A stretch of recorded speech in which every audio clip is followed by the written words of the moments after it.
This was so much at luncheon for your seniors.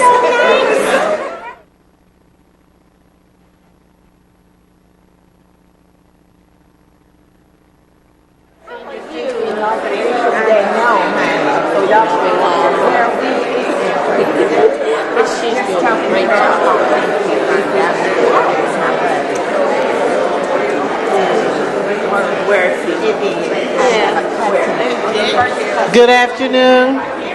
If I can get everyone to come in, take their seats. Someone could make an announcement to council members so that we can get a quorum.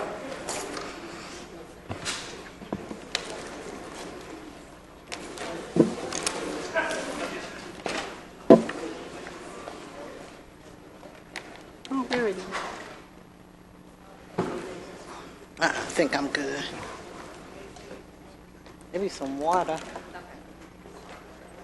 What water? You good?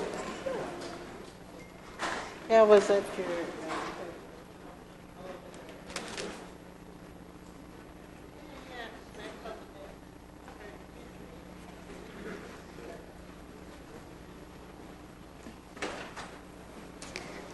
One, two, three, four. I only have 4 members. I need 5 members. 3 more.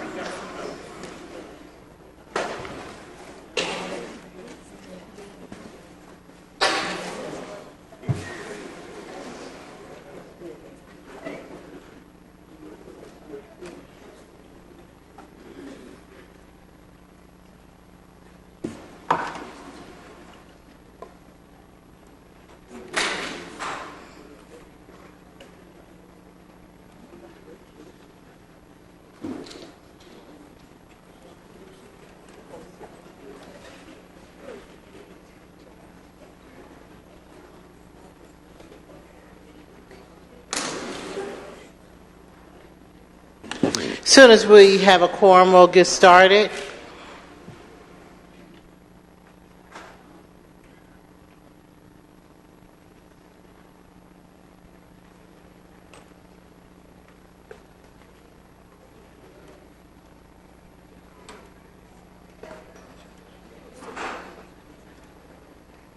I think we're good. Madam Clerk, if we can call the roll.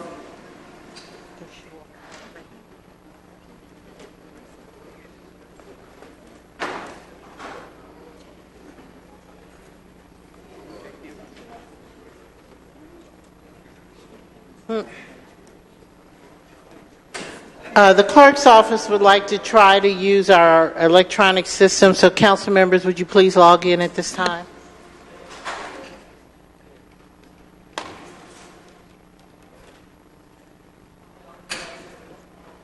Madam Clerk? Council President. Here.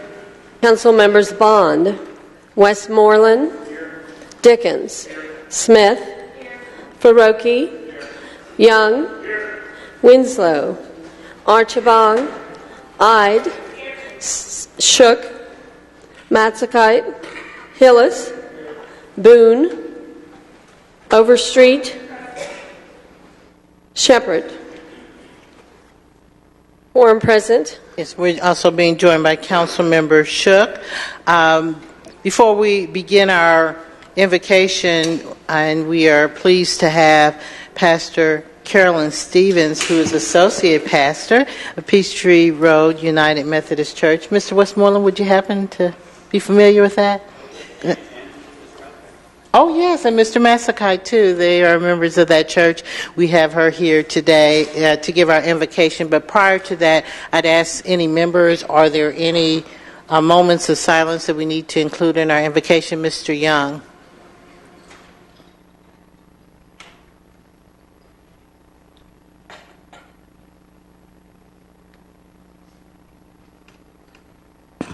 Matt, you're going to have to help me out with this. Brought to my attention last week, Matt Westmoreland, his grandmother, Grandma Helen, and sorry to be disrespectful, didn't know her whole name, but Matt's grandma passed, and we're celebrating Senior Citizens Month. I didn't want today to go by without giving proper acknowledgement to a woman who obviously had a tremendous impact, not just on Matt's life, but his entire family. And just to know personally, our love and our condolences go out to you and to all the friends and family of Grandma Helen.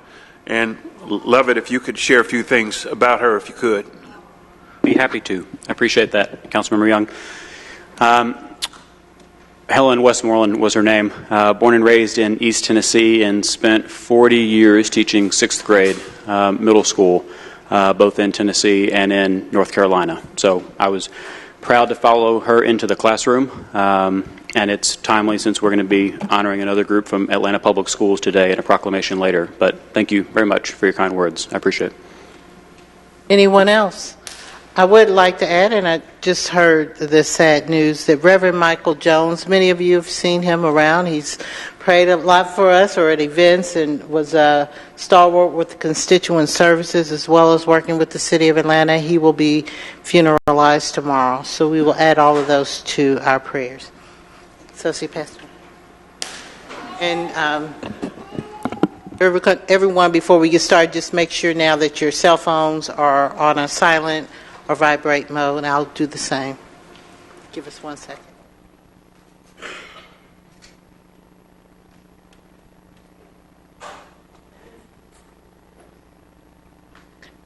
Let us pray. Eternal being who orders this wondrous world, creative and creating God, on this meeting we ask your blessings and divine direction. We thank you for these men and women who have chosen to serve as representatives for the people of this city, for these men and women who have undertaken the responsibility to serve and to represent all the residents, including the poor, the marginalized, the least and the last. Grant this council, O great provider, the wisdom and the courage of mind to make decisions that justly serve all the residents, enabling all to have full access to the resources and provisions that you have so generously given. Let each member of this council be fully aware each day of the responsibility he or she has to advance the welfare of each resident of this city. Give this council the mind to work for the good of all and the discipline to be steadfast in this work. Impress on their hearts the high office they hold to be in service of their fellow citizens, so that every decision that is made is from a place of servanthood and not from a place of self-interest. Let their decision be oriented in compassion and justice for all. Eternal being who orders this wondrous world, creative and creating God, on this council we now ask your blessings and divine direction. Amen. Amen. Thank you, and if everyone can stand as they are able for the Pledge of Allegiance.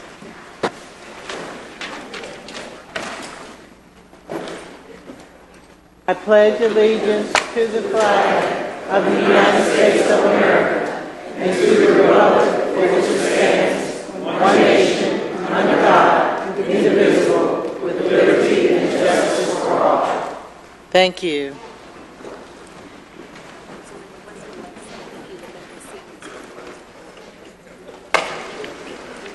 So now we are at our proclamations, commendations, and special awards. If you will look on our agenda, we have quite a number of them. Today I'm proclaiming Proclamation Day. So I'm going to just ask that we can follow just a little bit of order so that we do not take up a lot of time. I want to make sure that I'm going to call the first group, which is out of order of our list, which is for Older Americans Month, Atlantans Month. So if persons who are here for that can make their way to the stage, to the dais. Okay, I see some of you, and so then I'm going to, after they are finished, we will go back to the top of the list. I would ask that we limit the number of speakers and your remarks so that we can do all of these in an efficient manner. Otherwise, we will be here a couple hours just for proclamations. Older Americans Month, 2018. Every May, the Administration of Aging, part of the Administration for Community Living, leads our nation's observance of Older Americans Month. The 2018 theme, Engage at Every Age, emphasizes that you are never too old or young to take part in activities that can reach seniors' physical, mental, and emotional well-being. Today is our 2018 kickoff of Older Atlantans Month.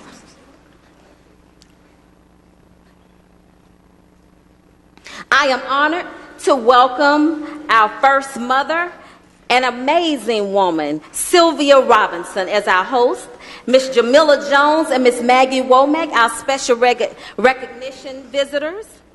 Please come over on this side right here.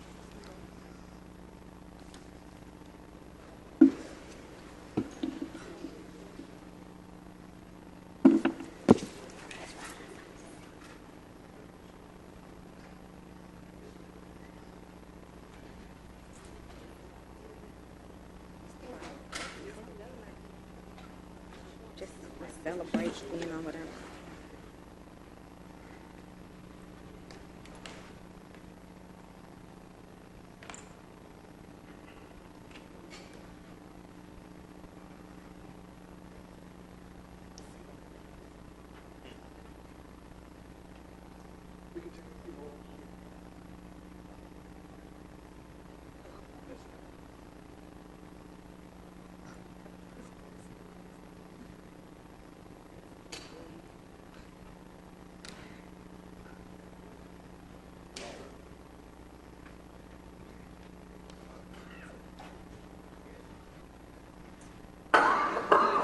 This is a monumental day. Not only are we celebrating our seasoned citizens, but we are excited to welcome our age-friendly stakeholders who help to grow our city into becoming more accommodating and accessible to our rapidly aging population.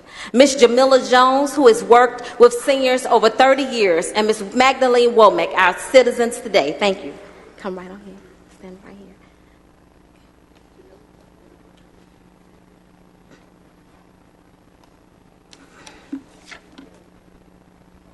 Our other honorees are Amelia T. Long, Miss Amelia T. Long, Annette Winfrey,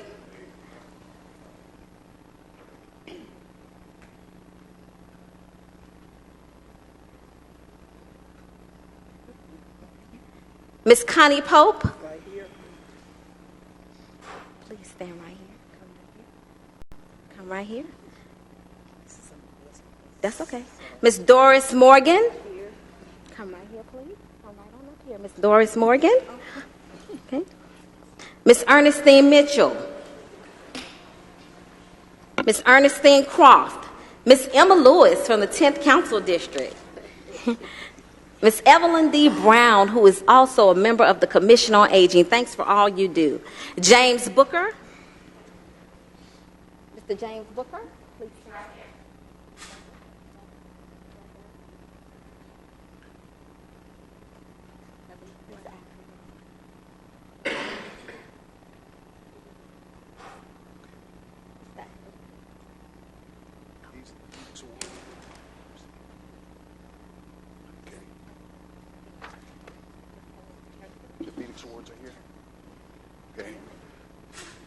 There are three that we're highlighting in our community partners as Phoenix Award recipients. That includes AARP of Georgia, represented by, and then we have Gen Care Neighborhood Medical Center and Kaiser Permanente. Give them a round of applause. Yeah.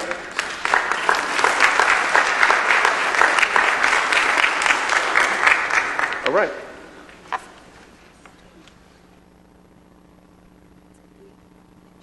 All right. Other names? Just James Wilkinson? Okay.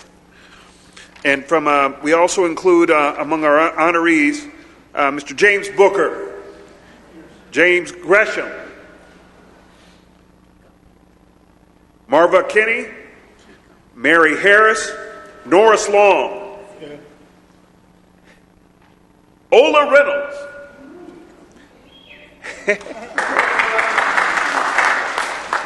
Peggy Kirby Johnson, Renita Golar.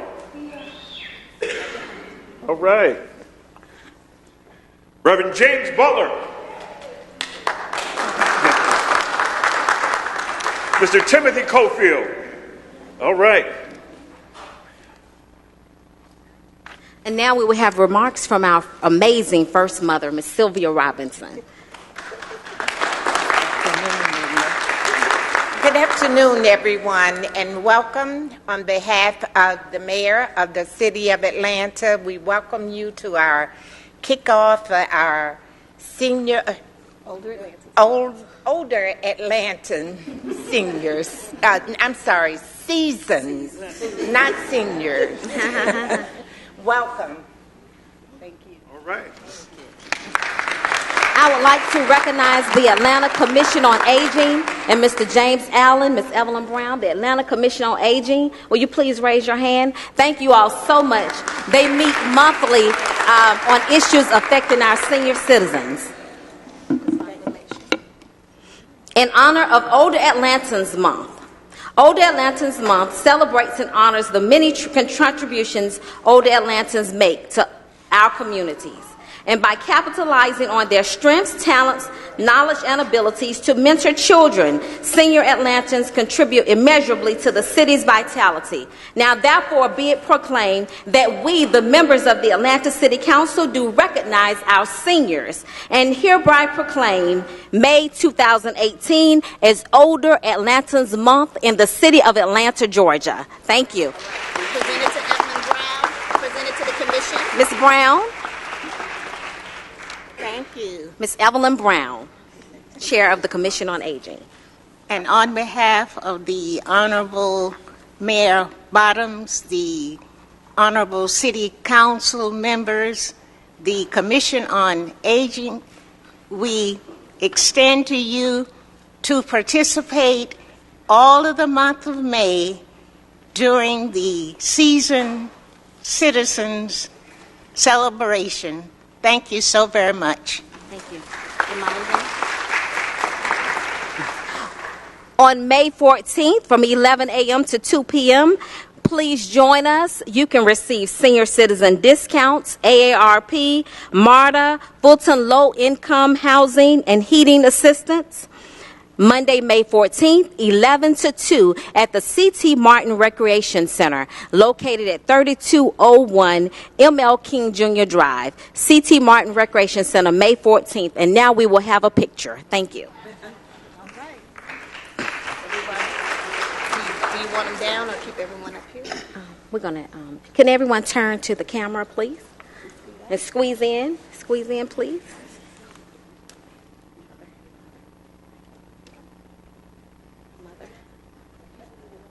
You think down? Okay.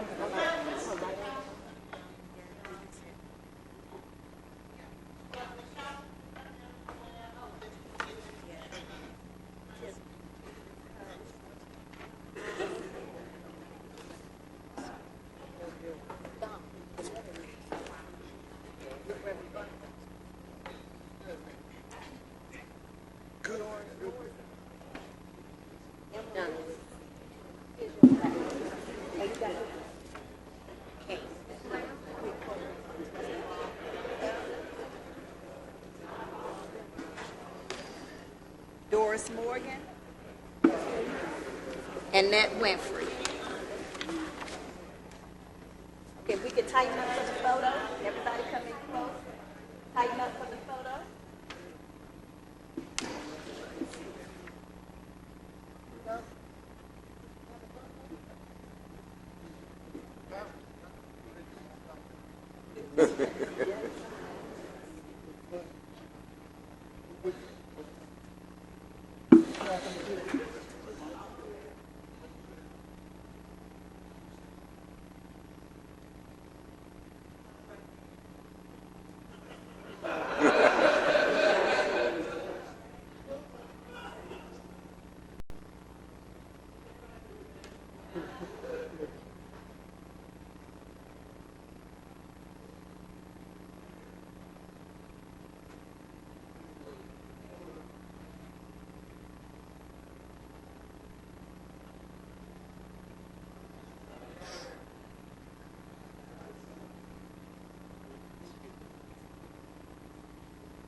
Yep.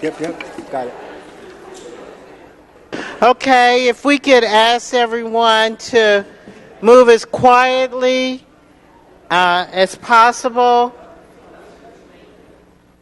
Our next proclamation is in honor of the Atlanta Public Schools Office of Social Studies, presented by Councilmember Matt Westmoreland. If those persons can make their way as well, I know it may be a collision course, but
no, that's what time we start.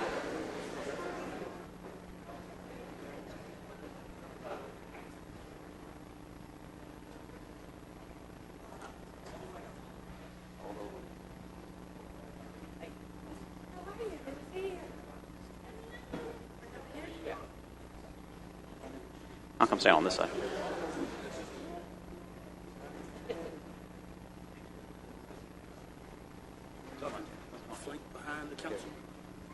Hey, how's it going?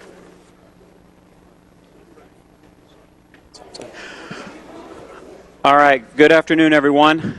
It is good to have so many APS social studies teachers in the house. All right. So back in 2017, our new planning commissioner, Tim Keene, and his team went about the business of starting to design what ended up being this book right here. It's called the Atlanta City Design, Aspiring to be the Beloved Community. And it is a blueprint for how this city will grow in the future in a manner inspired by Dr. King and his vision of a beloved community here in Atlanta. And last fall, many of the folks in this room had the opportunity to stand in the auditorium at Brown Middle School and describe what was about to happen that isn't really happening anywhere else in the country.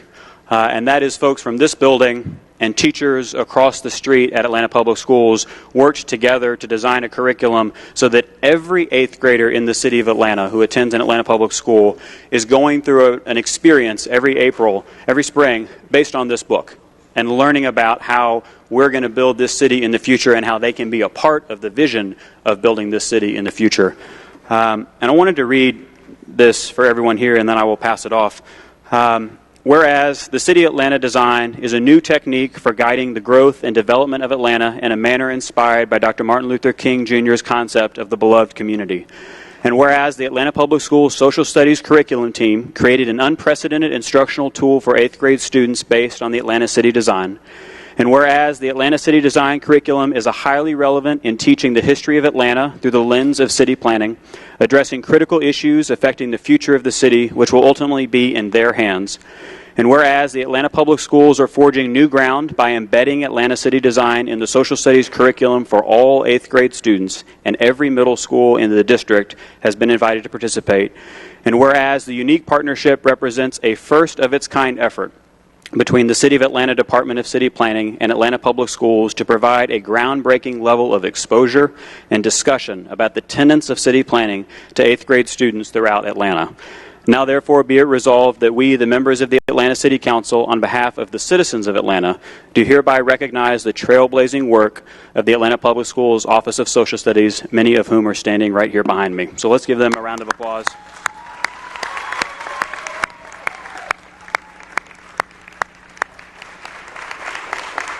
And I want to invite Commissioner Keene to come up and anyone else who has a few words to say.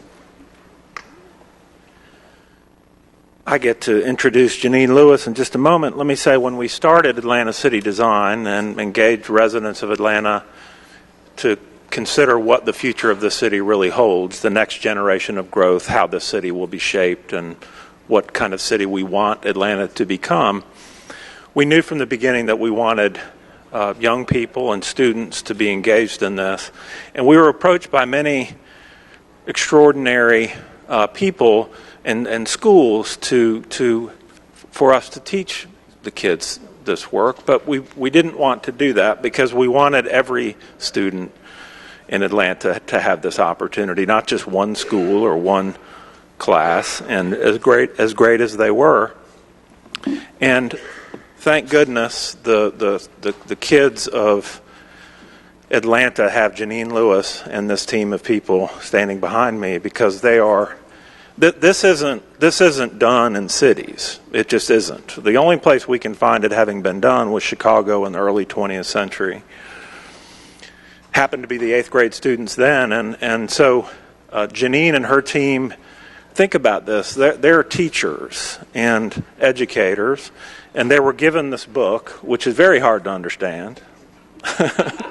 No, I mean, it's a book by planners and designers, and they were asked to teach that to 8th grade students, kids that 5 years from now will be getting out of high school, and 5 years later will be making their life whatever it is that they want to become.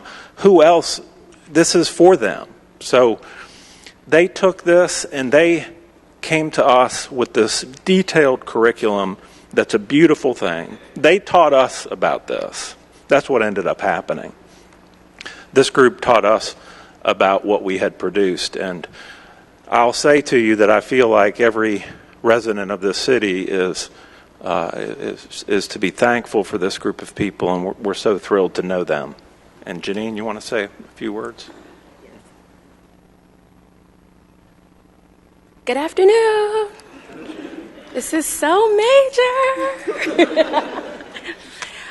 Well, first, I'd like to thank, of course, our superintendent, Dr. Maria Karstarfin, and our former assistant superintendent, Dr. Gema Whitaker, for introducing me to Tim's team and giving us the autonomy to fly with what we thought would make sense for our kids. We definitely want to thank Tim Keene and his Office of City Planning and our City Council for recognizing that the partnership between our city and our school system is something that only makes sense. And so, hey, Mr. Westmoreland. So I want to just take a few seconds to say that at Atlanta Public Schools, our number one core value is putting students first. And so anything that any challenges or barriers that we come to, our deciding factor is, does this make sense for kids? And that's what this amazing group of teachers behind me have dedicated their evenings and their weekends away from their families to do, because we believe in the kids in this city. And so I just want to say very quickly, I'd like to call them out by name. We have Ms. Caitlin Tripp, Ms. Jamaica Fields, Dr. Andrea Dees, Mr. Marlon Delancey, our APS District-wide Teacher of the Year, who's a social studies teacher, Ms. Mahogany Jackson, and of course, put your hand up so they can see, Mr. James Lingenfelter. I also have to thank my work wives who are here, Ms. Sherry McEachern and Kate Nails, because when I'm working with these people in the evening, they're in the office picking up the slack. Thank you very much, and we hope that this is just a start to something that will become hopefully a K-12 initiative for Atlanta Public Schools. I know my teachers are thinking you're going to have to find somebody else to do all this work, but we really believe in our kids, and we're thrilled that the city and our public schools are partnering to make sure that they have a stake in what goes on. Thank you so much, and thank you to my family for coming.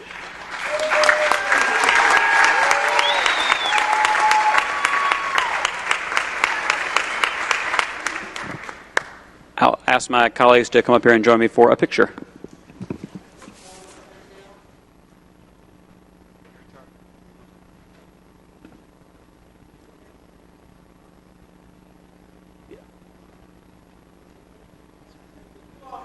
That's right. Y'all come up front. Thank you. Thank you.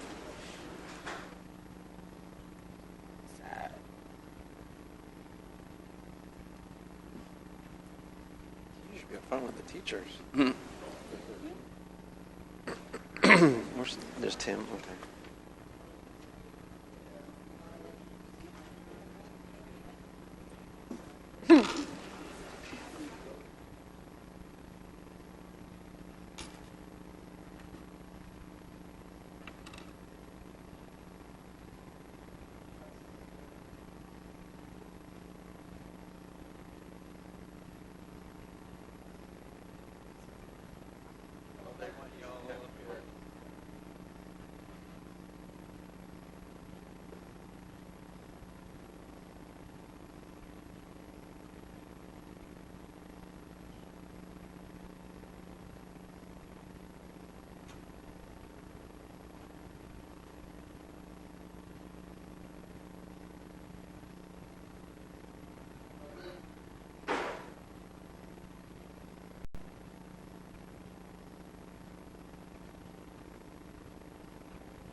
If everybody can go out to this side, go out this way, then the people who are coming up, if you can come up to the next one, which will be a proclamation presented by Councilmember Marcy Collier Overstreet in honor of Loretta Greene. If they can come up this way and everybody else leave out that way.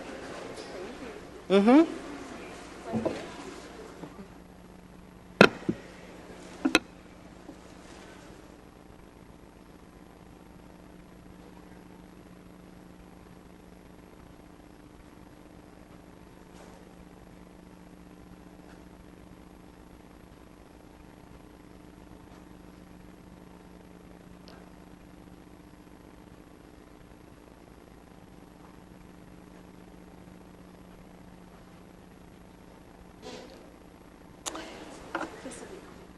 Okay.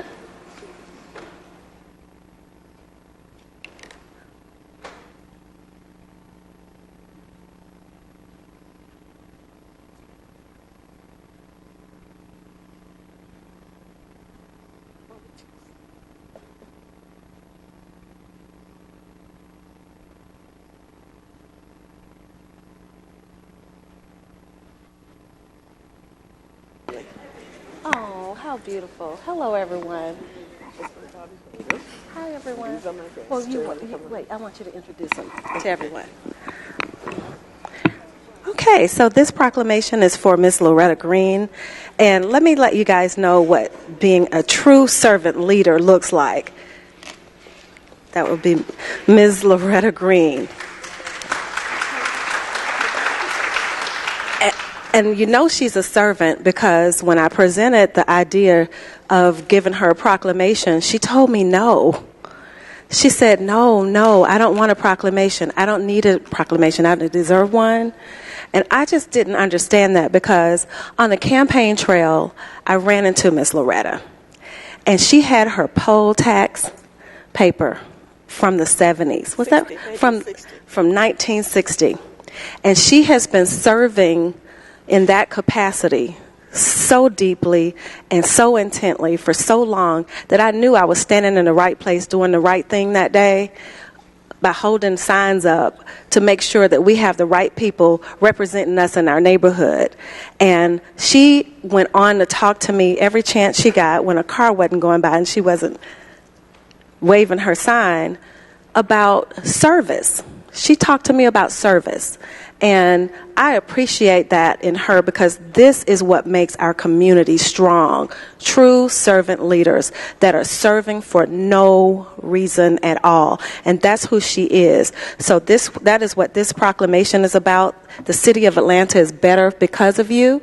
And I'd like to read this. In honor of Miss Loretta W. Greene, whereas the Atlanta City Council is pleased to honor Miss Loretta Greene, an outstanding community leader for her years of dedicated service to the Meadowbrook Forest community in Southwest Atlanta, and whereas, as a charter member of Meadowbrook Forest Community Club, Ms. Greene advocated cohesive neighborhood values and a family-oriented atmosphere during her 15-year tenure as president, and whereas Mrs. Greene's self-motivated approach to holding all residents accountable for neighborhood upkeep resulted in many community-wide cleanup initiatives, forged partnerships with local businesses, raised community expectations, and ensured community access to city services and distinction.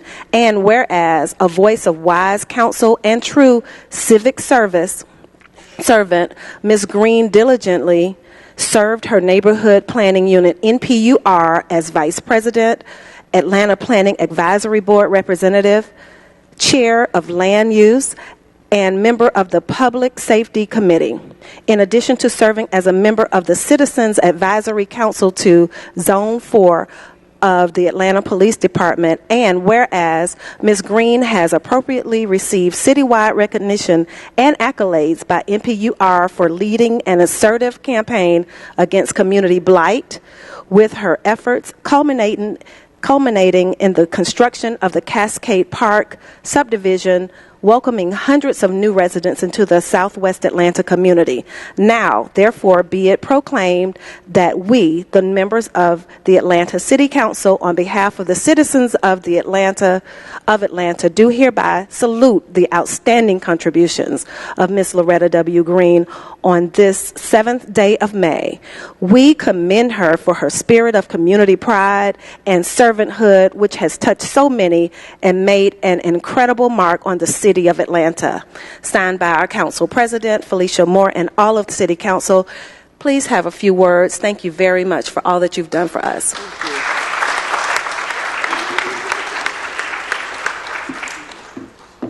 Thank you. I'm kind of speechless, which is unusual, but I do appreciate this. I think that as citizens, we are responsible for where we live as well as the city services.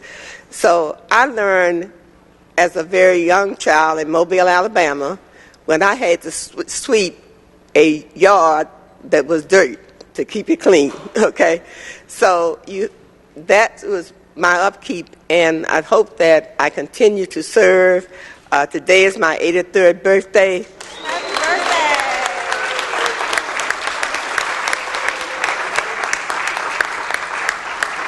And I'm trying to make 90, and I will continue to work as long as I'm able. Okay? Who did you bring with you today? Huh? Who did you bring with you today? I brought with me today, I have friends in the audience, but this is my family. My daughter Dana, my granddaughter Kamani, my granddaughter Sterling, and my grandson Langston Cole. Thank you. Does anyone else want to say anything? Happy birthday. Day to you. Happy birthday to you. Happy birthday, Miss Loretta. Happy birthday to you. Thank you.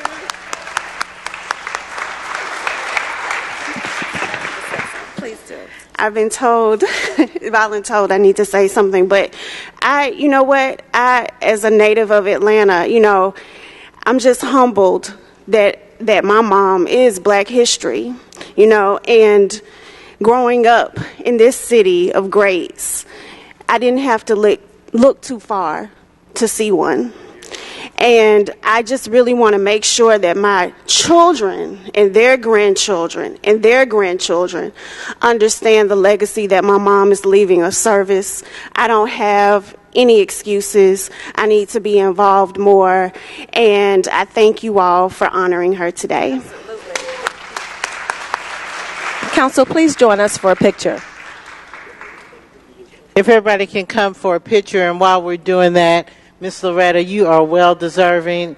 Of course, she would tell you no. I know. But she is one that's well deserving. And I tell you, anytime I saw her, come on up, on the campaign trail, she was either telling me about the Water Sewer Appeals Board and what they need. It was always something that she was telling me that we need to do. Thank you so much for your service. Okay, you all need to go way up here. And we're going to fill in back.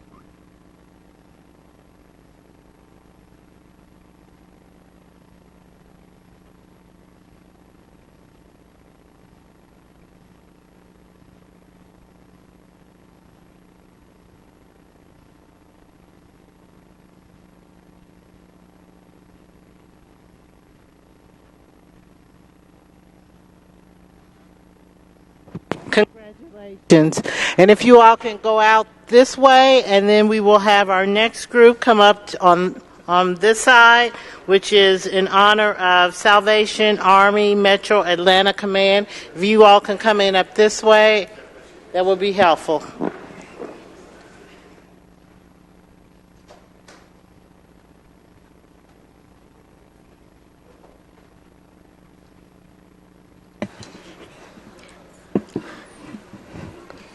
Salvation Army Week in the city of Atlanta. Major Bob Parker, Captain Kathy Parker, and Nicole Bazemore, please come up. Major Bob Parker, Kathy Parker, and Nicole Bazemore, please come up.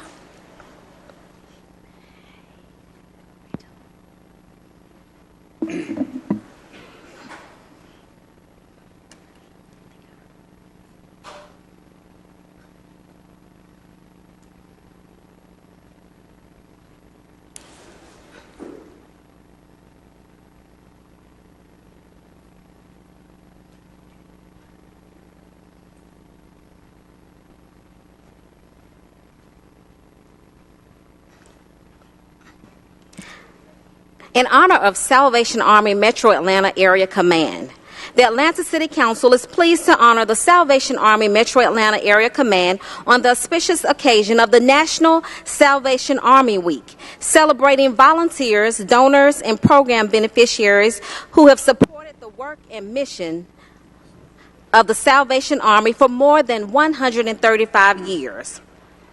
The Salvation Army has provided humanitarian relief and spiritual guidance to people throughout the world, and its members continue the organization's compassionate tradition of helping wherever there is hunger, disease, destitution, and spiritual need. Whereas the Salvation Army Metro Atlanta Command has created an honorable legacy that strengthens the lives of Atlanta's less fortunate as they move forward in its society.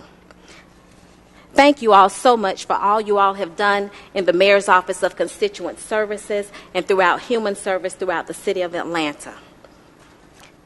Now, therefore, be it proclaimed that we, the members of the Atlanta City Council, on behalf of the citizens of Atlanta, do hereby celebrate the history, legacy, and future of the Salvation Army Metro Atlanta Command and designate May 14th through 19th as the Salvation Army Week in the city of Atlanta. Thank you.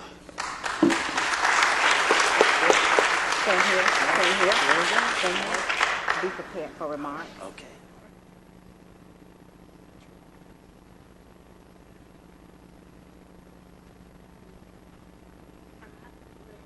One second. He's going to have remarks. Oh, okay. All right. Come on. In front? Come on, sweetie.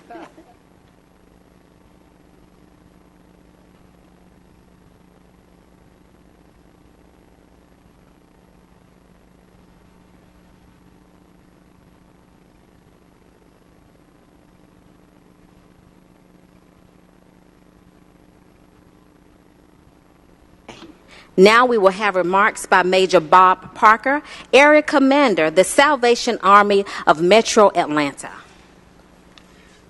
Well, thank you so much, Atlanta City Council, Member Boone. Thank you so much for this opportunity just to stand before you and to say thank you to the community, to the City Council, so many partners who help reach out to those folks who are in need. The Salvation Army internationally is in 128 countries, and nationally in every zip code, serves every zip code in the United States, but most importantly right here in Atlanta.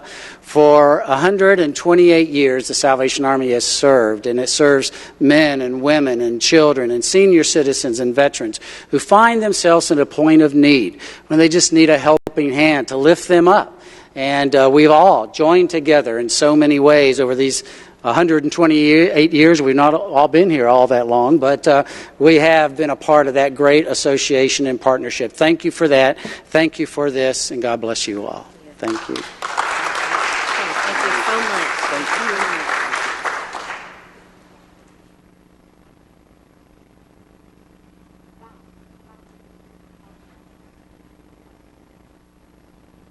Council members, if we can come and take a photo quickly.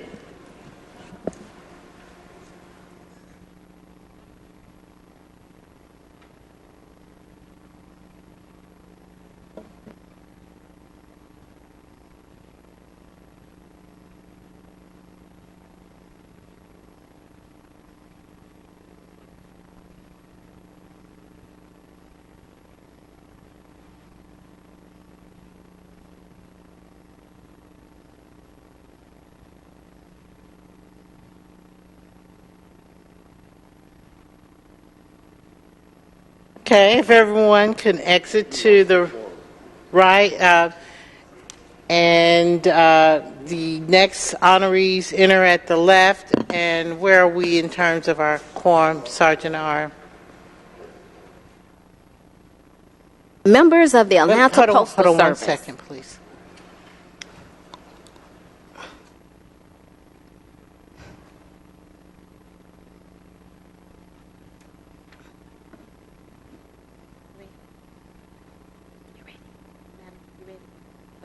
Members.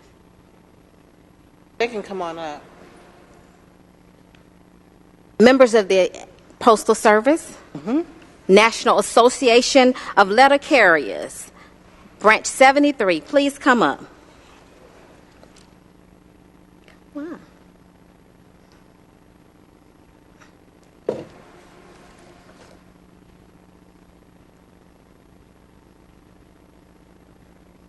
Do you have one? Do you have one? Come right on up. I could go. Yeah, go ahead.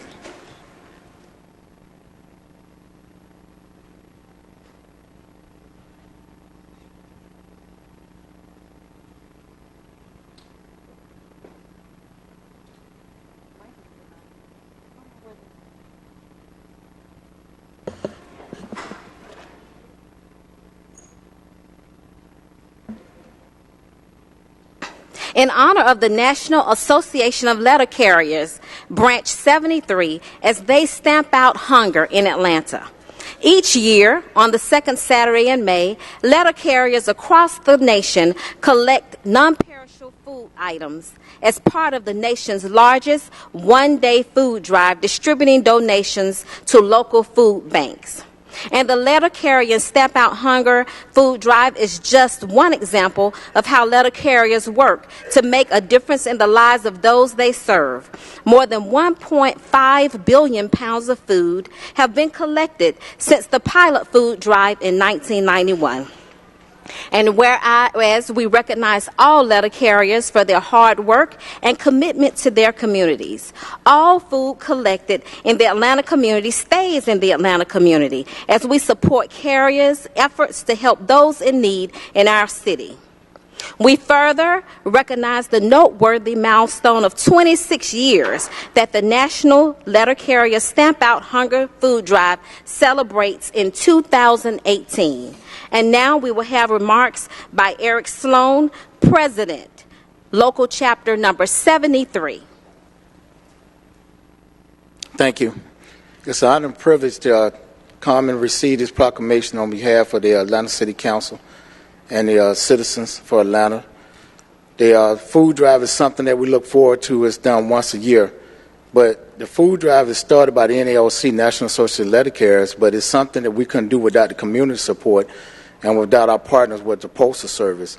I want to thank Mr. Craig Eberhard for standing in for the Atlanta Postmaster, Ashley Myers, while she's on detail and stuff, and I guess he'll come and he got a few things he want to say.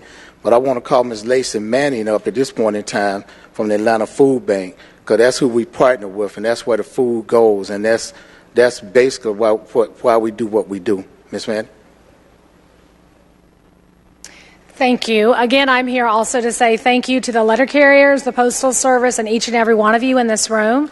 Everyone here plays a huge, huge part in defeating hunger. Right now, 1 in 4 kids is going hungry in the state of Georgia, and that's something we know we can change. And by the community working together and us really getting out there to each and every home, we want to make sure people realize that they can play a huge part in solving hunger. Thank you so much. Good afternoon.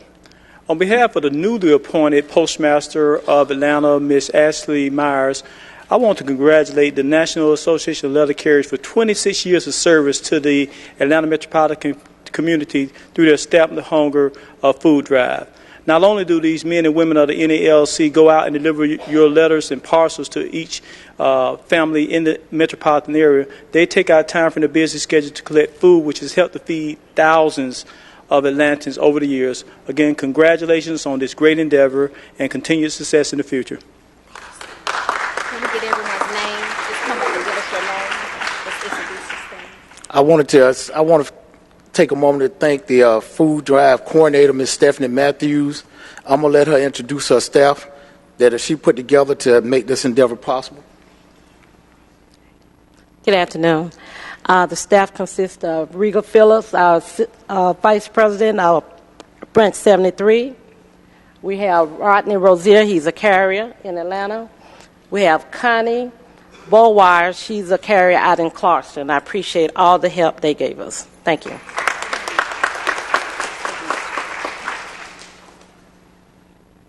Now, therefore, be resolved that we, the members of the Atlanta City Council, on behalf of the citizens of Atlanta, do hereby honor Atlanta Branch 73 of the National Association of Letter Carriers as they host their annual Stomp Out Hunger Food Drive. We proclaim today Food Drive Day in the city of Atlanta. Thank you.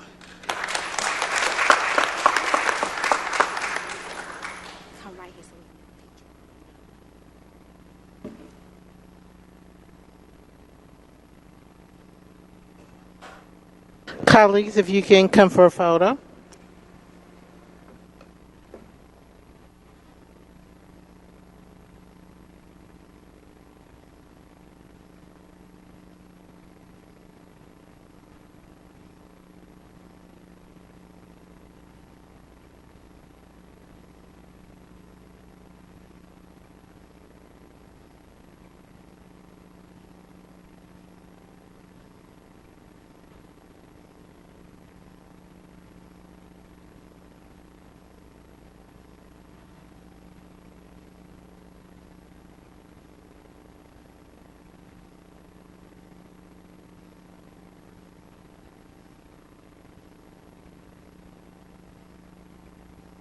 Thank you. If you will exit to my right, and if to our left, my left, I can get Councilmember Dustin Hillis, who is honoring National Nurses Week.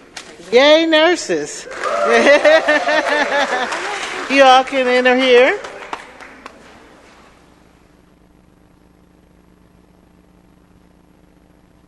Mr. Hillis, this may be a conflict of interest since you are a nurse, so I want to congratulate you as well. Thank you.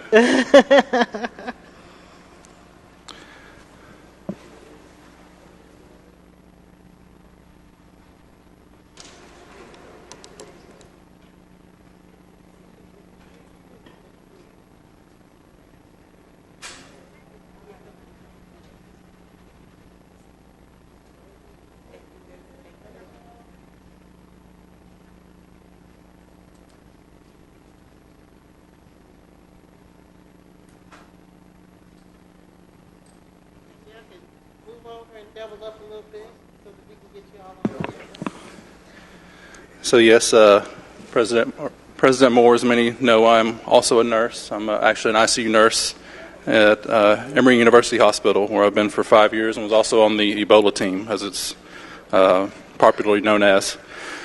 So this week is National Nurses Week, May 6th through May 12th. The purpose of this is to raise awareness of the value of nursing and to help educate the public about the role nurses play in meeting the healthcare needs of our communities here in Atlanta.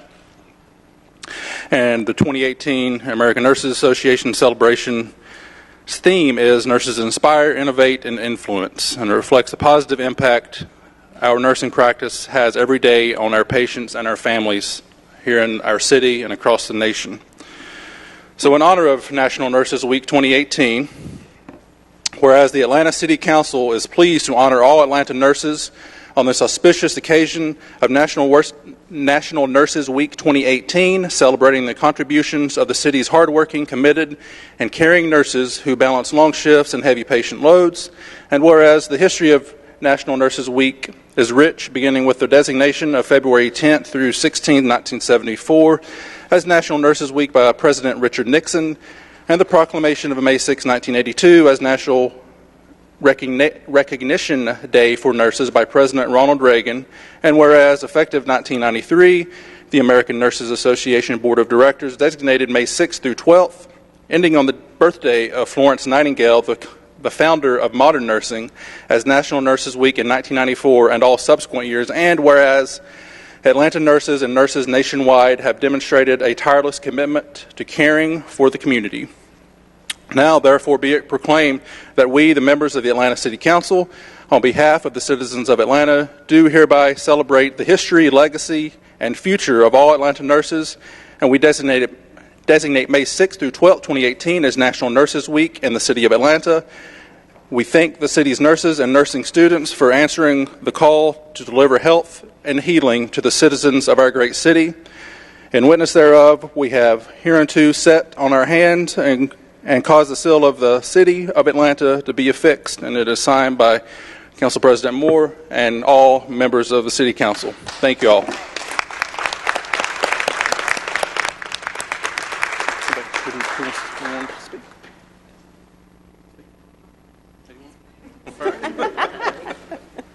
Well, good afternoon. On behalf of nurses throughout the city of Atlanta, and definitely my nursing colleagues that are here from Grady, yay Grady, I would have to say that we take care of patients that come to us not in their best of health, and they're at a depressing point in their life where they're dealing with some health challenges. But as nurses, we put them back together again through our caring and compassionate hearts, and we enjoy doing that. And so I want to say again, thank you to the City Council of Atlanta for recognizing National Nurses Week and actually kicking Nurses Week off for us here in Atlanta. Again, thank you. And finally, Atlanta cannot live without Grady. Thank you again. Well, colleagues, if you can take a photo.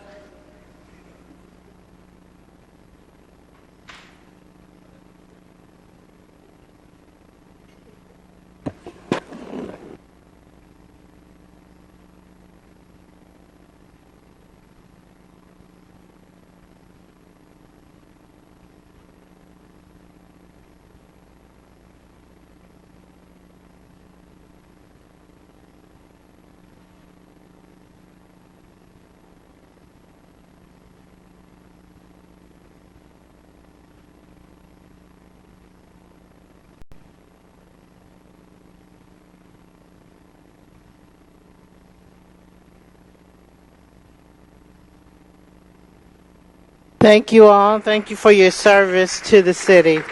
And if you'd exit to the right and to my left, if we can have up, in honor of Atlanta ATL 311, Mr. Hillis.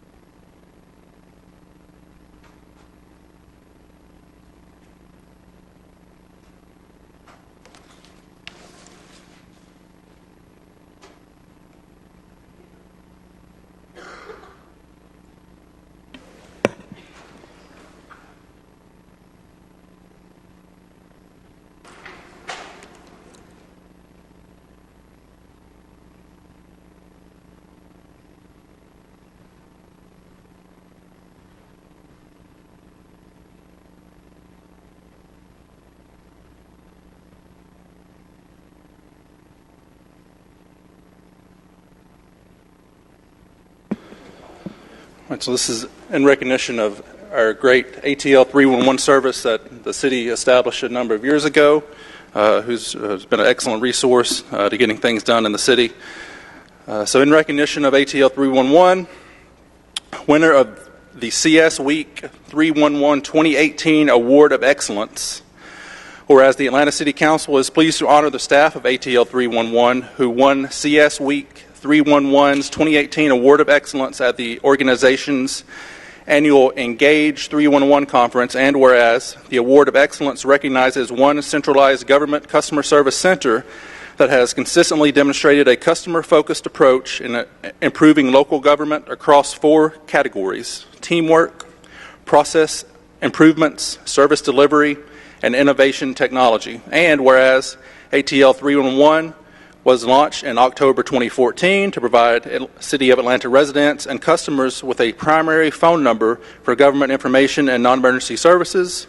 And whereas since its establishment, ATL 311 employees have been dedicated to providing excellent customer service to the City of Atlanta, taking pride in their role as being the first touch point to the community and the community's virtual front door to City Hall. Together, they assist more than 400,000 customers annually through multiple platforms. And whereas, to facilitate community involvement, ATL 311 launched its social media platform in 2017. Additionally, ATL 311 made upgrades to their online portal and created the ATL 311 Community Action Team to engage with community members, bring awareness to city services, and put a face and smile on the 311 number. And whereas, to quote Walt Disney, whatever you do, do it well. Do it so well that when people see you do it, they will want you to come back and see you do it again. And they will want to bring others and show them how well you do what you do. ATL 311 employees have done their job well, and they are more than deserving of this distinguished award. Now, therefore, be it proclaimed that we, the members of the Atlanta City Council, on behalf of the citizens of Atlanta, do hereby honor the hardworking staff of ATL 311, winners of the CS Week 311 2018 Award of Excellence. And we thank you for your tremendous efforts and congratulate you on the significant accomplishment and witness thereof. We have hereunto set our hands and caused the seal of the City of Atlanta to be affixed, and it is signed by Council President Moore and all members of Atlanta City Council. Thank you.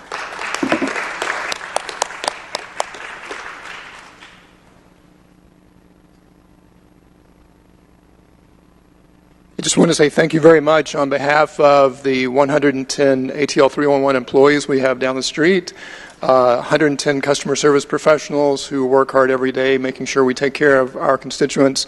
Couldn't do it as well without our partners in Public Works and Watershed, Code Enforcement, Finance, the departments for whom we are taking all those calls. So thank you to City Council. We really appreciate the honor. And I will say, in order for 311 to be most effective, you got to use it. So please keep using 311. Thank you. Councilmember Faroki. I just want to add in support of this proclamation. Last week I launched a program in my district called Let's Fix It Together, where we're going to walk every street in the district, really to kind of identify all the things that need to get fixed. And a few months ago I reached out to Rocky Atkins and the 311 team, and they did not hesitate to say we want to be a full partner in this. And so I want to commend all of you for taking on what will be more work, because we're going to be driving a lot more to 311. but it's a critical entry point for residents to know where they can go in the city for all sorts of problem fixes.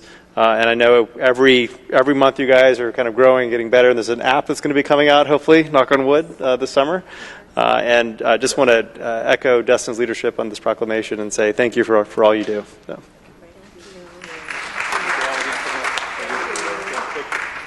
Okay, if we can take our photo, colleagues.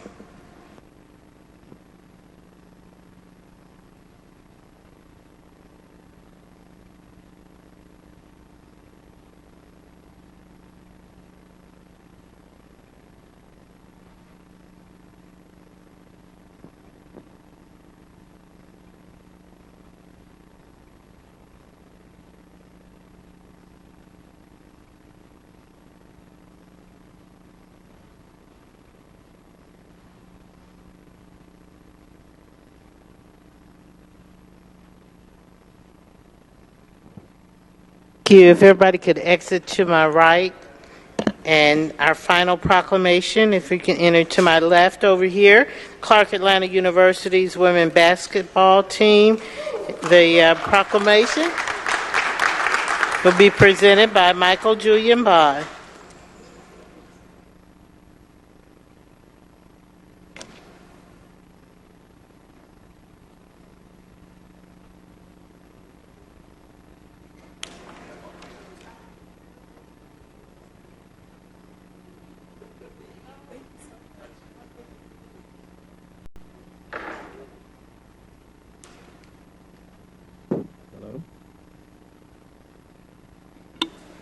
Thank you, Madam President. As they make their way forward, I would say this group of young ladies gives a whole new meaning to the term Black Panther. Some of you can move to the other side of it. Yeah, come on around. And it's funny you mentioned Black Panther. With all the excitement around the theatrical release, these ladies were providing nail-biting excitement on the basketball court.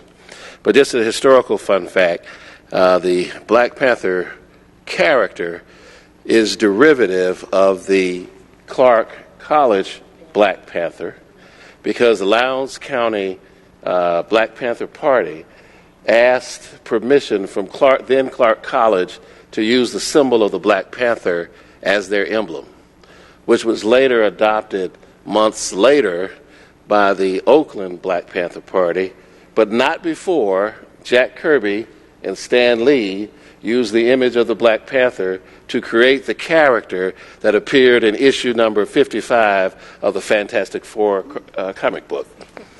Well, you could tell what I was doing when I was a teenager.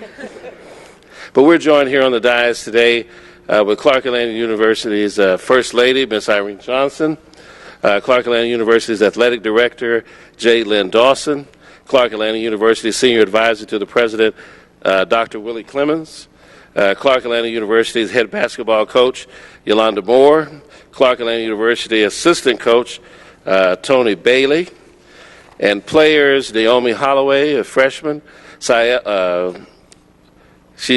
the SIAL freshman and the new comer of the year, Kiana Johnson is a senior who won the CAU Heart of Champions Award last night, and Daniel Vinoy, graduate student, who suffered a career-ending injury but stayed with the team as a coach and is the voice of the team. So we've got some distinguished guests here.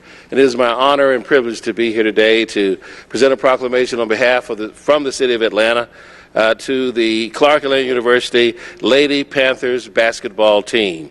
Whereas the Atlanta City Council is pleased to honor the Clark Atlanta University women's basketball team for overcoming great obstacles to leap from last to top in just one season, leading the Lady Panthers winning the regular season Southern Intercollegiate Athletic Conference East Division title, going on to capture the 2018 Southern Intercollegiate Athletic Conference Tournament Championship, the team's first since 2013, by defeating Central State University in March of 2018.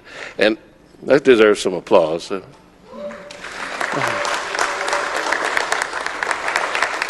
And earning a bid to the National Collegiate Athletic Association Division II Women's Basketball Tournament.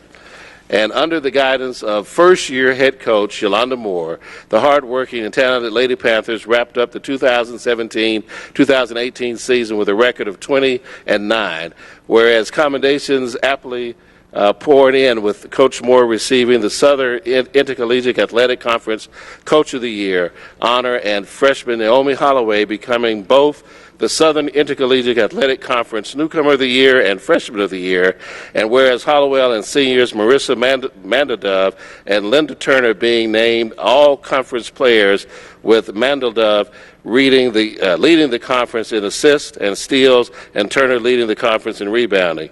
And whereas Mandeldove, who scored the last-minute game-winning shot, helped to bring home the tournament championship win for Clark Atlanta University, earned the Most Valuable Player Award. Now, therefore, we, the members of the City Council, don't have the citizens of Atlanta, hereby proclaim this day Clark Atlanta University Lady Panthers Day in our fair city, and witness whereof I've set my hand and caused the seal of the City of Atlanta to be hereunto affixed. Congratulations, Lady Panthers.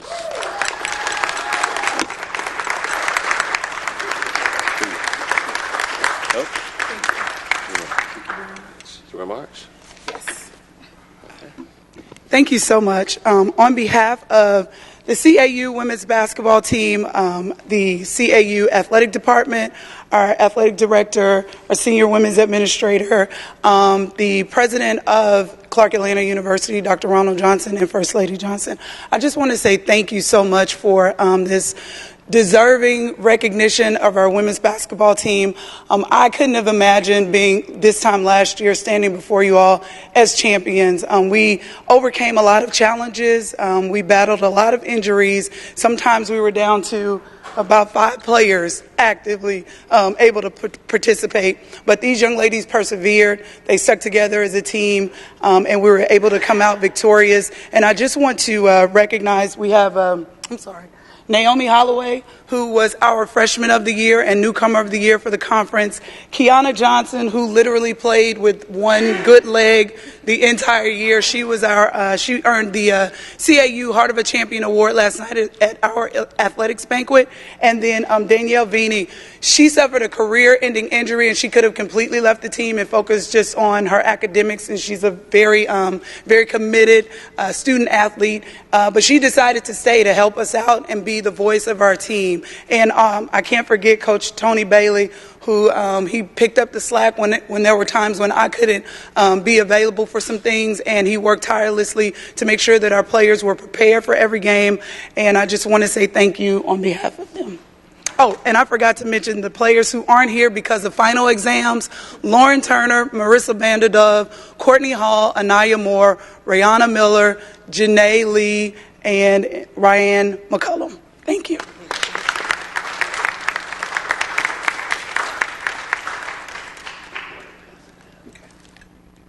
Just as we gather to take a photo, it's just amazing to me how when the coach talked about the team members that aren't here, how few of them for the total team. And you all are champions. Someone needs to write this as a book. And then you can put me in it at the end, given the proclamation. But I believe we're ready for a photo. If there are no other remarks, Madam First Lady, anything? Oh, yeah. Good bit of CAUs to be in my council district. Most of it is shared by my colleague, Cleta Winslow, who has great love for all the AU Center campuses, especially Clark Atlanta University. But it is so great for us to welcome CAU, Clark Atlanta University, in every department of Clark Atlanta in this place. I am so happy to see the work that continues with Cleta Winslow, but the work that is ongoing with our Mayor, Keisha Lance Bottoms, to help fortify and strengthen our good relations. I am so excited, Mr. Johnson, for you, you and your husband just doing tremendous work to help continue to strengthen our bonds as a community. And to you all, gosh, it's just an amazing story. We need to celebrate our champions so that we can breed and create other champions. God bless you all for your courage and your strength and your fortitude to reach these high heights. Thank you, Councilmember Bond, for bringing it to our attention. God bless you. All right, thank you. Yes, ma'am. Thank you. Thank you so much. I just want to say today is really important to acknowledge our Lady Panthers. A year ago, they were in the back of the pack, and today they're in the front of the pack leading, and that's what our university is all about. And we just want to say thank you to our councilmen and to our mayor for supporting the AU Center and Clark Atlanta University in particular. Thank you. Yes. All right.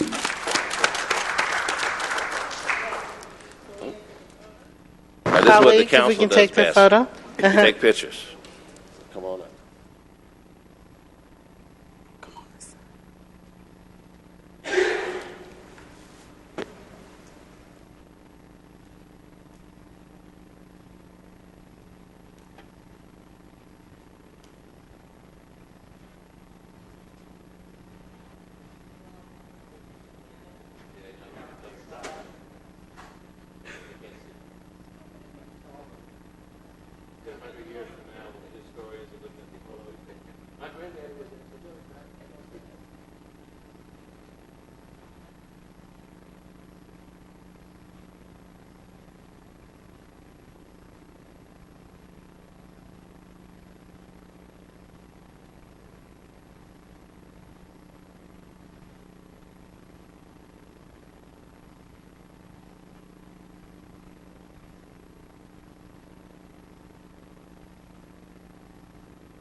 Thank you. Thank you. Good to see you. Thank you. Congratulations. Thank you. You're welcome. You're welcome.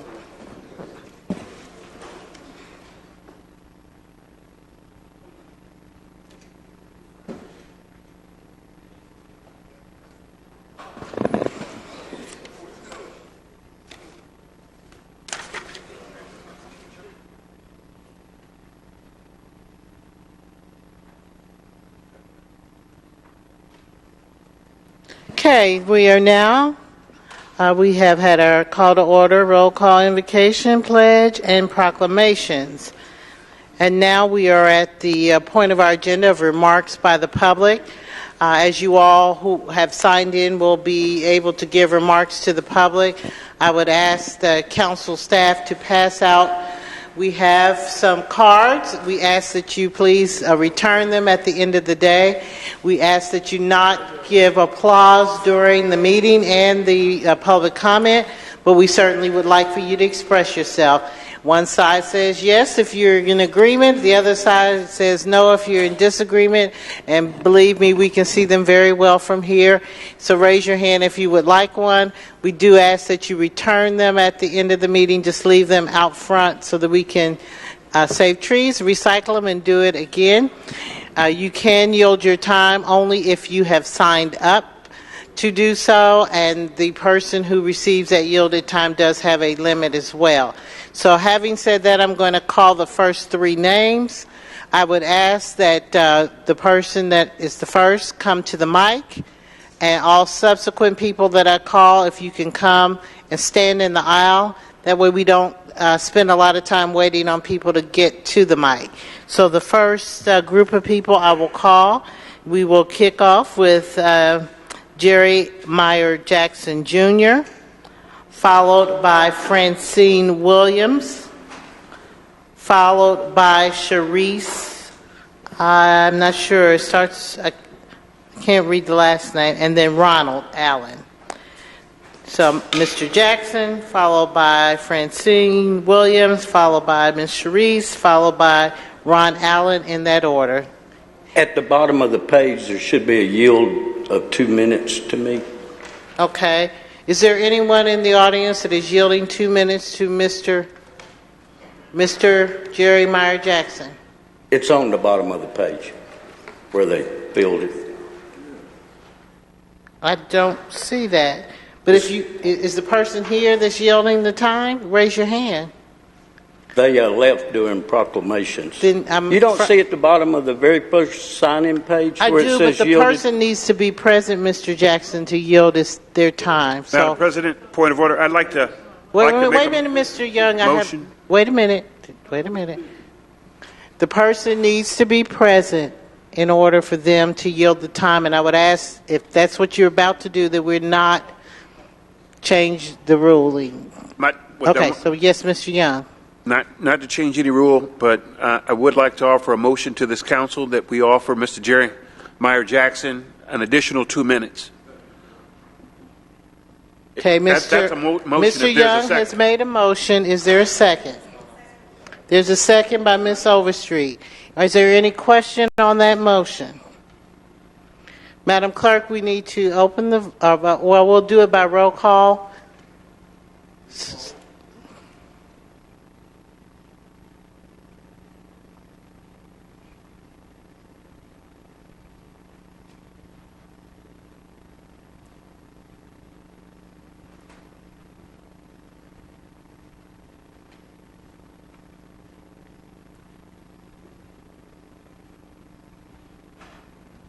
Please continue to hold.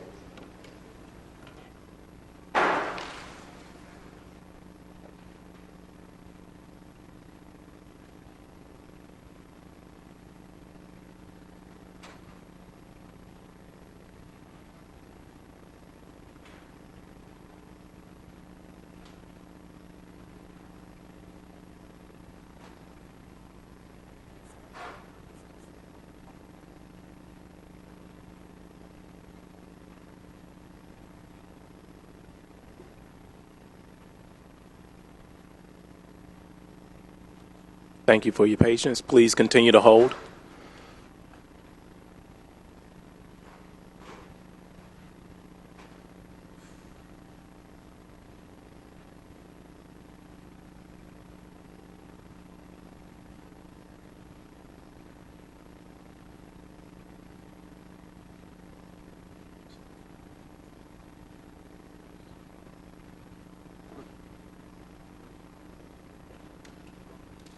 Madam President, we're going to do a voice vote, if you mind.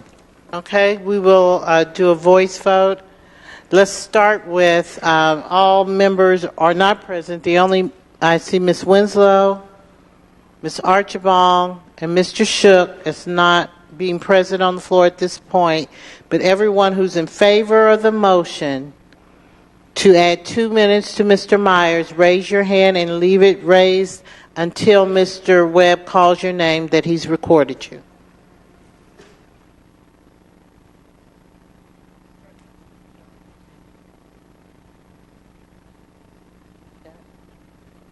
Okay, those opposed, please raise your hand high.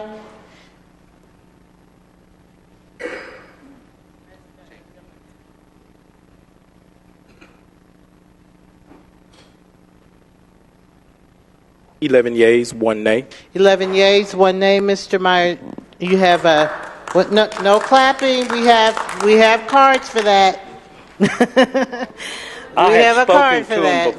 We don't clap. So you have 2 minutes. Typically, what I would do is ask someone with yielded time to speak last. But since we've taken all that time to get to this, to speak last. We'll let you speak now, Madam Mr. President. If that's No, what you're you fine. wish. You're fine. Go ahead. So let's give him 4 minutes and begin. I am Jerry Meyer Jackson, Jr. I grew up in Cascade Heights, West End. Lived in Atlanta all my life. I was on vacation the other day. Turned on the television. I saw Mayor Reed standing there throwing money up in the air, just giving it away. And I thought, man, let me get to town and get my bonus. I'm not too late, am I? I'm kind of still getting my bonus. Some of you may remember that the last time I spoke, I mentioned the scripture.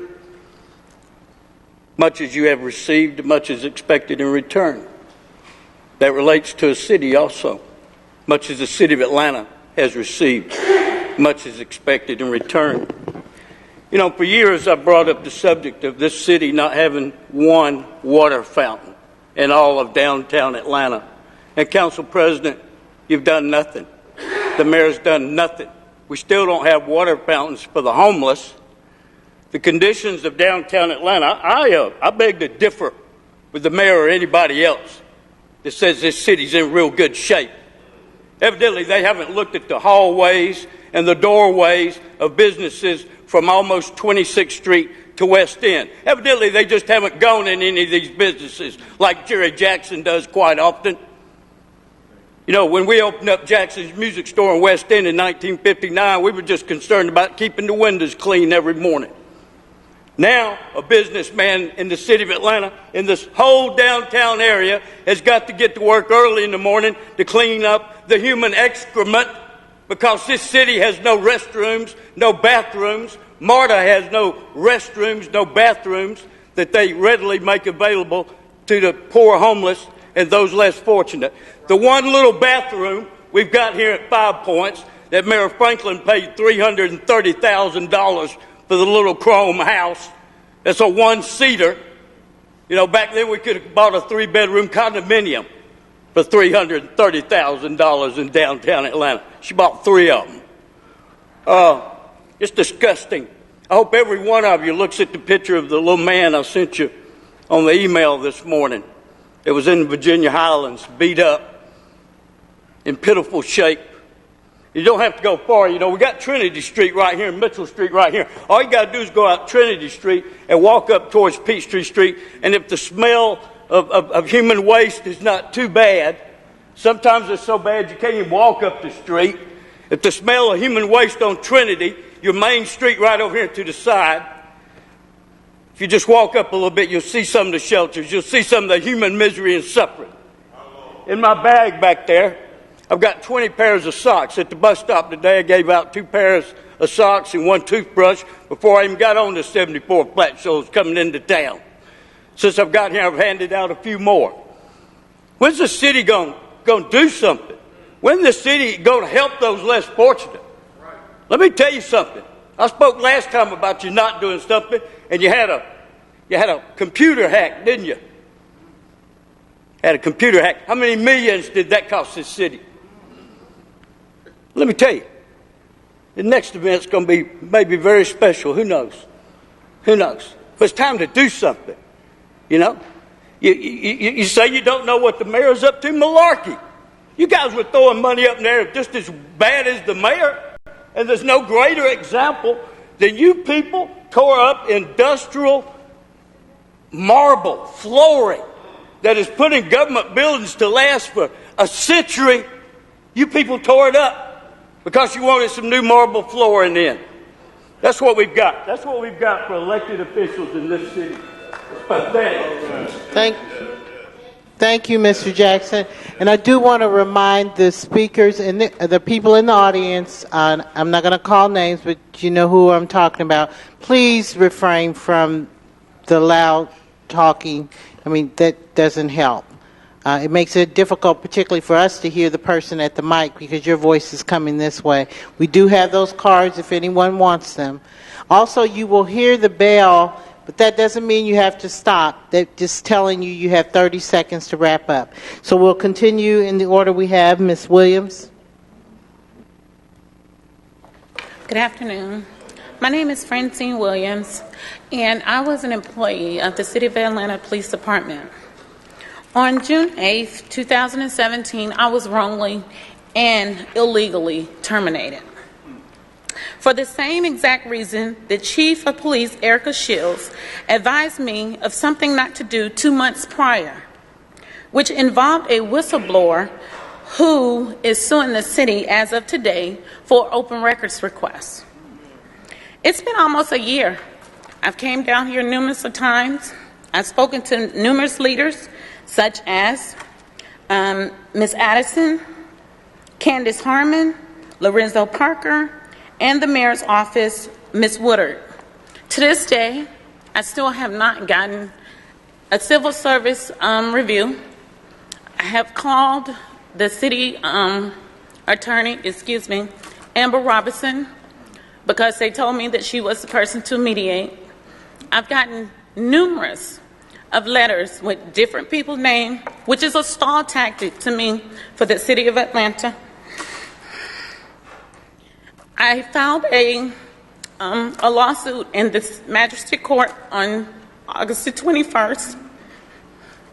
The city of Atlanta's attorney came. She asked the judge to dismiss it without prejudice. To this day, I still have not gotten processed from the city of Atlanta. I want to know who is going to be responsible for the city to do their job. I was doing my job and I was fired. I was fired because they thought that I had given some information to a person who was a whistleblower. They told me they fired me for conduct. The conduct was the same conduct that was administered by the chief of police who told me do not give her her records. I want to know who is responsible. I'm going to have to ask you to stop. I don't know, is there someone here from the administration side that is listening to this? Okay, Mr. Bhandari, the closest I can get to is you, because she did mention the law department.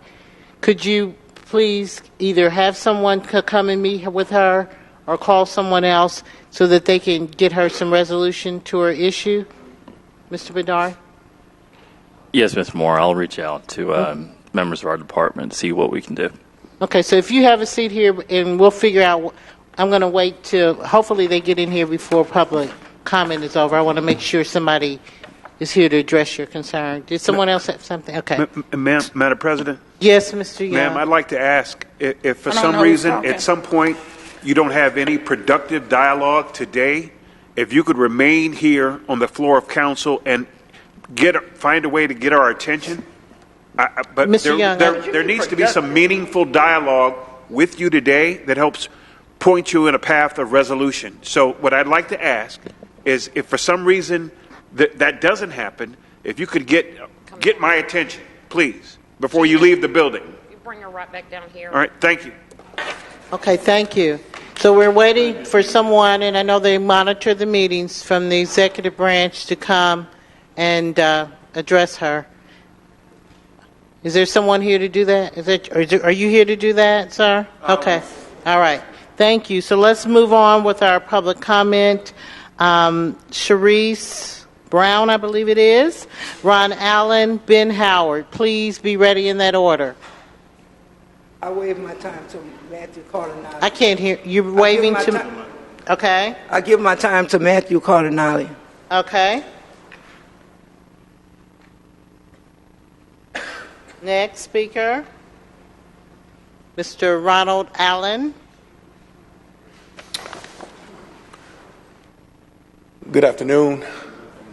I'm a native Atlantan, Grady baby, graduate of Grady High School, where I attended school with Matt Westmoreland. I'm here representing Let Your Life Shine Community Outreach Ministries, which is a frontline ministry delivering food assistance, family and youth development to homeless populations. I echo the sentiment of the first speaker. I remember back when I was young, growing up in Atlanta, on the 4th of July, the buses were free. MARTA used to be free, and you could hop on and ride downtown, in which I did with my family, and I got my first understanding of how we treat our homeless citizens. That I saw someone down on 5 Points, living outside of a contraption made out of a box and other things. If I was to travel down to 5 Points, I would be tempted to say I would find that same individual. As I was riding buses going to Grady High School, 5 Points was always a disaster for homelessness, which it remains. I understand that this council has passed a proclamation or ordinance saying that ministries like Let Your Life Shine Community Outreach now needs permits to feed and assist homeless populations, that they cannot do this ad hoc without the permission of this board. We would like to construct a creative dialogue and a constructive dialogue on how services, ministries, frontline organizations like Let Your Life Shine, where my mom, who's in this audience, has been working for years, 30 years, doing a lot of the services that we don't see government officials making frontline priorities. Lastly, I'm a first-year student in the Interdenominational Theological Center. I've chartered a subcommittee on the issue of homelessness, and we will be looking at the continued treatment of people who do not have the power to vote. They largely don't work. They are not an income base or a voter base for our city council. So we have to look at what is our incentive for dealing with them. And I think that incentive comes from the opening prayer in which we ask ourselves to be servants. Thank you, I will sir. be following up with Ivory Lee Young. ITC is in your district. Thank you, sir. We'll Your be looking to have time a has dialogue about how expired. we treat our homeless people. Thank you. We're Ben Howard, followed by Rakesha Hove, I think it is, and then Bishop John Lewis in that order. Greetings, President Moore, and greetings to council members, and special greetings to you folks who are watching your government in action on Channel 26 or by the city's website. Ben Howard, Senior Advocate, Public Policy Analyst. This is an open letter to the trustees and members of Mount Carmel Baptist Church. In the year 2006, a community restoration meeting hosted by your church, Mount Carmel, citizens voted for refurbishment of Campbellton Road. There were to be 3 phases of restoration. Phase 1 was completed years ago, but Phase 2 and Phase 3 are nothing but empty promises. By now, Campbellton Road ought to be alive with green trees and great lighting and new sidewalks and safe streets. Your church, Mount Carmel, has a representative to Neighborhood Planning Unit R by the name of Kerry West. Because she does not live in the city, Kerry West doesn't see the value of speaking truth to power, but instead takes sides with the NPUR 9 to keep senior citizens and others from getting what they have been promised. Please consider appointing a new representative to NPUR, one who is not afraid of Pharaoh, one who can stand up to the likes of Antonita Robinson, Corliss Clare, Ricardo Jacobs, Dorothy Arnold Cox, Ronnie J. Ogletree, and the NPUR coordinator, Erica Pines. Stay tuned, folks. Rakesha Hove. And I would like you all, if you could, be in the aisle and ready to go so we can keep moving. Bishop John Lewis, Matthew Charles Cardinale. I'm going to hold on to you, Mr. Cardinale, since you had the added time. Is that okay? And then the next will be Andre Jordan. Thank you for having me here. I came because... Could you get just a little closer to the mic so we're sure we hear you? This is my first time here, so I came because out of desperation. I am a mother. I am on the PTA and the governing board of my children's school, but I'm from Atlanta, born and raised, and I have watched what has happened to the west side of Atlanta. Investors have came in and bought my entire community out. I know everybody understands regentrification. I am the face of that. I have been displaced since the Perry Home Bankhead days, and I'm getting displaced once again with my children. The only difference is it's nothing out here. We go from $900 rent a month to over $2,000. I think that is extremely unfair. And now I'm very active in my community, and I don't just speak for myself. What about the other people that cannot afford this shift that's happening? I think something needs to be done immediately. I have went to those Beltline meetings. 50 units available is absolutely unacceptable. $300,000 for a house is absolutely unacceptable when we don't even make $20,000 a year.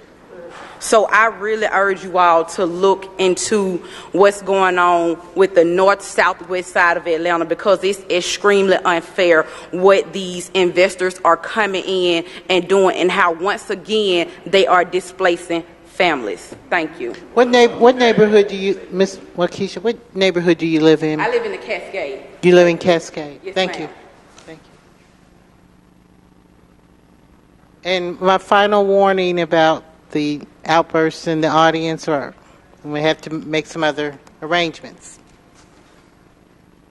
Mr. Lewis. Proper protocol has already been established, and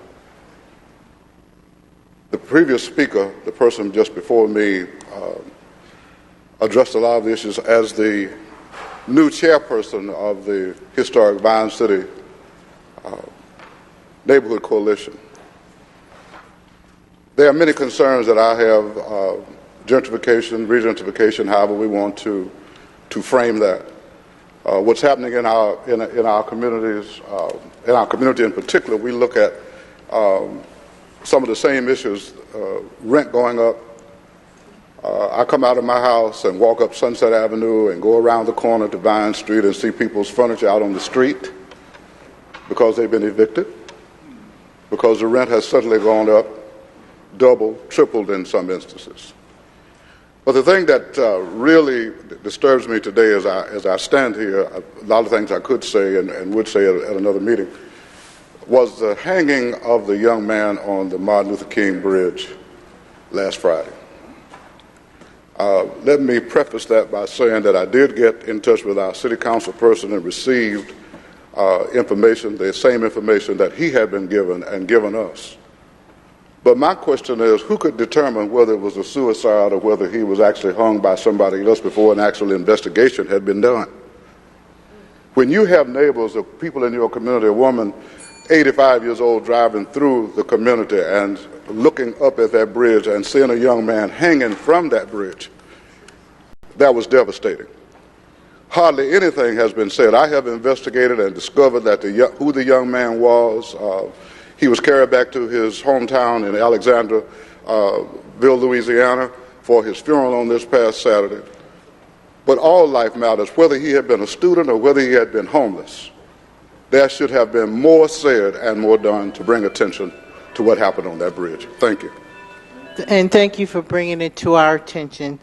Our next speaker is Andre Jordan, followed by Michael Langford, followed by Ron Allen.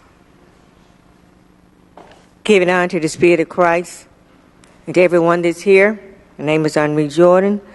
Thus said the Lord, execute ye judgment and righteousness, and deliver the spoil out of the hand of the oppressor. And do no wrong, do no violence to the stranger, the fatherless, nor the widow. Neither shed innocent blood in this place. Jeremiah 22:3. God is also declaring these actions in us or you. We need God more than he need us. For there is nothing covered that shall not be revealed, neither hid that shall not be known. Luke 12:2.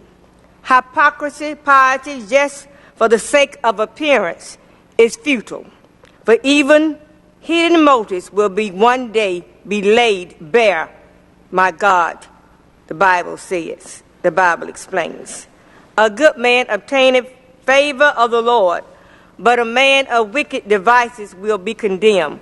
Proverbs 12:11. When you seek to obey God, you ask for his approval. When you seek to disobey God, you ask for his disapproval.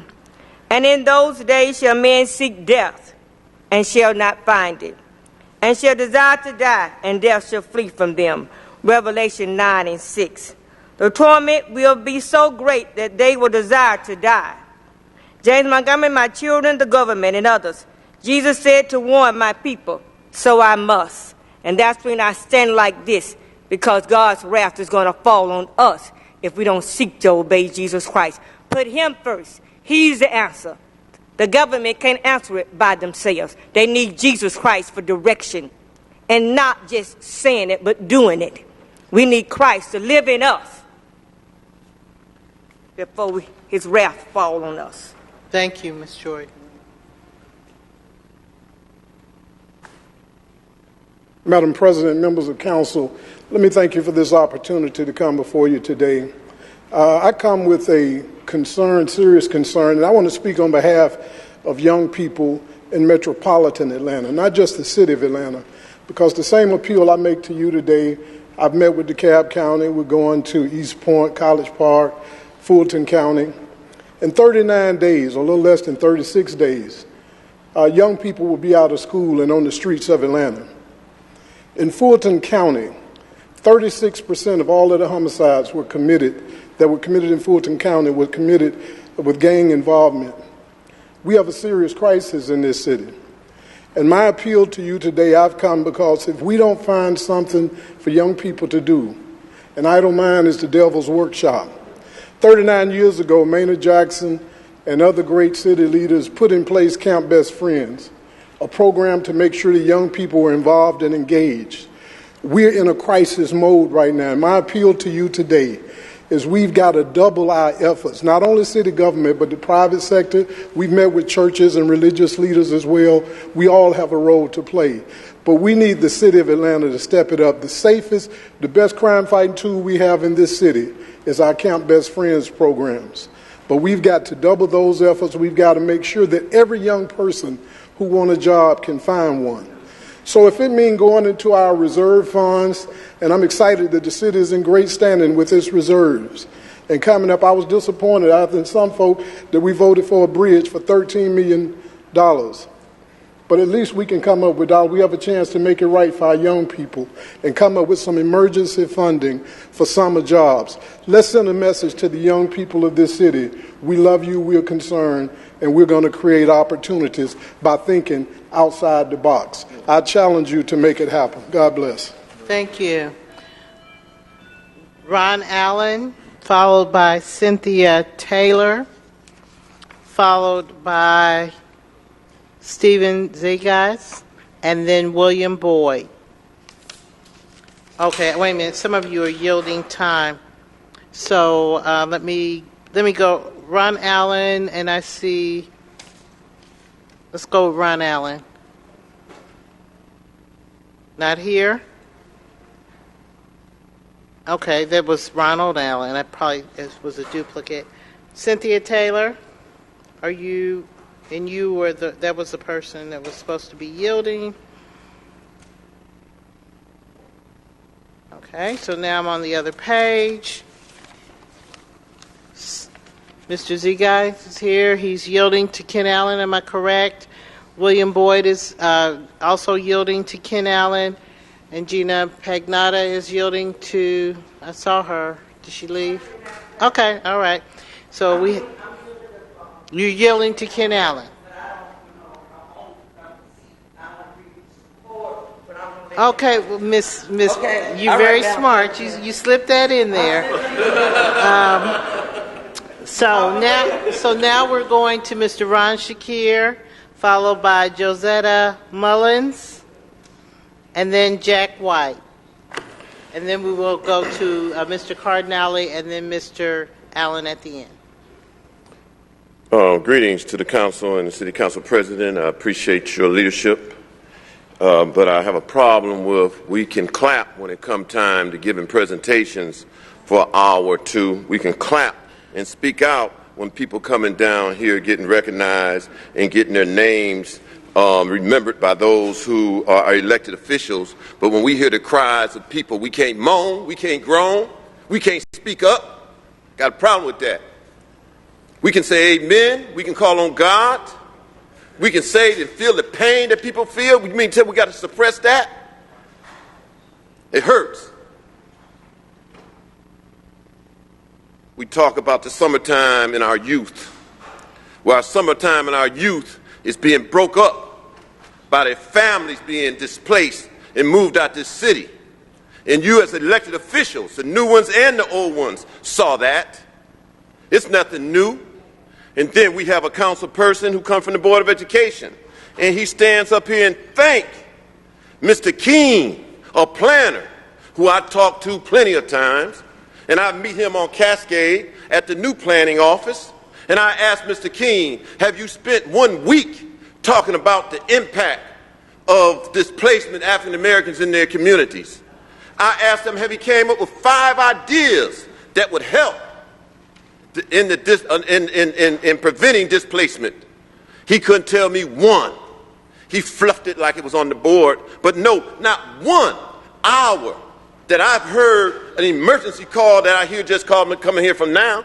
Families, Mr. Westmoreland, families is what keep our children together, mothers and fathers. But when you run them out and close their schools, and yes, Mr. Keene and y'all hold up this big book about the ones who's in the 9th grade, yeah, but they will remember the persons and the histories of the elected officials in the last 8, 12 years of boys and girls and mamas and daddies who's been displaced, where their buses has been now where they see go past schools, and the schools they see is people that's out of their community. Hear our cry. and don't suppress us like we're being suppressed in NPUR. Thank you, Mr. Shakir. Ms. Mullins?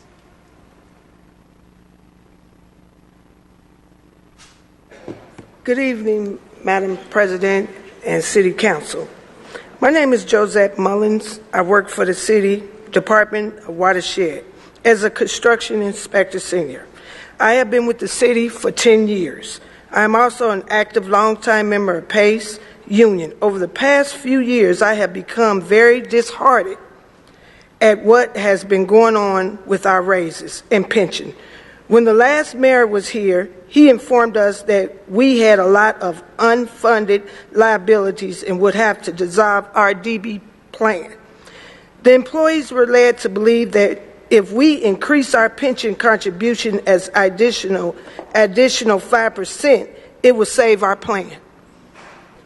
Some of our employees, as well as myself, feel that we are losing out and have been for a long time on this deal. We are not getting interest on the money, no match dollars as other plans. And what we put in is what we get out. I pay $500 per month to my pension.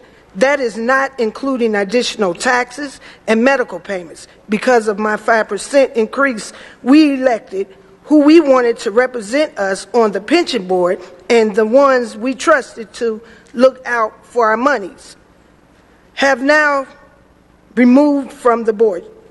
Now I'm learning that you have disbanded the general board to create a super board and have allowed additional 288 people to get back in the DB plan that we did not allocate in the beginning, and they have not paid a 5% increase since 2011. Not only that we find out the extreme amount of the money went out as bonus to higher level individuals, it is unfair. We no longer trust the city's judgment governance over our pension fund. This money will not have been longevity pay. We have no longevity pay. Thank you. So thank you. I'm just asking that we get got you, my 5% back. Your time is up, and I appreciate your comment. We have one other person, Jack White. Jack White, and then we'll go to those that are yielded time. If you're not on the list, we are not going to be able to add people to the list at this time. You had to. Was your name on the list, sir? Madam, I have been asking to have my name added. When I got here. Okay, excuse me. I'm gonna send the sergeant at arms to speak to you. You have to sign up before, so we can keep going. The list got out there after I was already here. I am disabled. I could not go back out. Give me 1 second, sir. Mr. White. Thank you, Madam Chair. Madam Chair, members of council. My name is Jack White. I came from Virginia Highland. I actually came to pay a brief tribute to an individual who's being regarded in Mr. Young's motion to rename Vine City Park, and that's June Mundy, who I had the great privilege of working with for many years a while back before her untimely passing. Ms. Mundy was an extraordinary person, a great planner, a great civic worker, a great leader, a great believer in her community, particularly out where she lived near Grove Park, but a wonderful leader for all of us. She really knew how to work with citizens. She constantly challenged us all to get off our lazy somethings and get down here and to committee councils and make our voices known and to have faith in the belief of very different communities to work together for mutual outcomes. And I miss her hugely. She was a remarkable woman. And at the end of her life, she had trouble getting to meetings, and we were giving her rides back and forth. And actually, we wound up competing for it because going home with Ms. Mundy after a meeting was absolutely fascinating. She knew where all the bodies were buried, where everybody had said for 15 years. She was a lovely person. So I hope the community is behind this. That I don't know, but it's a great honor and a totally appropriate gesture, and I commend council member and the council for taking this action. Thank you very much. Thank you. We will now go to Matthew Charles Cardinelli, that has a total of 4 minutes. Hi, everybody. Matthew Charles Cardinale, Hunter Hills community. First of all, it has been a dream of mine to become a homeowner in the city of Atlanta. I love my neighborhood. I love my neighbors who have been so welcoming to me. I am a block from the Atlanta Beltline. I walk to the Ashby MARTA station. I have helped my neighbor apply for the Heritage Rehab Assistance money for her home. I have committed to use my policy knowledge and advocacy to work with Mr. Young and with all of you to create tools for permanent affordability so that the existing residents can enjoy the new amenities in the neighborhood. I believe that rent-to-own, which is the type of program that I'm in, can and should be a part of the revitalization to help working families actually build wealth through home ownership. And this should be an integral part of our housing strategy to take vacant homes and bring them back to residential use. Some of you know that I have been in a dispute with Divvy Homes regarding my home. They want to expand in Atlanta, but they don't want to make repairs for their tenants. And now that I have come to the City Council, to CDHS Committee, and testified about the repair dispute, they hired Troutman Sanders Law Firm to file this lawsuit in Fulton County Superior Court to rescind the lease and get me out of my home, which is to say that the right to make public comment is actually under attack in the city of Atlanta and in the state of Georgia.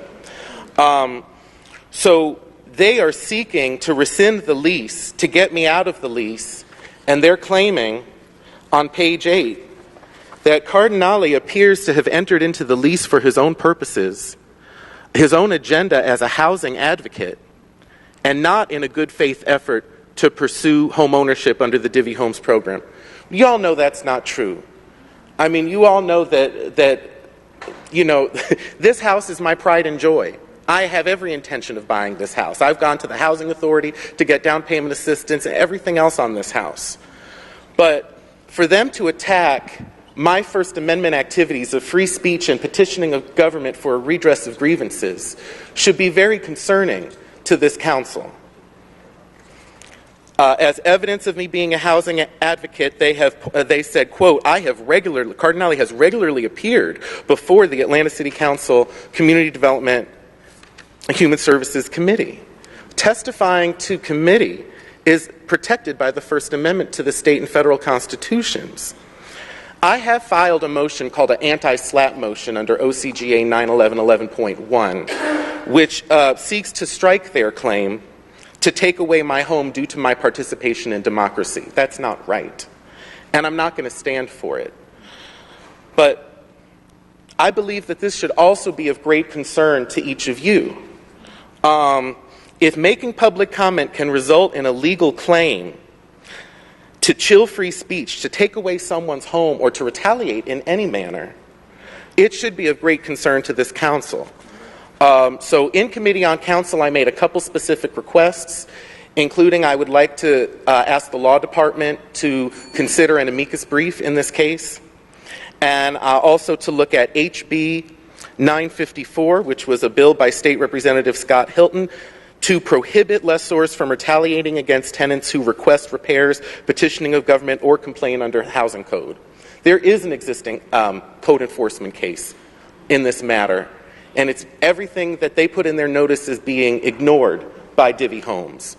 So I do want you to know about Divvy Homes in case any of your constituents are thinking about getting into business with them. But we have, I think, really some long-term issues to look at with regard to rent-to-own as an opportunity, as well as protecting those who, if somebody comes down here to speech, they need to know that they're going to be protected. Thank you. Thank you. Thank you. Mr. Allen, and hold on one second while we get the clock back up. Mr. Allen has a total of 8 minutes, having 3 people having yielded time to him. And then Mr. Thomas will be at the last speaker. Thank you, Council President. Council President and members, what I want to do is take a look at the handouts that I've given you to start with, if you would. Hold on one second. Give us a Time's second. over. Okay, Apparently I'm under the Reid administration time. Be nice. I'm sorry. 8 minutes. 8 minutes. You may begin. Thank you, ma'am. What I do is I brought in city charter, portion of the city charter under the general section 3401, general. On this part of it, this handout that I gave you, if you take a look at page 2, what I'm talking about is the fact of the creation of the super board, that the legislation 17-0-1589, which is actually called a base under the charter. It is anything that it's boards, authorities, commissions, etc., is what's considered the basis. If you take a look on this part of it, what I've learned, the yellow highlighting is the first thing I'm targeting on at the very bottom. Any base that fails to establish a quorum within 90 days after adoption or authorize an ordinance or resolution, or who fails to meet within 60 days of establishing a quorum of the members shall be terminated. In other words, the legislation 17-0-1589 is dead. You didn't establish a quorum. It didn't meet the standard that was made under our charter by the base of what you have going on. Please take a look and review it. And so what we are doing is bringing that forward to your attention to show that it was not met, the standard in our charter, based on the fact that the last Wednesday when I asked Chair Mr. Shook whether or not that quorum was established and whether or not that quorum is met, and the answer was extremely, if the members of the rest of them no, it did not. This legislation passed December 13th. Our 90 days has expired. The movement forward that we have had is established a secondary process. If you look at the blue highlighting that's on that page, the very bottom of it, it talks about its composition, whether appointments will require confirmation, city council or not, its duration, and the frequency in which the base shall meet as anticipated, determination to sunset. Again, another facet of what is in the charter was not established in 17-0-1589 at all. There's nothing about the duration of when that super board was supposed to meet. There's nothing established when that in the legislation. A failure of 90 days plus a failure of that legislation to be vetted completely as the way the charter recommends means that this legislation has died. The legislation itself also, with this particular administration that has moved forward, the Bottoms administration, if you take a look at page 4 on the legislation that was handed out, and I handed out a brief, just a few pages of this that we're going on. It's a 12-page document. I was trying not to kill as many trees. But what I wanted to point out very much on this, if you remember the legislation that passed, it talks about member being elected every 3 years from active and retired City of Atlanta participants. And that goes for the general, it goes for the school board, it goes for fire and police. The reason I'm pointing that out is there has been some liberties trying to be assessed by this particular administration to appoint people to that when it requires an election. This particular legislation required an election. If you know, I've been talking about that at the finance exec meeting now, regularly for week after week after the meetings.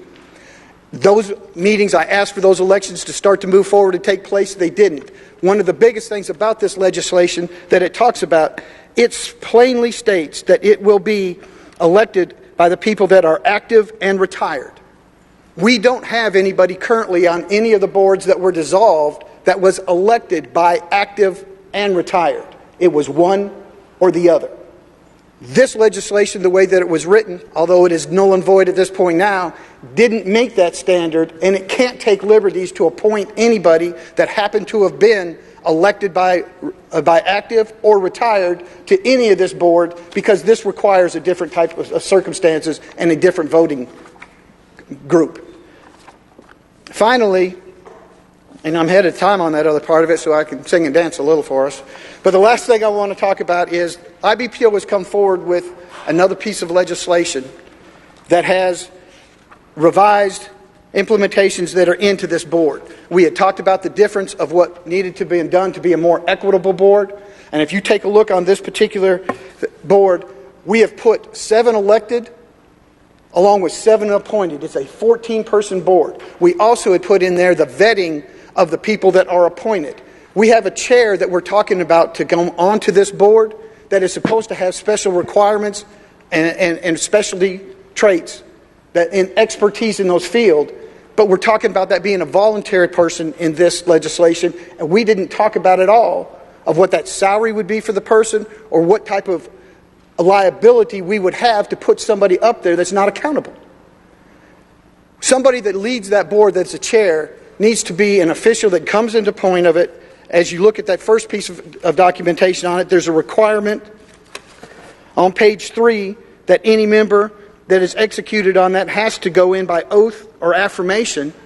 We want those type of people to be in and be accountable because we're talking about $3 billion of investments that we're talking about. So you have the ability to, if we're going to choose a chair, I'm not looking for somebody that can't be held accountable to be at those meetings, that can't be held accountable, that is a volunteer person that's going out. We talked about it before. This city has the ability to hire somebody, an expert in that field. And if we're that concerned about these pension funds, which we say we are, and everybody talks about that, then bring a chair in that gets confirmed by council, that is somebody that we're going to hold extremely accountable for what decisions they make and what investment strategies they come up with. Remember, as we're merging those boards that are coming for the investment strategies, that's 3 different strategies because 3 different funding levels are involved in these. So I ask you to take a look at what we've proposed as the revisions that came from the IBPO.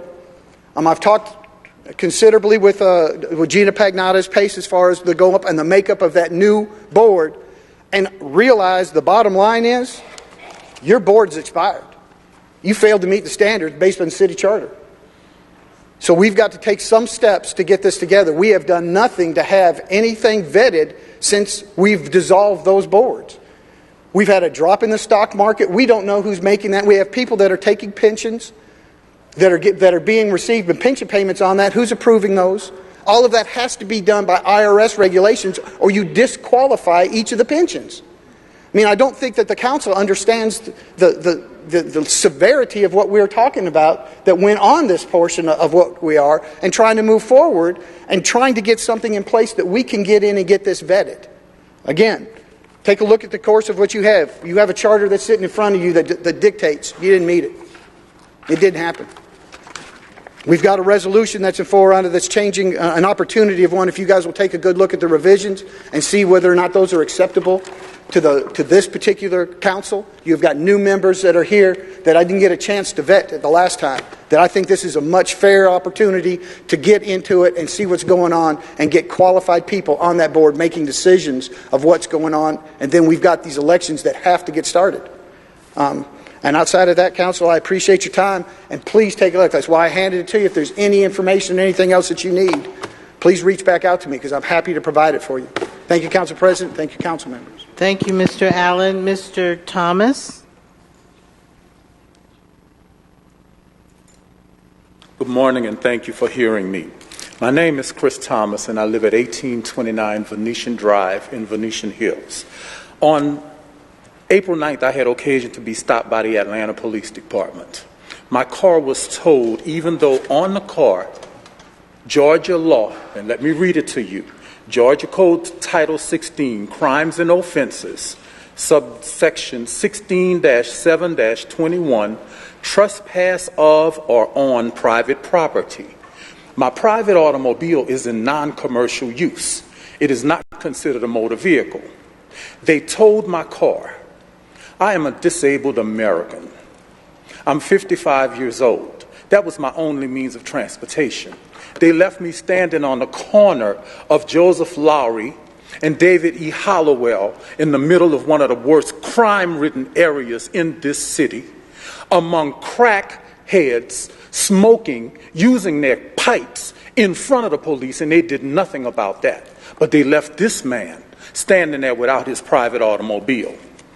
All public servant trustees acting in all matters concerning these affairs hold unrestricted, unlimited personal commercial liability, individually, jointly, and severally. I'm asking you all, as the city council, to do whatever it takes to have the police to return my private automobile. When I went to S&W Towing, somebody had broken into my car and stolen my private possessions, to include my assistive technology. Who is the ADA coordinator for the city of Atlanta? because I need to speak to someone to assist me with this. But I charge you all with getting to the bottom of this, and if they do not return my car, they need to compensate me for it so that I can get another one. I am not a crime. I didn't commit a crime. My car did not commit a crime. Yet they put it in jail, and then they had the audacity to rape it. Yes, sir. We will see if someone could show, I think she could probably show you where the Constituent Services Office I've is. already got an appointment to see them. Okay. I would like to speak to someone from the legal department for the city of Atlanta. Okay, I don't know if we can make that happen. Could one of our city attorneys see if they could assist him? And Thank let me you. apologize. My anger. Excuse is me, not sir. directed- Your time is up. Okay. Your time is up. I'm not We're going angry to get with someone any of to you assist you. That now closes out public comment. We will now go to report of the journal. Madam Clerk. I, Rhonda Dauphin-Johnson, do hereby report to the Council that the action minutes of the regular meeting of the Atlanta City Council held April 16, 2018 are true and correct.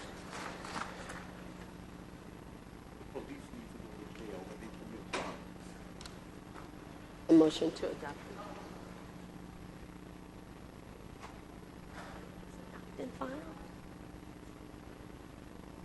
We need a motion to adopt the minutes of the. Okay, there's a motion by Mr. Shook, a second by Mr. Hillis. We're ready for the vote. One moment. The vote is open. Please vote.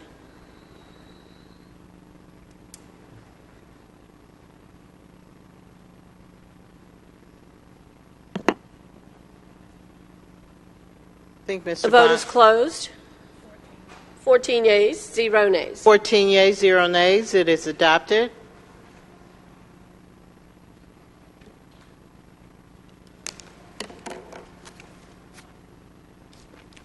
Okay, communications, I'm sorry. The first item, 18-C-5063, reads to Rhonda Dauphin-Johnson, Municipal Clerk, from Jennifer Freeman, President, Atlanta Planning Advisory Board, regarding the APAB Atlanta Beltline Tax Allocation District Advisory Council appointees, and also 18-C-5063. If the Council will indulge me, I'll read 5063 and 5064 together. Okay. And what about the next item? They're all going to the same committee? No? Okay, different point. Mm-hmm. And they read, Dear Rhonda, during the February 17th regular meeting of the Atlanta Planning Advisory Board, APAB, the body voted to recommend Ms. Briante McCorkle and Ms. Mo Ivory to serve on the Atlanta Beltline Tax Allocation District Advisory Council. Attached, you will find a formal submission on APAB letterhead along with Ms. McCorkle's and Ms. Ivory's letters of interest and their resumes. If you have any questions, please feel free to contact me by cell or by email. Sincerely, Jennifer Freeman, 2018 President, Atlanta Planning Advisory Board. Okay, I'll entertain a motion to refer. Mr. Westmoreland made the motion to refer. Is there a second? Mr. Hillis made a second. Madam Clerk? The vote is open. One moment. It is almost. Open. Please vote.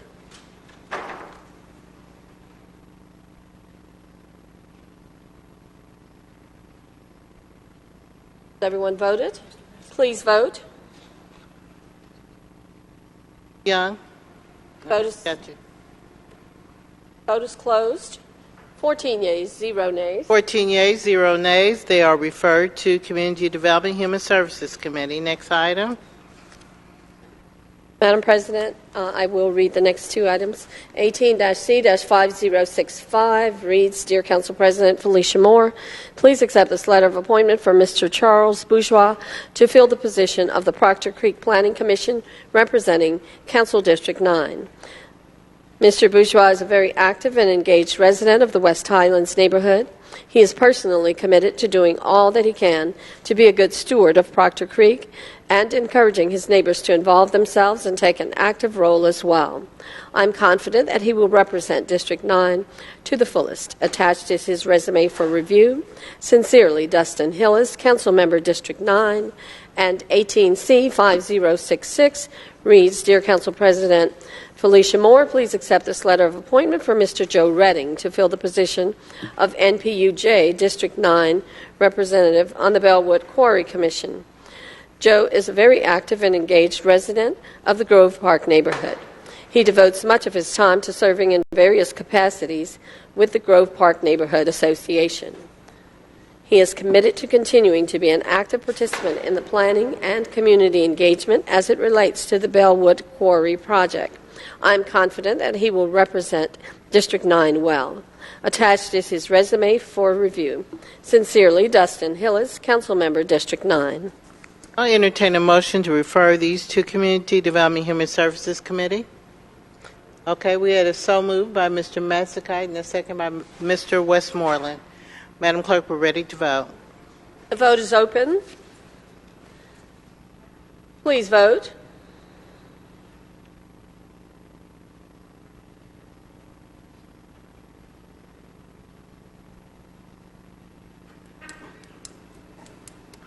The vote is closed.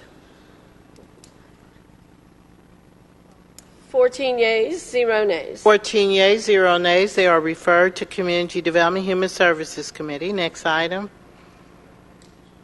18-C-5067 reads, Dear Council President Moore, pursuant to Section 21142 of the Atlanta City Code of Ordinances, the Chief Procurement Officer is required to submit monthly reports of contracting activity to City Council. To provide greater transparency and information that is closer to real-time reporting, I have attached for your review a copy of the April 9th, 2018 through April 13th, 2018 Weekly Contracts Report to the Atlanta City Council and Clerk of Council. As required in the Procurement Code, the report is comprised of the titles of contracts and methods of selection, as well as those contracts authorized by the City Council with related dollar amounts. It includes any emergency contracts, change orders, or changes in scope to designated contracts. Additionally, pursuant to Article 3, Section 2176 of the Procurement Code, the report lists those contracts not executed within 90 days of council approval and the reason therefor. Finally, with respect to any change order approved pursuant to Atlanta City Code Section 2-1292A, a copy of the written determination is attached. Please let me know if you have any questions or need additional assistance. Sincerely, Susan M. Garrett, Interim Chief Procurement Officer. Okay, there's a recommendation to accept and file. I'll entertain a motion. I'll entertain the motion first. Mr. Shook, and then who's the second? Ms. Smith. So it's motion by Shook and second by Smith to accept and file. Madam Clerk, we're ready for the vote. The vote is open. Please vote.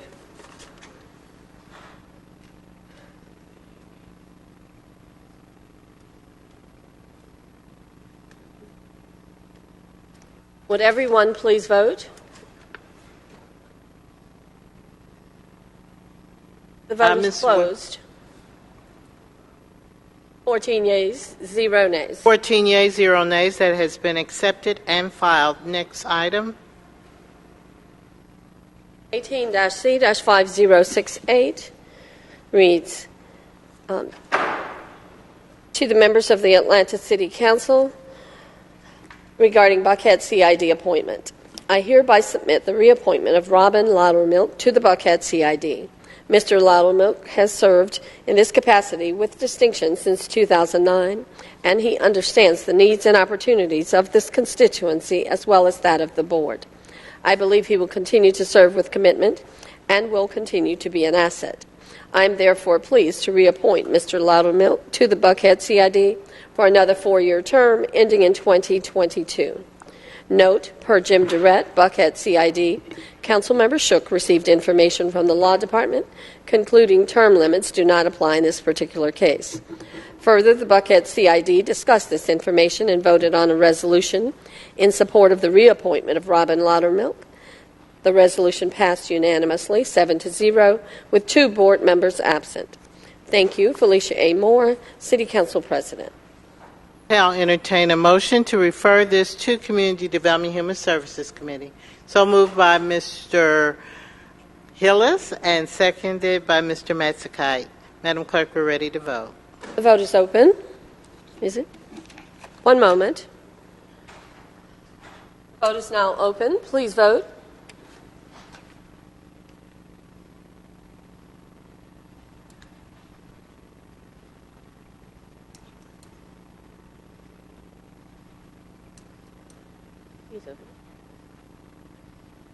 Would everyone please vote?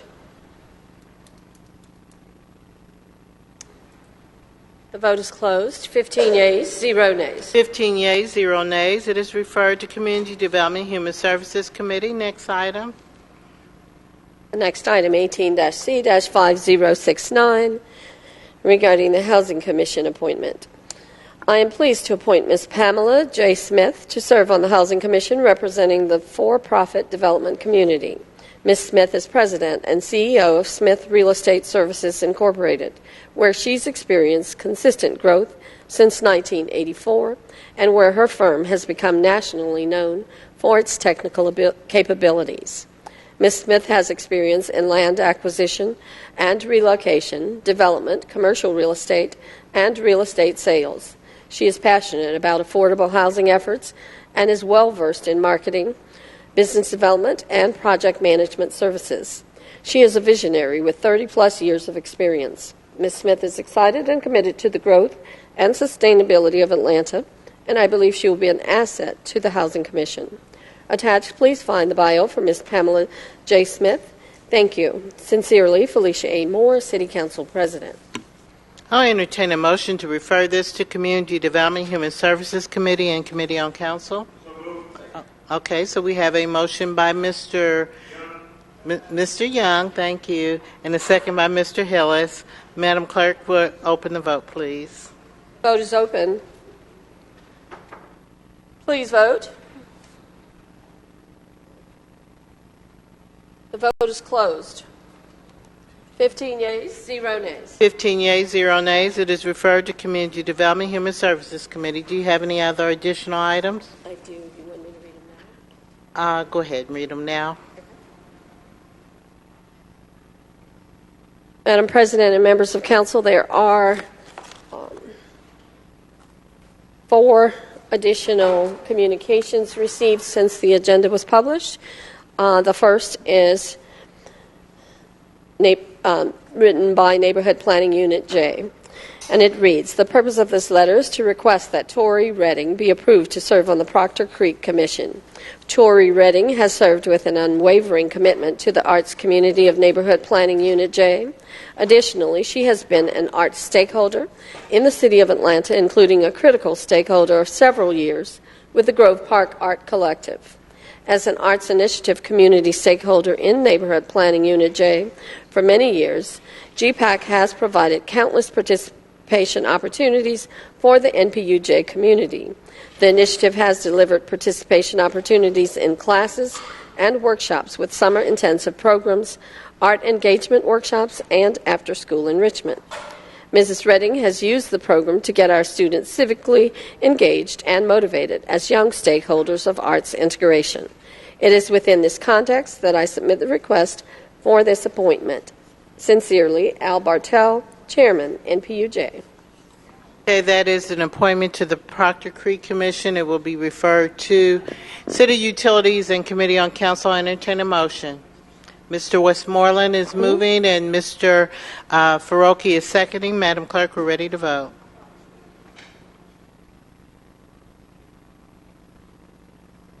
One moment. The vote is open.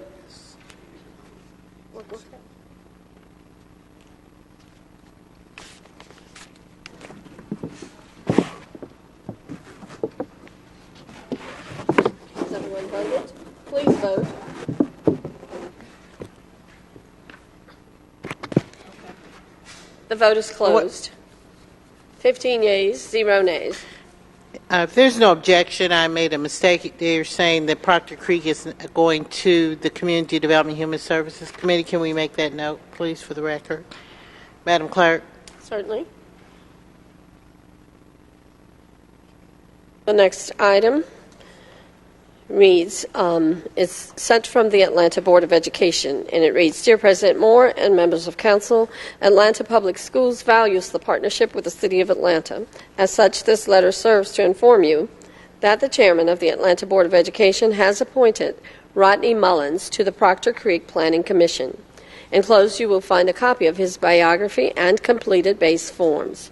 To ensure that Mr. Mullins is properly informed of his duties and responsibilities, please send the dates of all future meetings and any introductory information to me at pierre.gaither@atlanta.k12.ga.us. Sincerely, Pierre Gaither, Interim Executive Administrator, Atlanta Board of Education.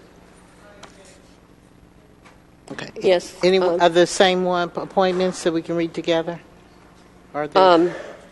No. Okay, so this is Proctor Creek as well. So the motion we need is to send it to CDHS and Committee on Council. Entertain a motion. Okay, Mr. Hillis he moves. Was that you, Mr. Massacite? Second. Mr. Massacite, we're ready for the vote. The vote is open. Please vote.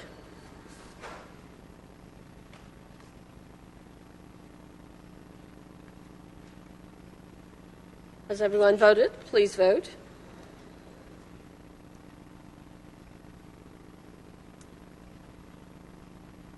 The vote is closed. 15 yeas, 0 nays. 15 yeas, 0 nays. It's referred to CDHS and Committee on Council. Next item, please.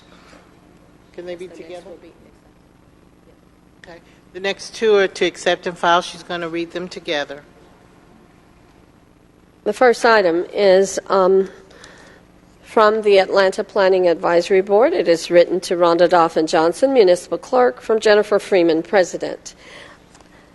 It reads, Dear Rhonda, attached you will find 2 resolutions that APAB voted on and approved during the April 19th public meeting. If you have questions, please let me know.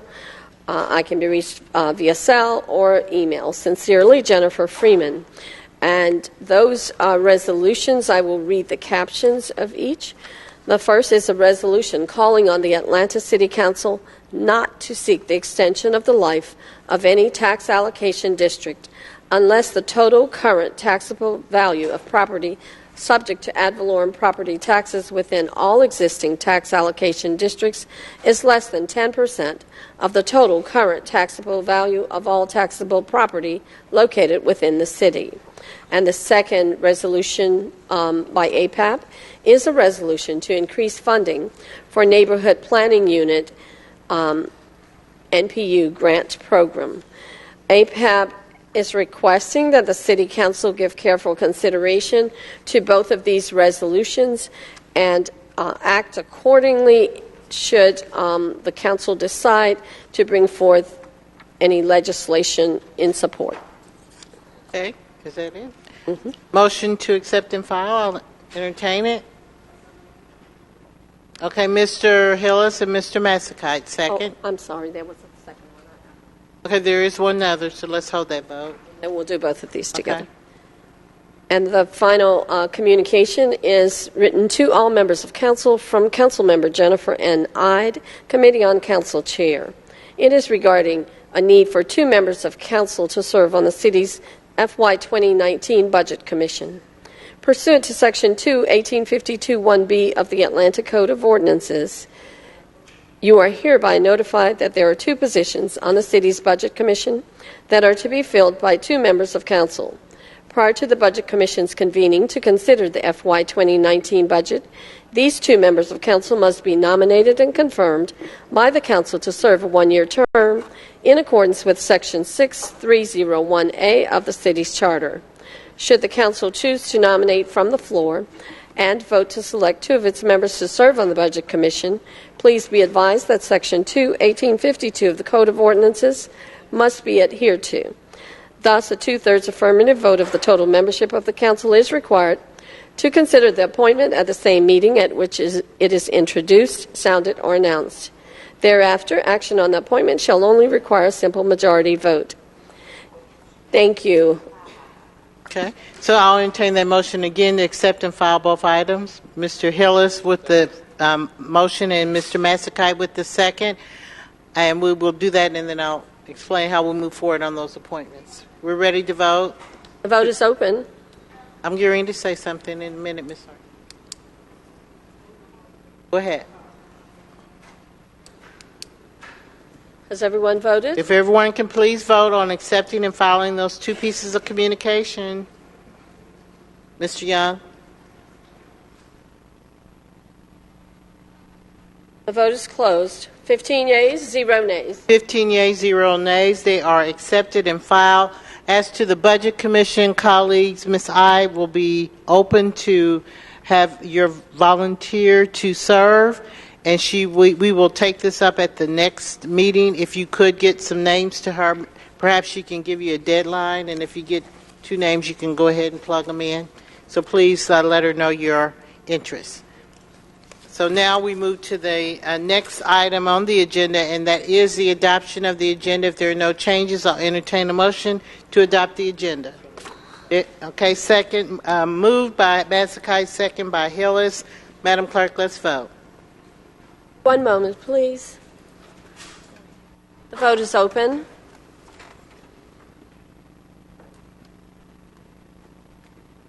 Please vote.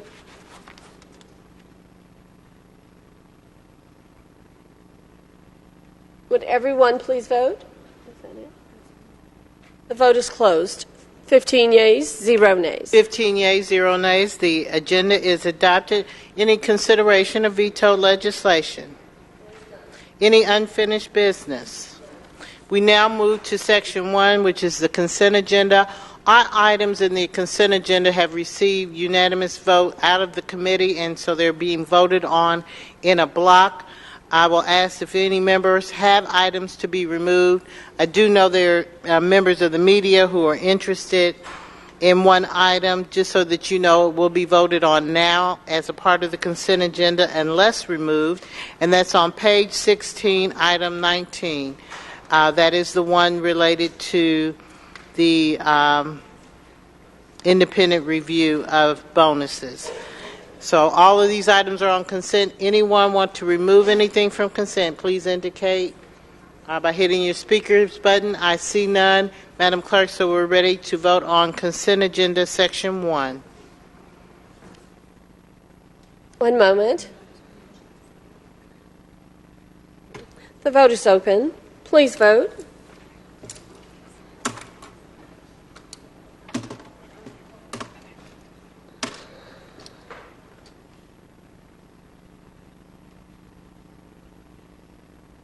Would everyone please vote?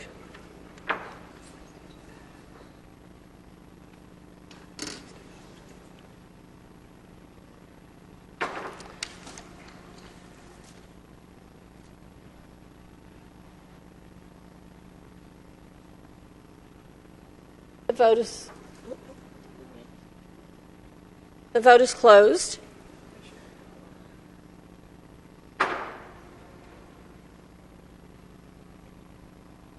Fifteen yeas, 0 nays. 15 yeas, 0 nays. The consent agenda section 1 is approved. Now we move to consent agenda section 2. These items will be referred to the respective committees as indicated in the agenda. Madam Clerk. The vote is open. Please vote on the motion to refer all items as noted. Consent agenda section 2.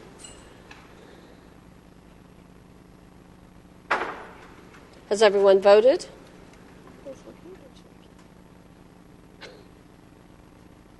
The vote is closed. 15 yeas, 0 nays. 15 yeas, 0 nays. Consent agenda section 2 has been adopted, and all items will be referred to respective committees. Now we are at the report of the standing committees. We will begin with our zoning committee. Honorable Ivory Lee Young Jr., Chair.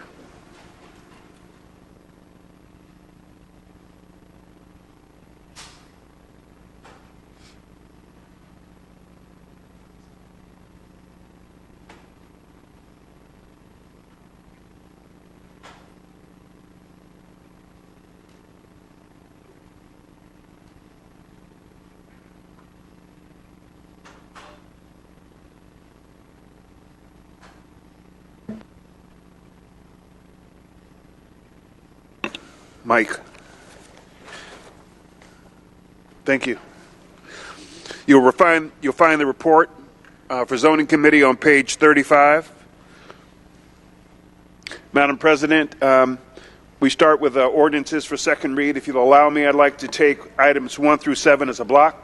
So moved. Go ahead. Starting with item 1, 18-0-1060, zoning number Z-17-94, an ordinance to rezone property located at 969 Moreland Avenue Southeast from R4 Single Family Residential to R4A Single Family Residential. The recommendation is favorable. Next item, item 2, is legislation number 18-0-1061, zoning number Z-17-95, an ordinance to rezone property located at 2195 Virginia Place Northeast from R4 Single Family Residential to R4 Single Family Residential. The recommendation is favorable. Item 3, legislation number 18-0-1084, zoning number Z-18-15, an ordinance by Councilmember Jennifer N. Ide to zone property located at 1226 McLean Avenue to the R4 Single Family Residential Zoning District. The recommendation is favorable. The next item is item 4, legislation number 18-0-1087, zoning number Z-18-16, an ordinance by Councilmember Jennifer N. Ide to zone property located at 1222 McLean Avenue from R4 Single Family Residential to R4 Zoning District. Again, the recommendation from committee is favorable. Number 5 is legislation number 18-0-1104, zoning number Z-18-04, an ordinance to rezone property located at 887 Howell Mill Road Northwest, 654 8th Street Northwest, 875 3rd Street Northwest, at property identification number 14-011-2000-30664. Property identification number 14-012-000-30144. Property identification number 14-011-2000-30136. And property identification number 14-011-2000-30276 at 993 Marietta Street Northwest, 644 and 8th Street Northwest, at property identification number 14-011-2000-30060 at 0 Dillon Street Northwest, which is located at property identification number 14-011-2000-30177 and 870 Northside Drive Northwest from I-1 Light Industrial to MRC3 Mixed Residential Commercial. Again, the recommendation for that item is favorable. Item 6, legislation number 18-0-1111, special use permit number U-17-37, an ordinance granting a special use permit for a community service center for property located at 122 Mason Avenue. Again, the recommendation is favorable. And then item 7 is legislation number 18-0-1112, 1170 U-18-06, an ordinance granting a special use permit for a food truck for property located at 1039 Grant Street Southeast. Again, the recommendation is favorable for all items 1 through 7. The motion is to approve items 1 through 7. Okay, there is a favorable recommendation for items 1 through 7. Any discussion? If not, Madam Clerk, let's open the vote.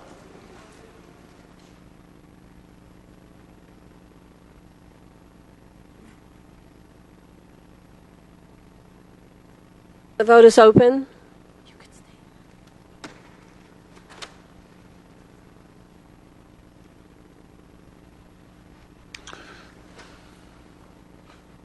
Vote is closed. 15 yeas, 0 nays. 15 yeas, 0 nays. All items 1 through 7 are adopted. Mr. Chair. Madam President, we'll now, I'm recommending that we take items 8 through 11 as a block. Those are all favorable on substitute, starting, if it's I think okay. you said 8 through 12, did you? No, 8 through 11. Okay, go ahead. No, we will do 8 through 12. 11. It's 11. You were right. Okay, we'll do 8 through 11. Okay, starting with item 8, legislation number 18-0-1023, zoning number Z-17-93, a substitute ordinance to amend the zoning ordinance and the land subdivision ordinance by amending and clarifying various provisions of the text of these ordinances, including individual zoning district and subdivision regulations. The motion is favorable on substitute. Item 9, legislation number 18-0-1028, zoning number Z-17-63, an ordinance by Councilmember Joyce Shepard, as substituted by the Zoning Committee to rezone properties addressed as 1323, 1329, 1331, 1341, 1361, 1365, 1371, 1375, 1381, 1385, 1391, 1395, and 1407 Metropolitan Parkway Southwest, and 635, 638, 643, 646, 655, and 655 Rear Dill Avenue Southwest, along a portion of the Metropolitan Parkway corridor, Capitol View and Capitol View Manor neighborhoods, from NC9, which is the Dill Avenue Metropolitan Parkway North Neighborhood Commercial District, to NC9 and 1356 Metropolitan Parkway Southwest, from the R4 single family to NC9. The recommendation is favorable on substitute. Item 10 is legislation number 18-0-1108, special use permit number U-18-02, an amended ordinance granting a special use permit for a community center for property located at 748 Gary Road Northwest. The motion is favorable on substitute. Item 11 is legislation number 18-0-1171, special use permit number U-18-07, an ordinance granting a special use permit for a helicopter landing facility for property located at 968 Peachtree Road Northwest, at property identification number 17-011-000020-645, property ID number 17-110000020-652, property identification number 17-011. Sorry, I said that. Speed it back. 000-20660. Property identification number 17-011-000026-20678. property identification number 17-0110-000-20686, property identification number 17-0110-LL-0564, property identification number 17-0110-LL-0580, property identification number 17-0110-LL-0568, property identification number 17-010, excuse me, it's 17-0110-LL-060-630, property identification number 17-0110-LL-0648, and property identification number 17-0110-LL-0655. The recommendation is favorable on substitute. Okay, the motion is favorable on substitute. Those are items 8 through 11. Yes. Madam Clerk, let's open the vote. I see no discussion. The vote is open.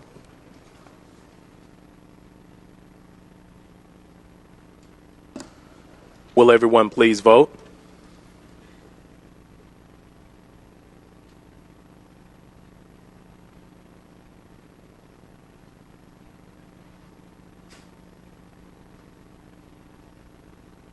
Will everyone please vote?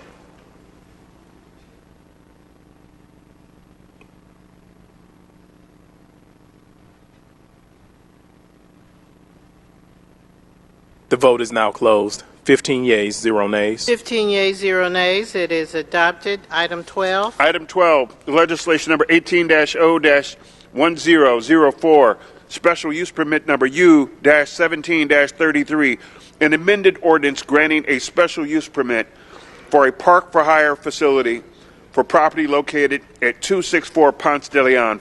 The motion is favorable as amended. Motion is favorable as amended. Any discussion? If not, Mr. Clerk, please vote. Please hold. The vote is now open.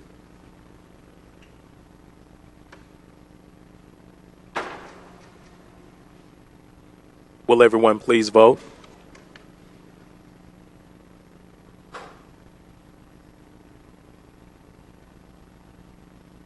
Will everyone please vote? The vote is now closed. 15 yeas, 0 nays. 15 yeas, 0 nays. It is adopted. We have two items, 13 and 14. Legislation number, for item 13, legislation number 18-1170, special use permit number U-18-01, an ordinance granting a special use permit for a child care nursery for property located at 2099 Fairburn Road Southwest. The recommendation is to file. And for item 14, it's legislation number 18-0-1166, zoning number Z-18-11, an ordinance to rezone property located at 75 Clay Street Southeast from R4A single-family residential to R4B single-family residential. For item 13 and 14, the motion is to file. Motion is to file item 13 and 14. Any discussion? Seeing none, Mr. Clerk, please open the vote. The vote is open.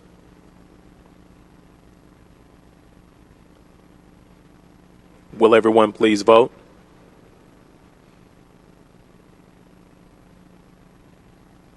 Please vote.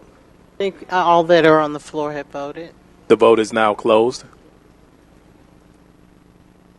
14 yeas, 0 nays. 14 yeas, 0 nays. Those two items are adopted. Now ordinance for first read. We have one, Madam President. Item 15 is legislation number 18-0-1255. Zoning. Oh, forgive me. The legislation number is 18-0-12. I misstated the motion. The motion that passed was to file the last two items. Sorry, Mr. Young. We are on those ordinances for first read. May I proceed? Yes, you sir. Thank you, Madam President. Legislation number 18-0-1254, zoning application number Z-17-88, an ordinance correcting ordinance 18-0-1029, Z-17-88, which was adopted by the City Council on February 19th, 2018, and approved as per the City Charter 2-403 on February 26, 2018, by signature of the mayor to set forth the boundaries of the Buckhead Parking Overlay District and to set forth the development requirements within said district. This is a first read, and we're introducing this for referral to the Zoning Review Board and Zoning Committee. Okay, there's a first read to accept to refer to the Zoning Review Board and Zoning Committee. Any discussion? If not, Mr. Clerk, let's take it for first read. The vote is open.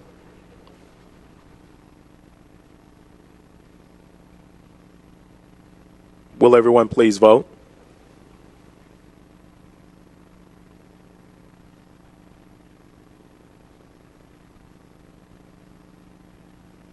The vote is now closed. 15 yeas, 0 nays. 15 yeas, 0 nays. Those items will be referred as indicated. Madam President, if you will allow me to confer with my legislative support staff, Ms. Corinne Lindo. Ms. Corinne, are there any other items to come before us today? Thank you for your service. Madam President, that concludes the report of the Zoning Committee. I appreciate that. No, Madam President.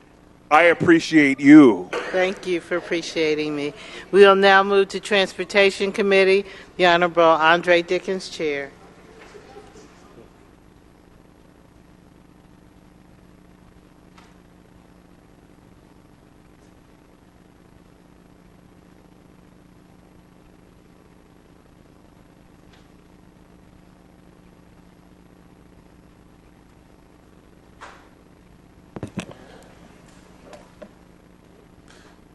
All right, good afternoon, colleagues. We have just a few items.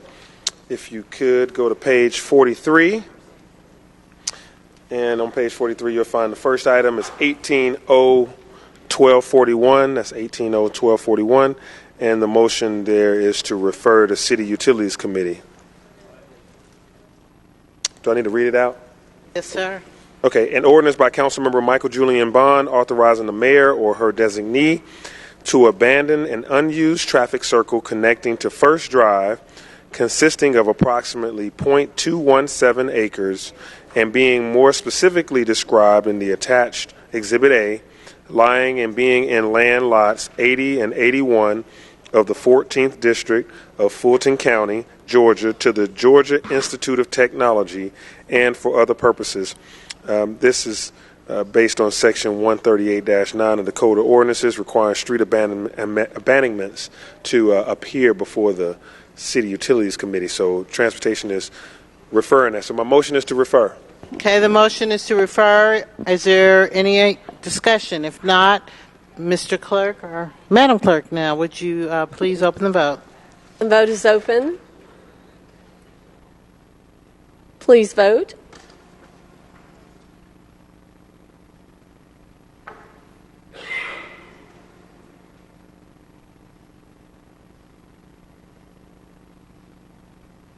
Has everyone voted? Please vote.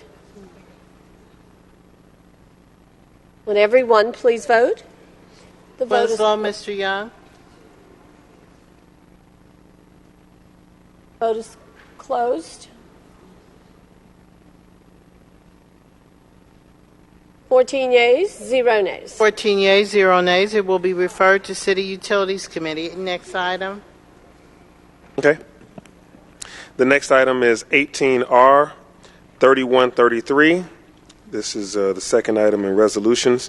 A resolution by Transportation Committee adding a funding source with ABM Lanier Hunt Airport Parking ATL for contract FC 7105 parking management services on behalf of the Department of Aviation at Hartsfield-Jackson Atlanta International Airport. Funding for FY 2018 will be amended to include a capital component in an amount not to exceed $1,853,578 to be charged to and paid from account numbers listed herein and for other purposes.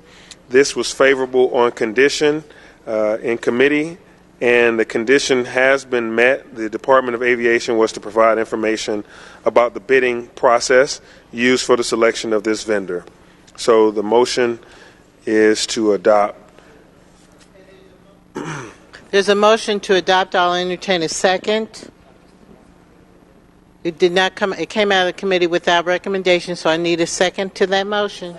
Okay, Ms. Overstreet is seconding Mr. Andre Dickens' motion. I see speaker, which is Mr. Faroki. Yeah, I just want to explain my pending no vote. This is not meant to sway my colleagues by any means, but I know at the committee level, a couple of us voted against it, not in any opposition to the greening of the fleet of buses at the city, but rather, at least my position was, and I don't want to speak on behalf of any other of my colleagues, but that by purchasing 2 electric buses at significant expense, but then not converting the rest of the fleet to electric and instead committing to CNG for the rest of the fleet did not seem like the smartest approach to green the fleet. Excuse me, Mr. Faroki. If everyone could whisper or either take your conversations out, because it's about 2 of them going on. Thank you. Yeah, and my position was not against moving to electric buses. It was the lack of commitment to do so across the fleet, or saying we're going to do CNG top to bottom. It is going to create, in my opinion, significant cost just to maintain these 2 or a smaller number of electric vehicle buses versus doing the entire fleet that way. I will also note that in response to the request for the bid materials, I did have a couple questions to the email that was sent. I believe there's someone from the airport here today. I don't know if it's allowable to have that person come up and take questions. The only way they can do that is if we go in the committee of the whole. Oh, well, I will. Yeah, I moved to go into committee of the whole. Okay, there's a motion by Mr. Faroki to go in the committee of the whole, and the second by Ms. Overstreet. Is there any discussion on this motion to go into the committee of the whole? Yeah. I see no one for discussion. Madam Clerk, let's take the vote on going into committee of the whole. One moment.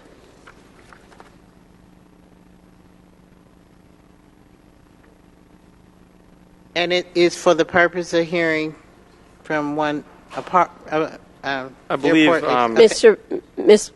President, who made the motions? The motion was made by Mr. Faroki. I believe Ms. Williams is here. Ms. Anita Williams is here from. Okay. Yeah. Okay. The vote was seconded by. I'm sorry, we didn't. By Ms. Overstreet. Okay, Overstreet. Yes, Anita Williams. No. Wait. The vote is open on the motion to enter the committee of the whole. Please vote.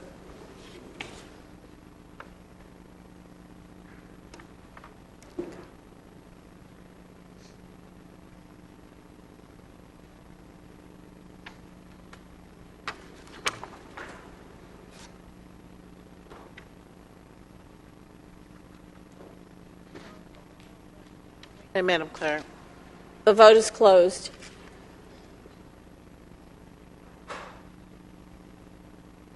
For 13 yeas, 1 nay. 13 yeas, 1 nay. We are in committee of the whole. Mr. Faroki. Ms. Williams, thank you for being willing to take a couple questions. You sent an email to the Transportation Committee giving a summary of the procurement process, and I was hoping you could answer a few questions if that's possible.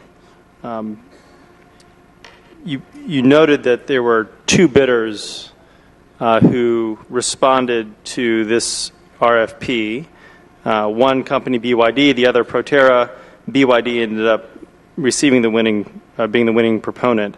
I was hoping you could tell us a little bit about the differentiating factors between BYD and Proterra.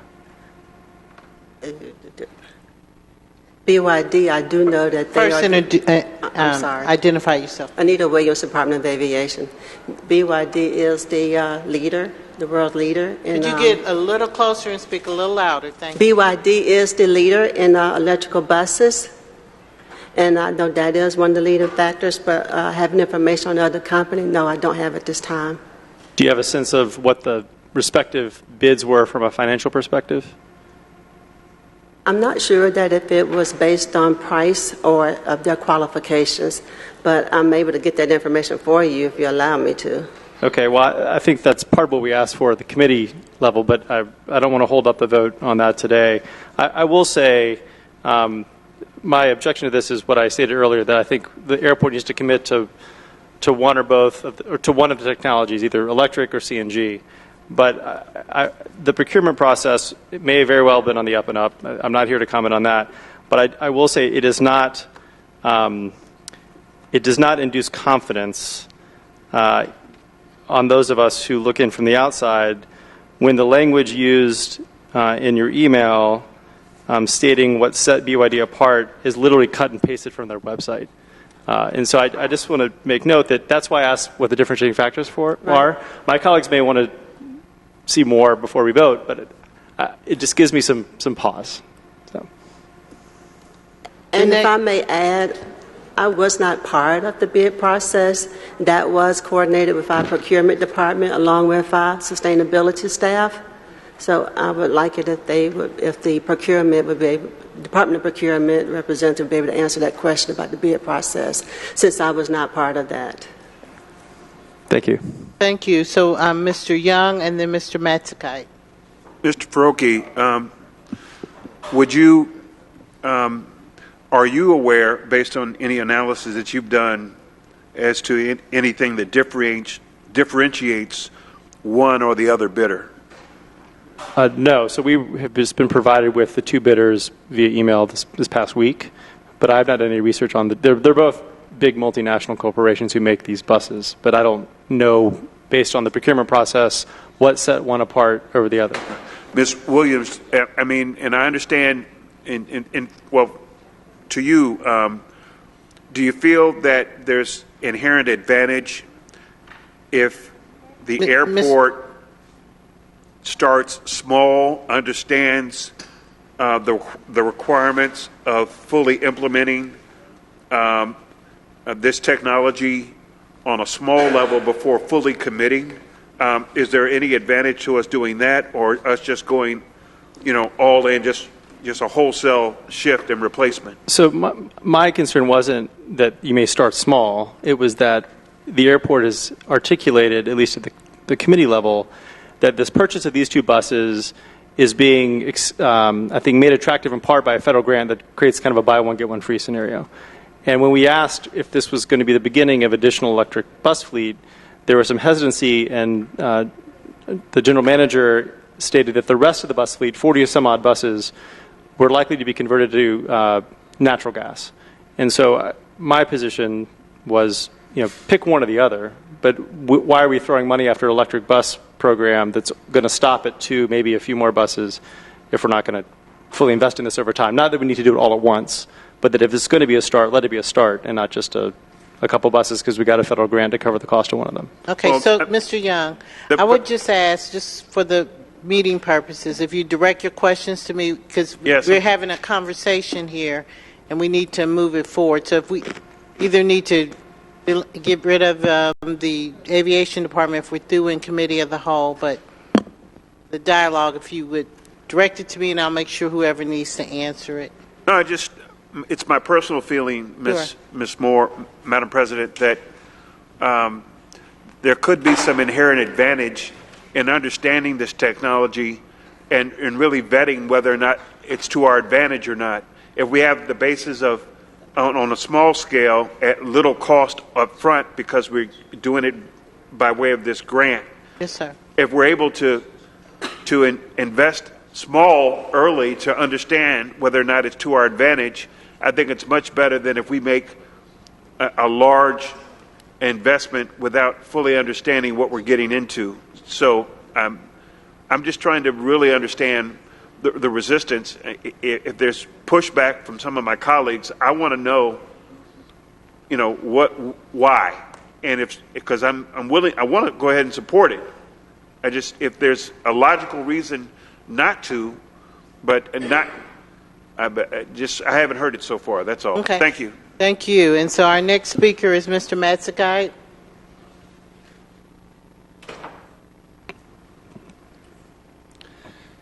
I had a follow-up question to your response to my question. I asked similar question as to why have two technologies, why have the two electric buses, and the response that I got back was that the city's goal was to have 20% of their overall fleet. And I wanted to clarify that was the city's overall fleet, not the airport. Is that correct? Well, no, it is the Department of Aviation's goal. Could you speak up a little bit? The Department of Aviation's goal was to have electric fleet by 2020, and we are in line with the city's goal for supporting sustainability. And we did start small with the two buses. And can you comment on where you are in your path to achieve 20% by 2020? To start with these two buses. So how many would it take to get to 20% by 2020? I don't have that information here with me, how many it would take, but I know that is our goal to have, I think it's about 15 buses, but I'm not sure about that amount. Thank you.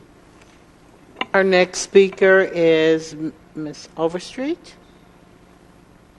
I can actually do a little math if you like. So how many buses do you have overall? Again, I do not have that with me here. And thank you for how many we have. Stepping up to the hot seat. I know, right? At a moment's notice. No, Thank but you. for the electric buses. Okay, here I have some information here. It said purchase of 40 electric buses, but create 100% fueled by Department of Aviation shuttle service. Okay, so purchasing 38 more buses, is that what you're saying? Probably so, but over the next 2 years? Since it's 2020, yes. Mm-hmm. Okay, I will say I think the apprehension is probably the same as it is. Well, I have no apprehension because I do believe in EV. But it's probably the same that you make on a personal level. As you ride around, we see a lot of electrical vehicles as well as natural gas, regular gas, and so it's a person by person, company by company, city by city decision that. You're doing the right thing by just giving us the information that we need. I don't think that there's a negative connotation at all about incorporating EV buses. We're just trying to make sure that we're headed in the right direction and that we're doing it for the right reasons. Seems like to me. Do understand that, and again, I do apologize for not having all the information with me here about the amount of buses, but that's not difficult for me to obtain in a timely manner. I could probably make a phone call and get that. I would say that I do agree that at this time it's a good idea because we are getting that federal money, like buy one, get one free. It's a good time to get started on that 20%. So that's why I would probably be positive for today. Okay. Next speaker, Mr. Dickens. Yeah, so I did just want to chime in on this. This had a couple of times through committee in terms of being held, and these answers were provided an opportunity to, for committee members to provide questions and then for them to provide answers. And one thing that hasn't been talked about is the fact that this actually was, the approval to do this was 2016. This is really just a funding mechanism now.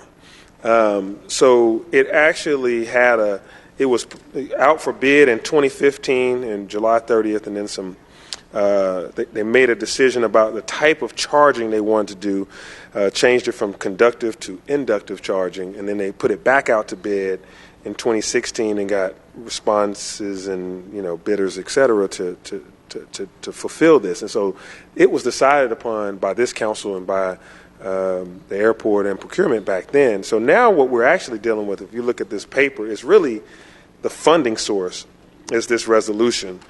The contract, you got an FC number, it's already out there. So this is about the funding source, which allows us to take the funding that has been provided by the grant and mix it with some capital components. So it is good to revisit all that. It is good to talk about our desire to go to electric and to be, to have some sustainability.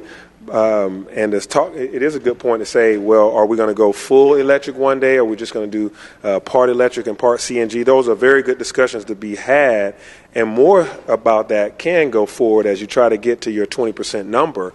But as far as this piece of legislation, if we don't fund it, you're not changing what has happened in terms of a decision regarding the council's previous decision to say we want to do this, to go out and get bids for this, to move it in this direction. So again, this is just about the funding mechanism, and they found out the grant with other funds are making this possible. That's a little bit of clarification just to go alongside with everything that Ms. Williams has already said. Ms. Williams, did you have anything else? I was just saying, and to support what Councilman Dickens just said, I do have the ordinance here that did approve the funding, the grant funding that was in the amount of $926,789, and this ordinance number 1504. So, and again, we are just asking approval to allow the existing parking company to operate the buses and through this funding source. Okay, colleagues, I will entertain a motion to go back into regular session or leave committee of the whole. Mr. Faroki, and second by Ms. Smith. Madam Clerk, if we can take the vote. Please. The vote is open. Please vote.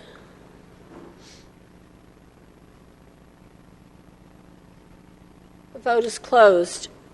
15 yeas, 0 nays. 15 yeas, 0 nays. We are now back in regular session.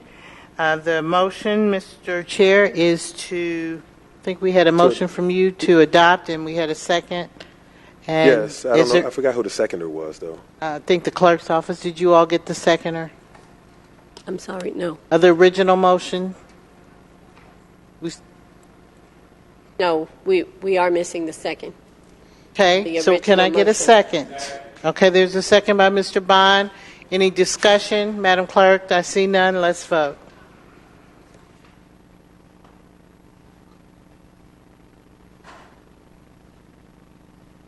I thought there was discussion. The vote is open. Please vote.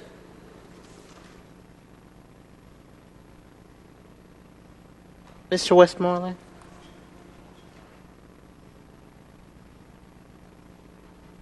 Vote is closed.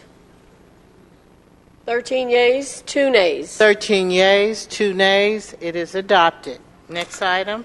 All right, the next item is item number 3, 18R 3542.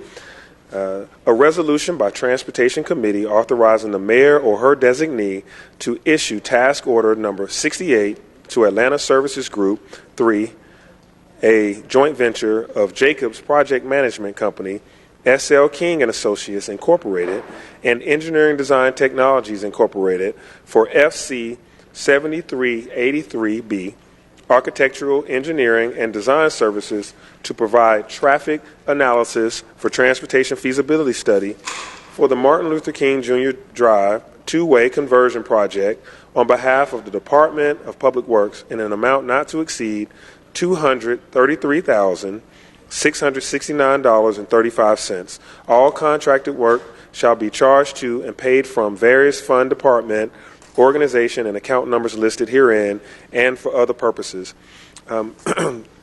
This was forwarded with no recommendation on condition that council members were met with. This came to committee on the day of committee. It was basically a walk-in paper, and they explained it, but council members had some follow-up questions. And so the condition was that by us having that 5th week, we would take that opportunity to meet separately to get clarification.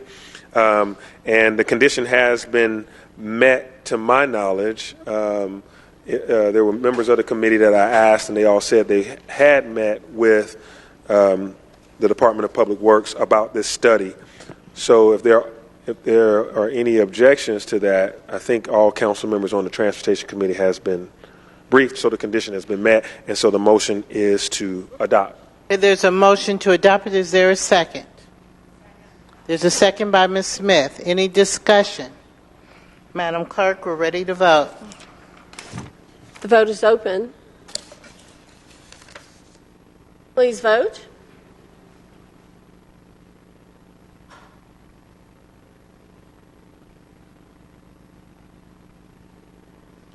Would everyone please vote?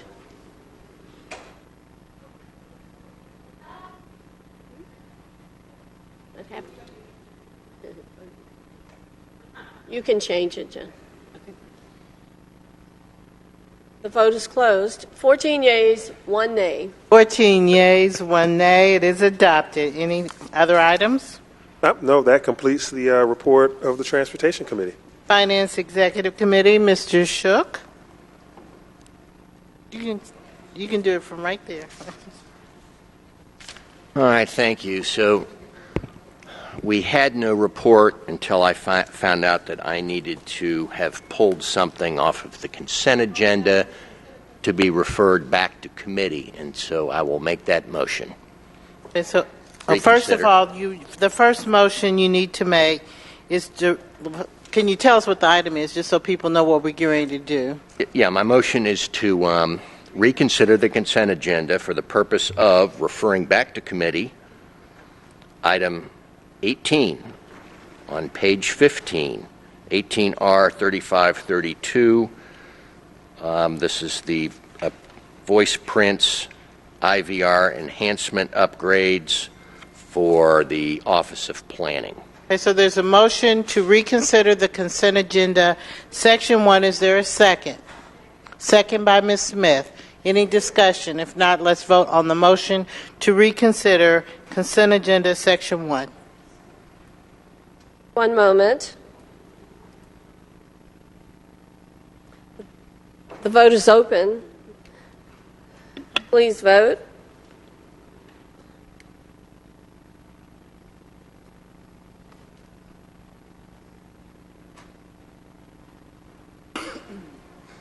Would everyone please vote?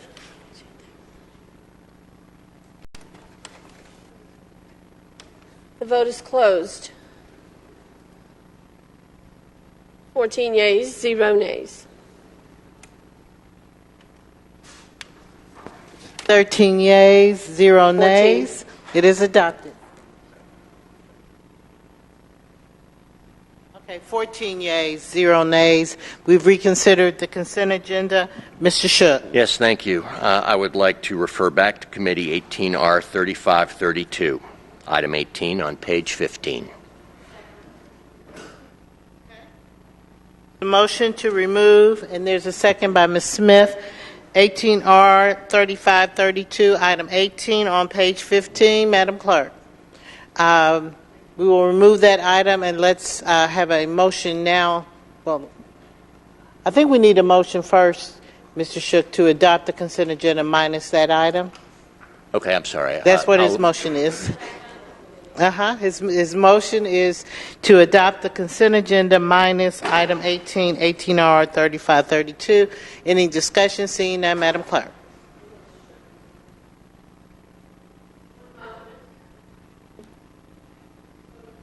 Open. Please vote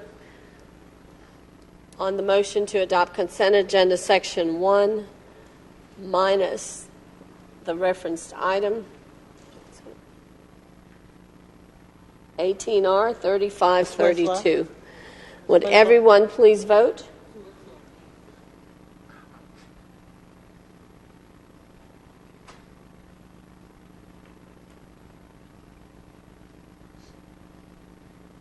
The vote is closed.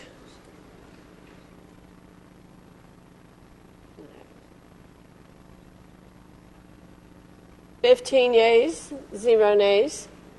15 yeas, 0 nays. Consent agenda section 1 is adopted minus item 18. Mr. Shook. I move to refer item 18 back to committee. Okay, there's a motion by Mr. Shook, a second by Mr. Massacite to refer item 18, 18R 3532 back to the Finance Executive Committee. Any discussion? Seeing none, Madam Clerk, let's make that happen. Let's vote. One moment.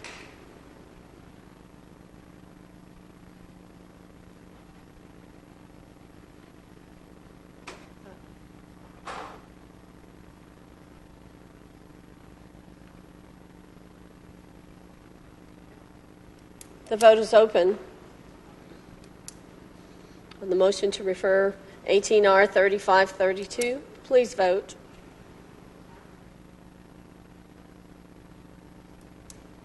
The vote is closed. 15 yeas, 0 nays. 15 yeas, 0 nays. That item has been referred back to committee. Mr. Shook. Thank you. And then by way of announcement, I'll just underscore what the clerk read in regarding the need to populate the Budget Commission, which we will need to do in order to adopt the FY19 budget. Council has to provide 2 members to be voted upon by the body. Please, so let's get that done in the next cycle. So colleagues, please take the time to review this important career opportunity. Thank you. Thank you, Mr. Shook. We'll now go to Committee on Council. Chair, the Honorable Jennifer Ike.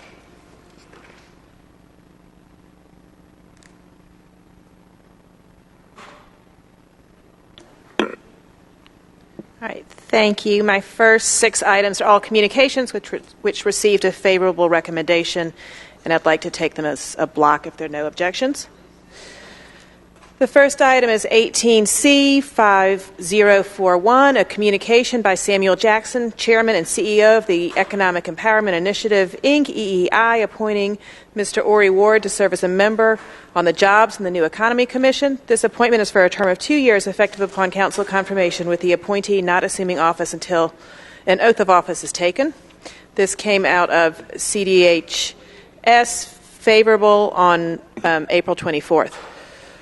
The next item is 18C 5050, a communication from council members Carla Smith, District 1, Amir Faroki, District 2, Avery Lee Young Jr., District 3, Cleto Winslow, District 4, and Michael Julian Bond, Post 1 at Large, reappointing Rabbi Joshua Lesser to the Human Relations Committee.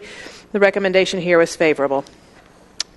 18C 5055, a communication from council member Dustin Hillis, District 9, appointing Cameron Turner to serve as a member of the Atlanta Commission on Women. This appointment is for a term of 2 years, effective upon a council confirmation, with the appointee not assuming office until an oath of office is taken. The recommendation here was favorable. 18C 5059, a communication from Mayor Keisha Lance Bottoms, appointing Ms.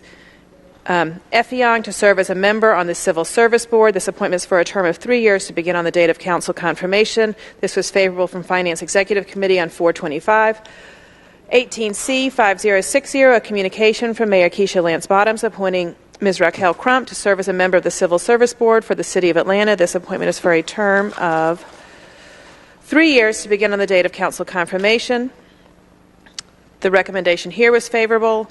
In 18C 5061, a communication from Mayor Keisha Lance Bottoms, appointing Mr. Will Chandler to serve as a member of the Civil Service Board for the City of Atlanta. This appointment is for a term of 3 years to begin on the date of council confirmation, and this is favorable by Finance Exec on 425. So the recommendation is to adopt these items. Any discussion on those items? If not, Madam Clerk, let's open the vote.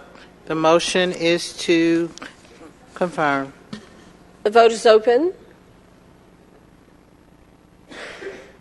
Please vote.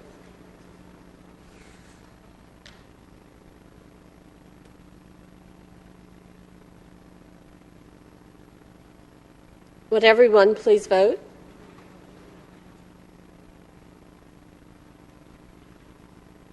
Colleagues, if we can vote, please.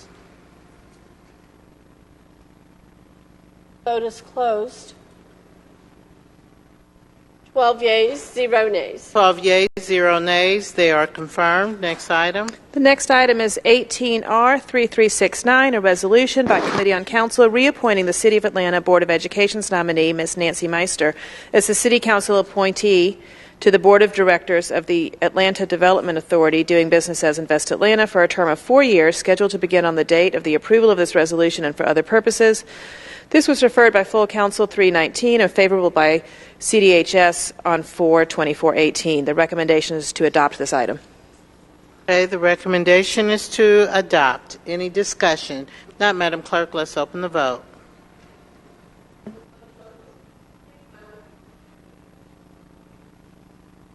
Okay. So we need to. Okay. And then say there's a. I think everyone has voted.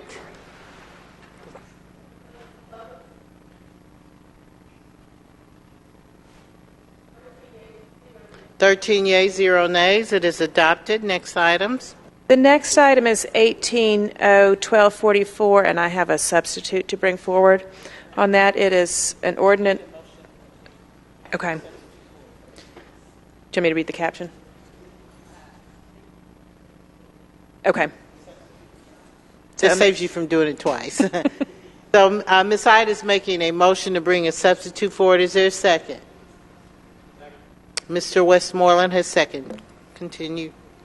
Madam Clerk.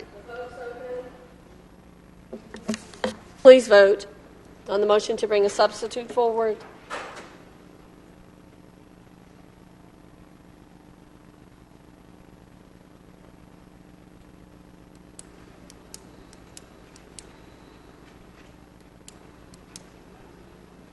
Has everyone voted?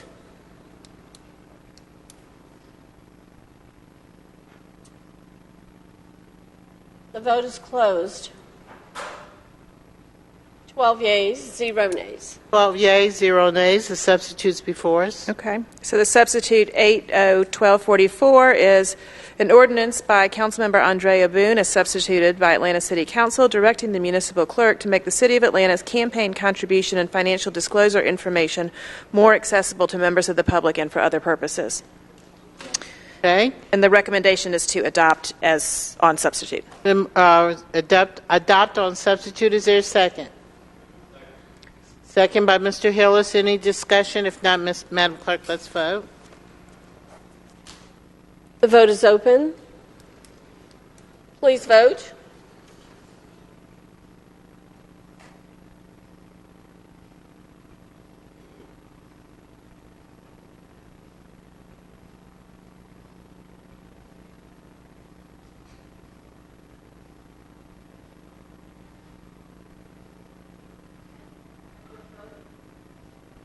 Yes. Yep.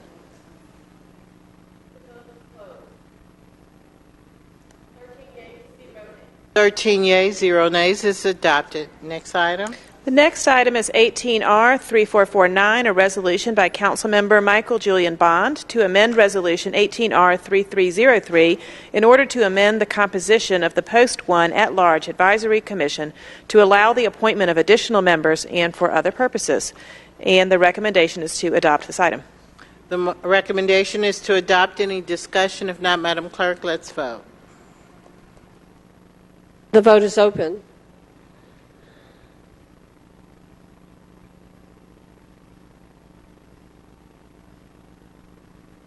Please vote.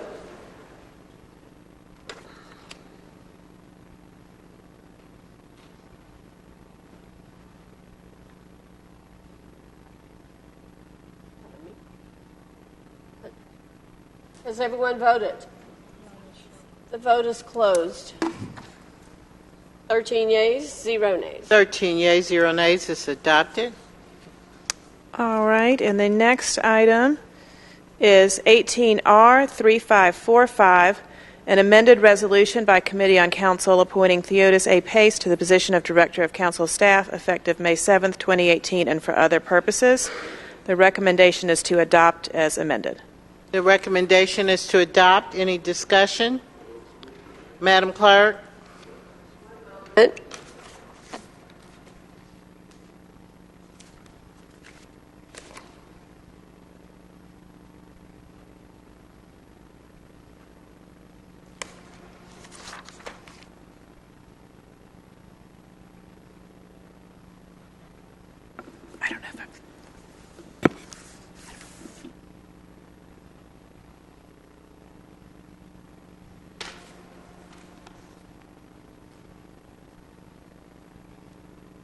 The vote is up.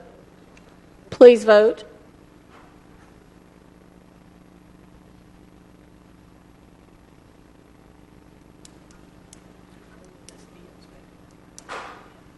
Has everyone voted? Please vote.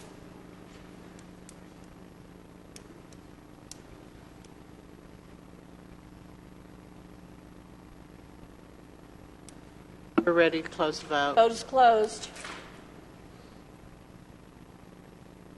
14 yeas, 0 nays. 14 yeas, 0 nays. It's adopted. All right. The next two items are ordinances for first. I'm sorry. Yes. I'll say something. So, congratulations to Thea Pace. We look forward to you being our next council director.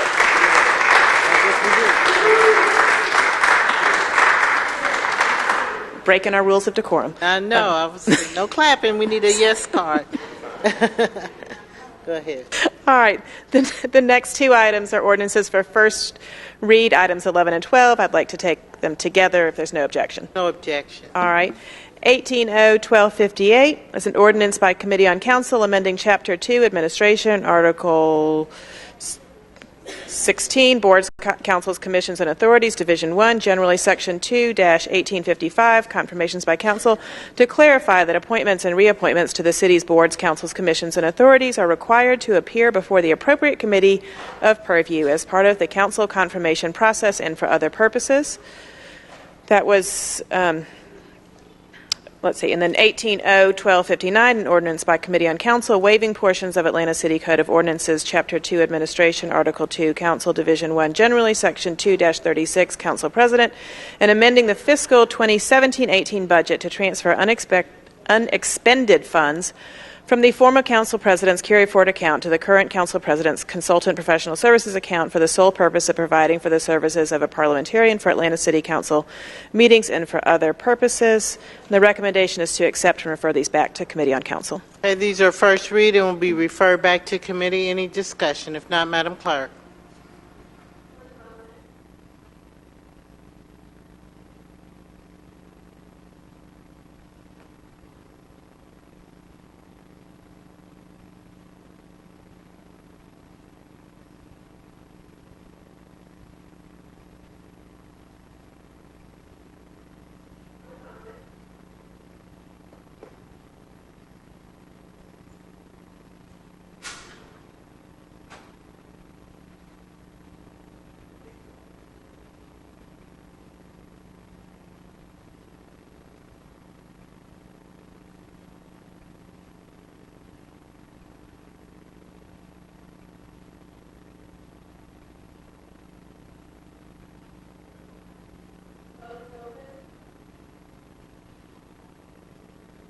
Please vote on the motion to refer.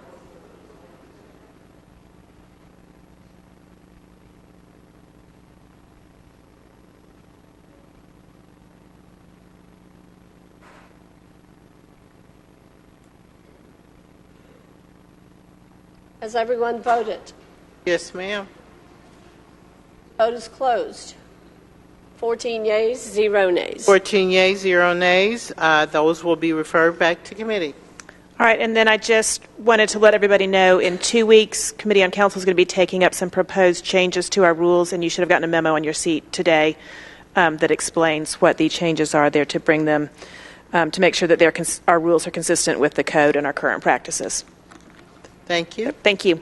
Okay, now Community Development Human Services Committee, Honorable Nadeline Mosby Archibong. Madam President, we do not have a report and we do not have any announcements. Thank you. Great work. The Public Safety Legal Administration Committee, the Honorable Dustin Hillis, Chair. Madam President, also have no report, no items. Very good. Great work.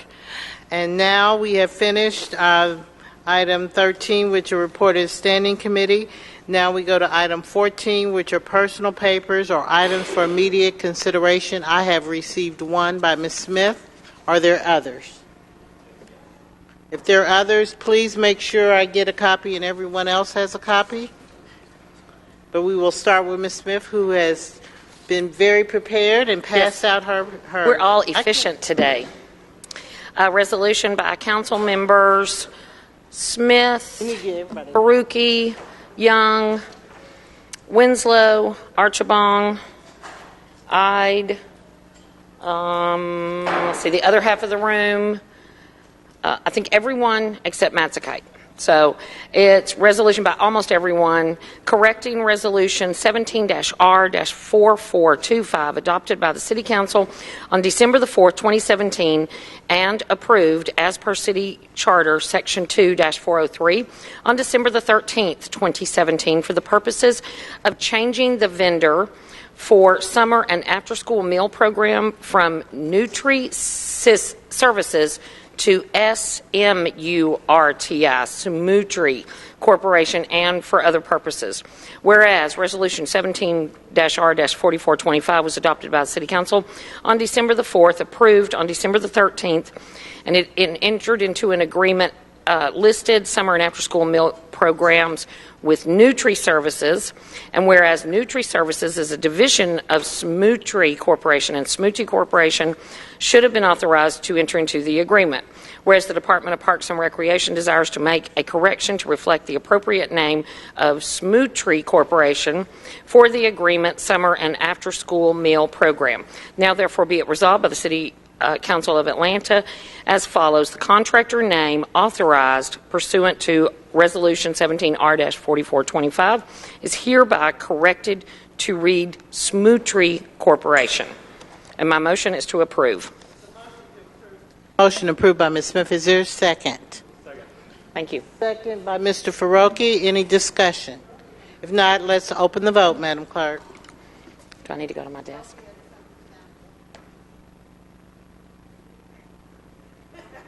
Ooh. No, Mr. I'm going by the order by which I received them, so Mr. Faroki will be next. Ooh, he's saving Does his anyone place else in have line. any items for immediate consideration? Okay. I second it. I'm good, thank you. Okay, so let's open the vote.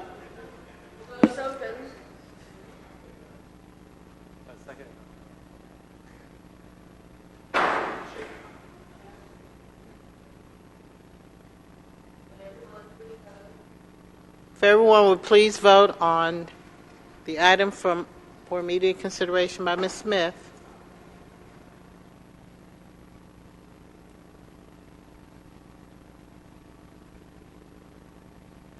I think that's it. The vote is closed. Go ahead. I don't see them. 13 yeas, 0 nays. 13 yeas, 0 nays. It is adopted. Thank you, Ms. Smith. Thank you. Okay, the only other item I have, are there any other items beside Mr. Faroki for immediate consideration? Okay, then this will be the last item for immediate consideration. Howard has one for immediate? Yeah, he did. Someone needs to contact him and let him know that we need copies. Go ahead, Mr. Faroki. Thank you, Council President. A resolution by Councilmember Amir Faroki, as well as Council Members Smith, Young, Winslow, Archibong, Ide, Matzagite, Hillis, Overstreet, Boone, I miss you, Ms. Shepard, Westmoreland, Bond, and Dickens, supporting the Georgia Department of Natural Resources Historic Preservation Division's nomination of the Atlanta Fulton County Central Library to the National Register of Historic Places and for other purposes.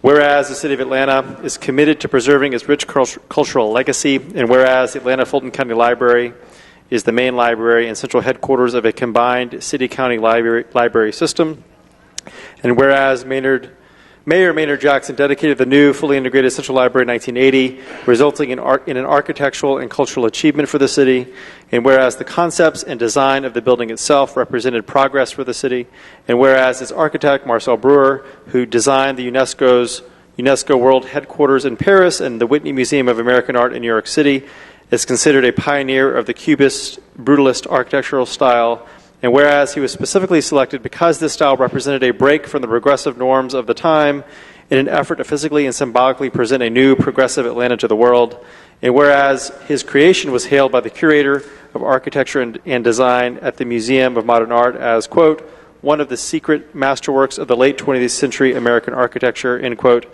And whereas the Georgia Department of Natural Resources Historic Preservation Division has nominated the library to the National Register of Historic Places, and whereas the city wishes to preserve and celebrate Marcel Brewer's design and work for generations to come, whereas the city supports the preservation and recognition of its world-class architecture, the City Council of the City of Atlanta, Georgia hereby resolves the Georgia Department of Natural Resources Historic Preservation Division has its full, unwavering support in its nomination of the Atlanta Fulton County Central Library to the National Register of Historic Places.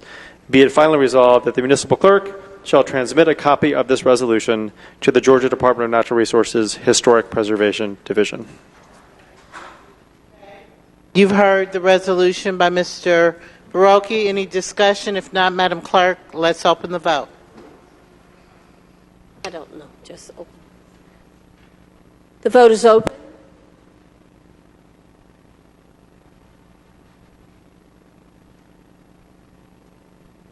Please vote.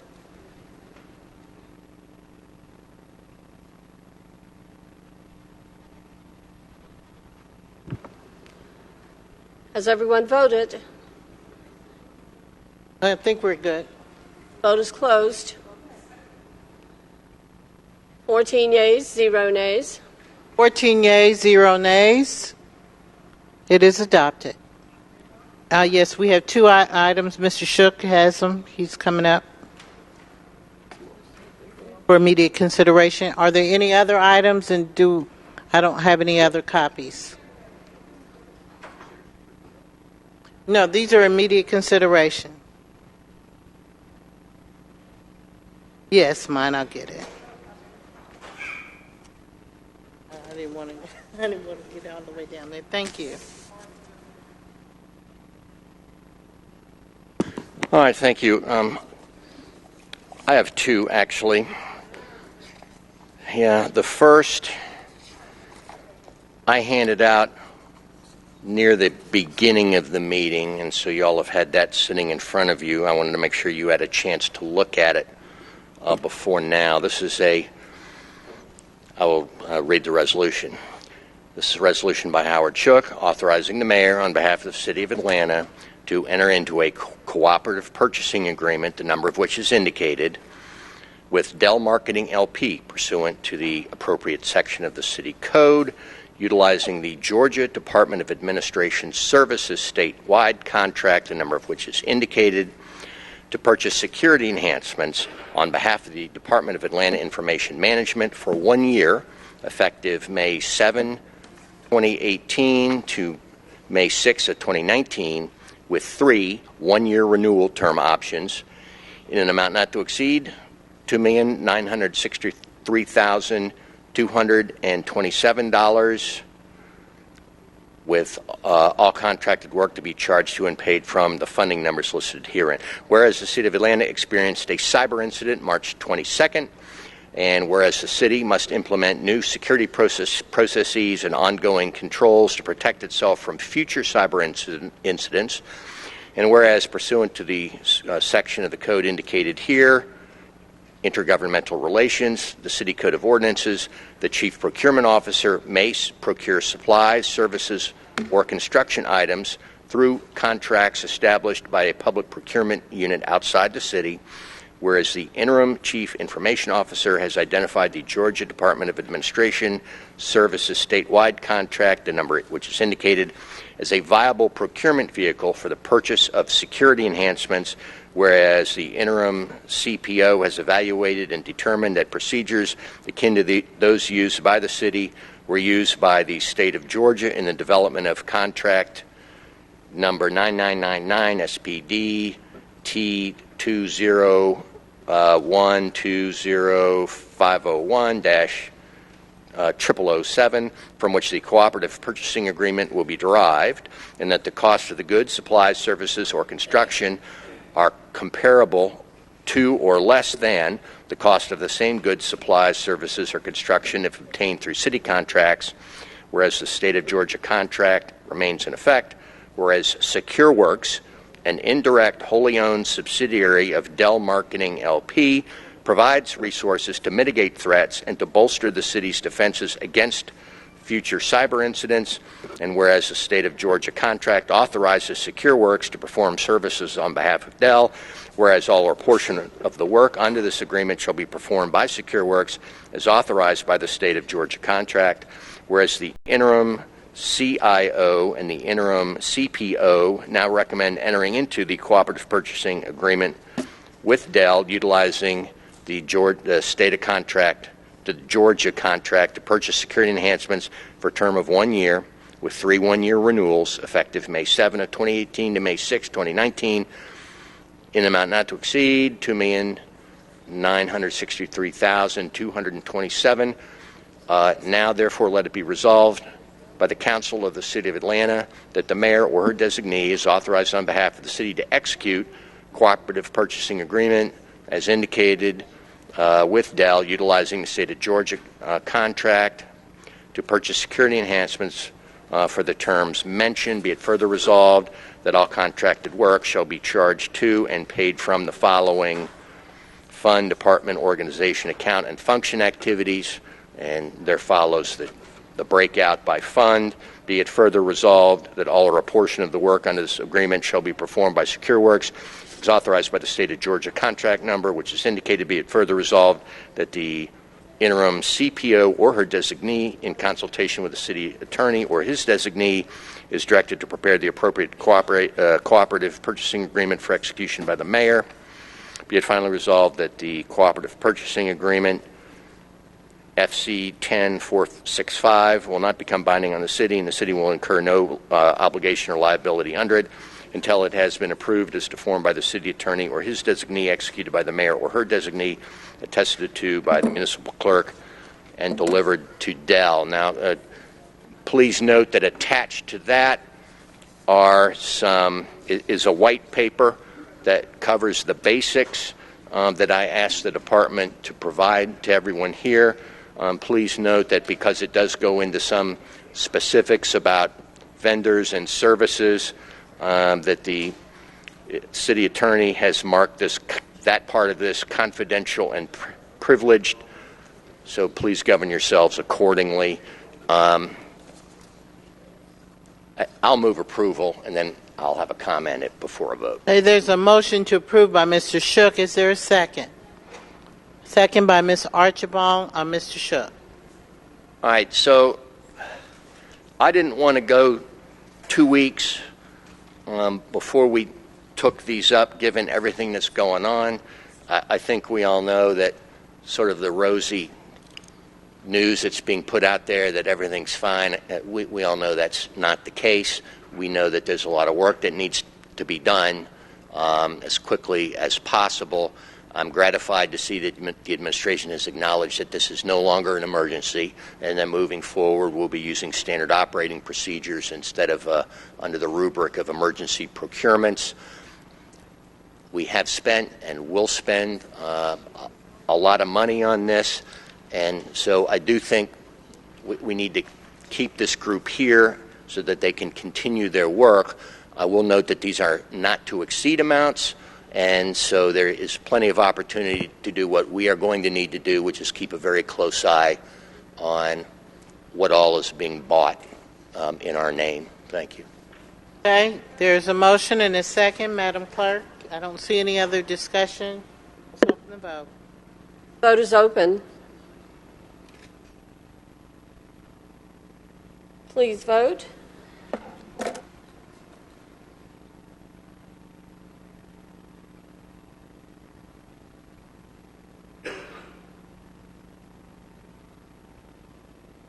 Has everyone voted?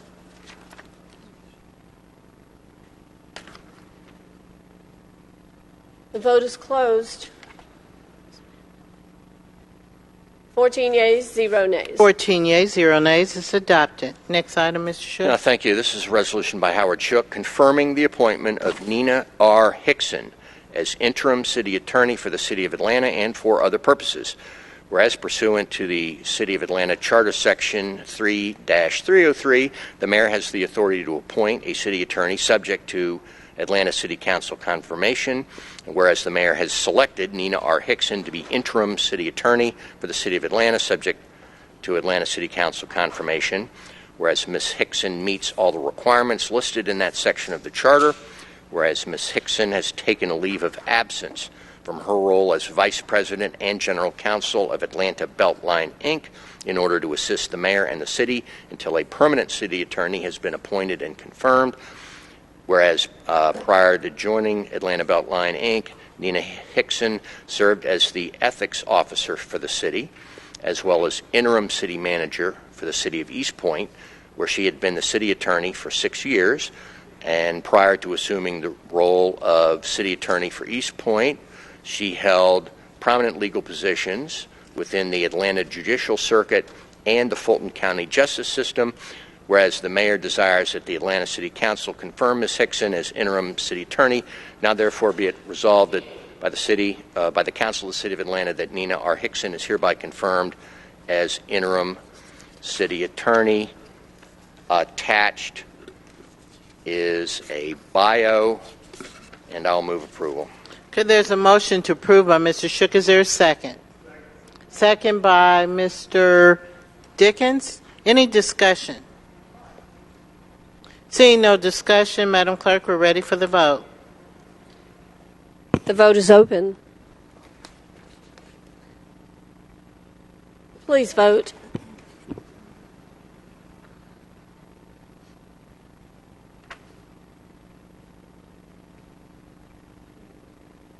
The vote is closed. 14 yeas, 1 nay. 14 yeas, 1 nay. All right. Thank you. Any other items for immediate consideration?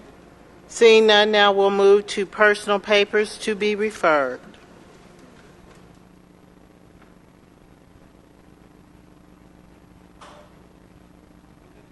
Go ahead, Ms. Smith. Thank you.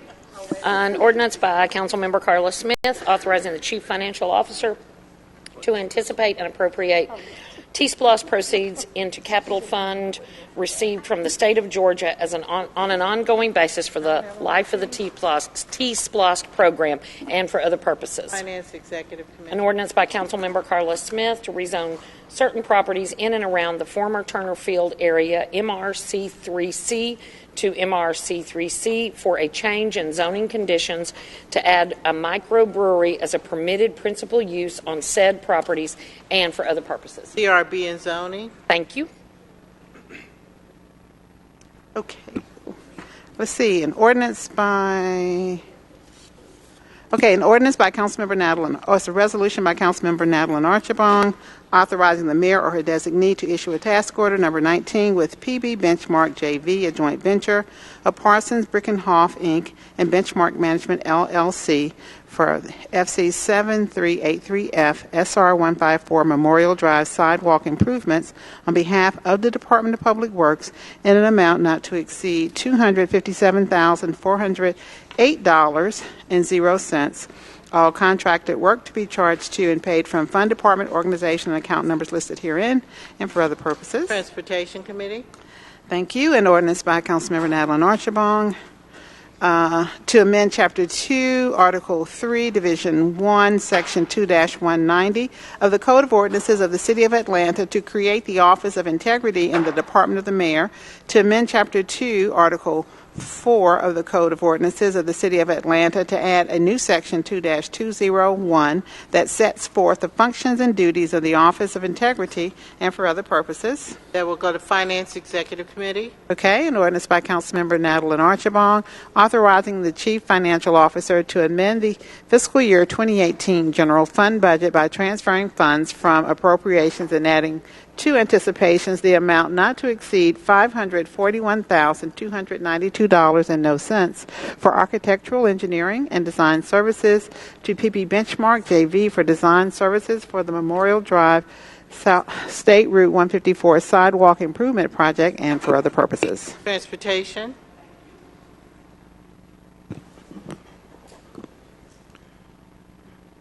A resolution by Councilmember Joyce M. Shepherd and Dustin Hillis, a resolution to modify the membership of the Code Enforcement Commission to replace appointments by the Community Advisory Council with citizen representatives to be appointed by the Chair and Vice Chair of the Code Enforcement Commission, and to add the Commissioner of the Department of Watershed Management and for other purposes. Public Safety Committee. An ordinance by Councilmember Dustin Hillis, an ordinance authorizing the mayor or her designee to install traffic calming devices on Gun Club Road Northwest between Hollywood Drive Northwest and Ruth Street Northwest in order to reduce speeding, to waive certain provisions of Section 138-84D of the City of Atlanta Code of Ordinances, and for other purposes. Transportation Committee.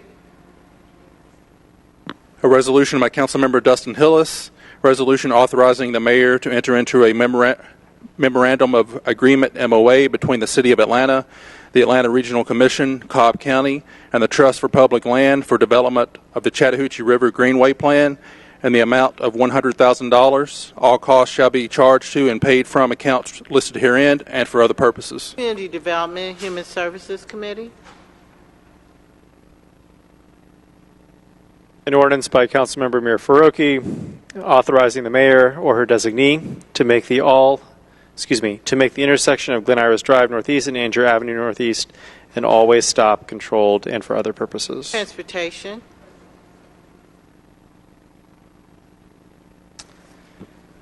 An ordinance by Councilmember Jennifer Ide authorizing the City of Atlanta to acquire approximately 2.94 acres of improved real property located at 1518 Monroe Drive, Atlanta, Georgia, Fulton County Tax Parcel ID 170055000, 50011 and 1536, 1540, 1542 Monroe Drive, Atlanta, Georgia, and 1529 and 1531 Piedmont Avenue, Atlanta, Georgia, collectively Fulton County Tax Parcel ID 170056001400282, collectively the property, for the purpose of expanding Piedmont Park and creating greenway access and trail connection to the Atlanta Beltline at the corner of Piedmont Avenue and Monroe Drive in City Council District 6, authorizing the mayor or her designee on behalf of the city to execute all documents necessary to acquire the property, authorizing acquisition costs not to exceed $20,500,000 in no dollars to be paid from the accounts listed herein, waiving Article 10 of the Procurement and Real Estate Code of the City Code of Ordinances, and for other purposes.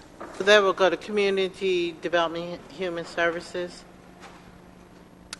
And an ordinance by Councilmember Jennifer Ide amending Part 1, Charter and Related Laws, Subpart A, Charter, Article 2, Legislative, Chapter 3, Organization Rules, Officers and Employees, Section 2-303, Meetings A, so as to schedule the council recess to coincide with the Atlanta Public Schools breaks, and for other purposes. That will go to Committee on Council. An ordinance by Councilmember Andrea Boone and Finance Executive Committee authorizing the mayor or her designee to enter into a staffing agreement on behalf of the Chief Financial Officer in an amount not to exceed $200,000 and 0 cents for 1 year. All contracted work to be charged to and paid from the funding numbers listed herein, and for other purposes. Finance Executive Committee. Any other papers? And then we'll go back to what you have.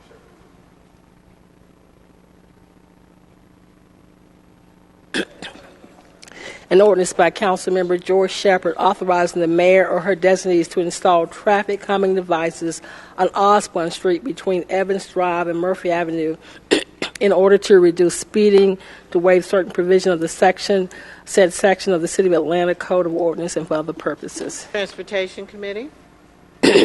An ordinance by Councilmember George Shepard authorizing the mayor or her designee to install traffic calming devices on Dagner Avenue between Sylvan Road and Metropolitan Parkway in order to reduce speeding, to waive certain provision of said section of the City of Atlanta Code of Ordinances, and for other purposes. Transportation Committee. An ordinance by Councilmember George Shepard authorizing her designee to install traffic calming devices on Bromack Drive Southeast between Macon Drive and Brownsman Road in order to reduce speeding, to waive certain provision of said section of the City of Atlanta Code of Ordinances, and for other purposes. Transportation Committee. An ordinance by Councilmember George Shepard or her designee to install traffic calming devices on Brewer Boulevard Southwest between Perkinson Road and Dagner Avenue in order to reduce speeding, to waive certain provision of said section of the City of Atlanta Code of Ordinances, and for other purposes. Transportation Committee. This ordinance, I've just got everyone signed off, at least 12, 13 people signed off onto it, but I didn't have a chance to change it, Madam President, so I'm going to read it as is, and we can amend it later. Okay. Going through committee. An ordinance by Councilmember George Shepherd authorizing a donation of $500 each from the District 12 carry-forward account to the National League of Cities for expenses toward the 2018 Women in Municipal Government Summer Conference taking place in Atlanta, Georgia from May 30th, 2018 to June 2nd, 2018, and for other purposes.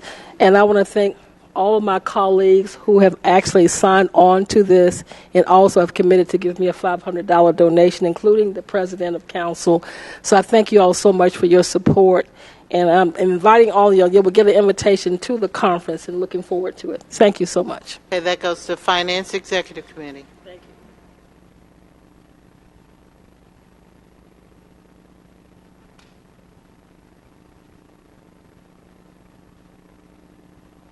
Madam President, I'm going to ask Mr. Clerk to read my legislation in. Yes, sir.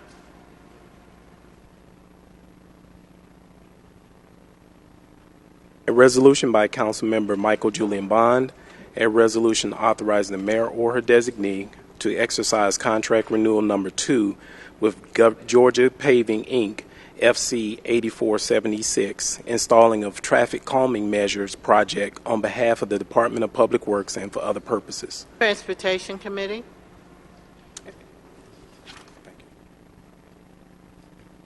A resolution by Michael Julian Bond, a resolution authorizing the mayor or her designee to exercise a contract renewal option number 1 for SOCO TM joint venture for FC 8250 contract for the maintenance and repair of sidewalk, curves, driveways, aprons, and associate infrastructure on behalf of the Department of Public Works and for other purposes.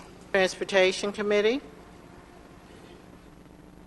An ordinance by Councilmember Michael Julian Bond, an ordinance authorizing a donation in the amount of $250 from the Post 1 at Large Carry Forward account to Nabar Temple number 128 to support its 2018 Youth Fest school supply event and for other purposes. Finance Executive Committee.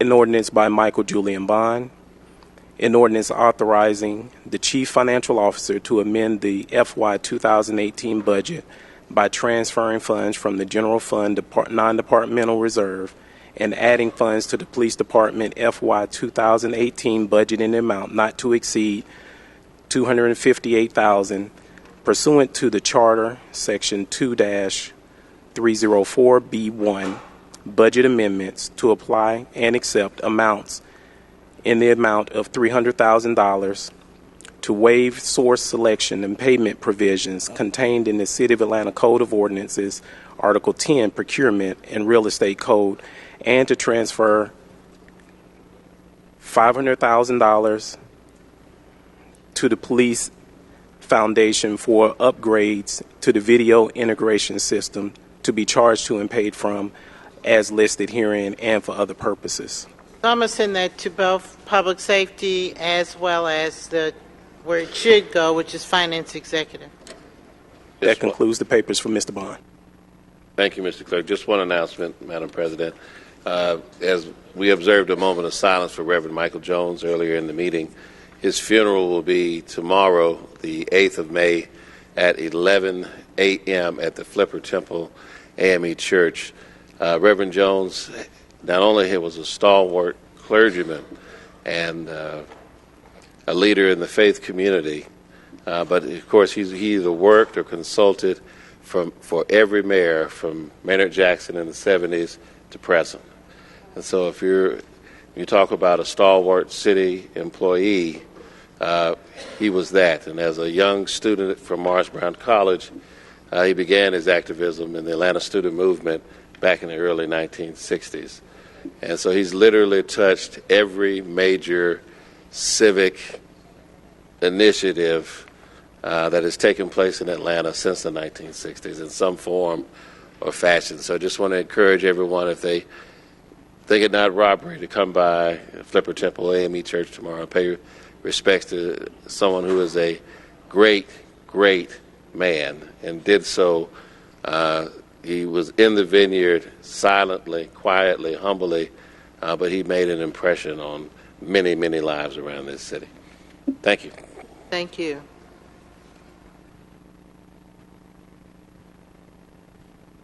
All right, an ordinance by Councilmember Andre Dickens and signed by all members of the Atlanta City Council, an ordinance to amend the Atlanta City Code of Ordinances, Part 2, ordinances to create a new Chapter 3, transparency and for other purposes.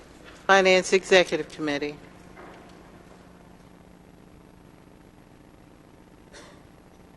An ordinance by Council Members Andre Dickens, Matt Westmoreland, Carla Smith, Amir Faroqi, Ivy Lee Young, Cleta Winslow, Natalie Archibong, Jennifer Ide, Howard Shook, J.P. Mazikite, Dustin Hillis, Andrea Boone, Marcy Overstreet, Joy Shepard, and Michael Julian Bond. Authorizing the City of Atlanta to transfer the properties listed in Exhibit A, attached here to, collectively the property, to the Atlanta Independent School System by quitclaim deed. Authorizing the mayor or her designee on behalf of the city to execute such quitclaim deeds and all other necessary documents to effectuate the intent of this ordinance to waive certain provisions of the Procurement and Real Estate Code, City of Atlanta Code of Ordinances, Article 10, and for other purposes. Finance Executive Committee. Thank you.